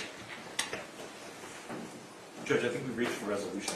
Sounds good. Judge, I think I can just briefly make a record. This is obviously, the order is going to become public. The agreement is going to be that Mr. Crumbley's communications will be revoked, but not his ability to do research or otherwise participate in his own defense. So not just communicating with counsel, but his ability to read or get other information. Okay. Simply communications. And So- that's going to be a stipulated order between you and Ms. Langer. Correct. All right, and did you say that order would expire upon a verdict? Yes, Judge. And Okay. And perhaps it should go what if there without isn't saying. one? What if there isn't one? Well, I think Would you I like? mean, we can address it at the time. Okay. I think the issue is, once there's a verdict, a lot of the issues just fall away. Okay. And Judge, it should go without saying, but I hope the court will encourage Mr. Crumbley that the conduct that's got us here. I think I already did through his attorney. Okay, On several thank you. occasions, both in private meetings that we conducted. When I say private, I mean with both the prosecution and the defense. And for the record, I've also addressed it here. I know you have. So. I gave out free legal advice, Mr. Owens. So someone can take it or not take it, right? So I'll sign the stipulated order. Yeah, okay. Good. I didn't sign it.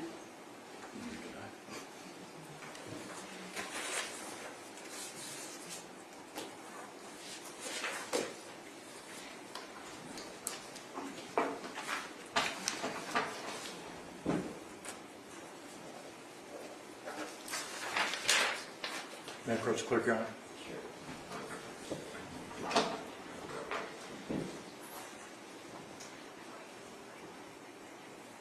All right, my staff is going to e-file the order, all right? Thank you, Your Honor. Thank you, Your Honor. Isn't there one? All right, so we'll start right at 9 o'clock tomorrow with your cross. Okay. All right, Thank you, Your Honor. thank you. Thank you.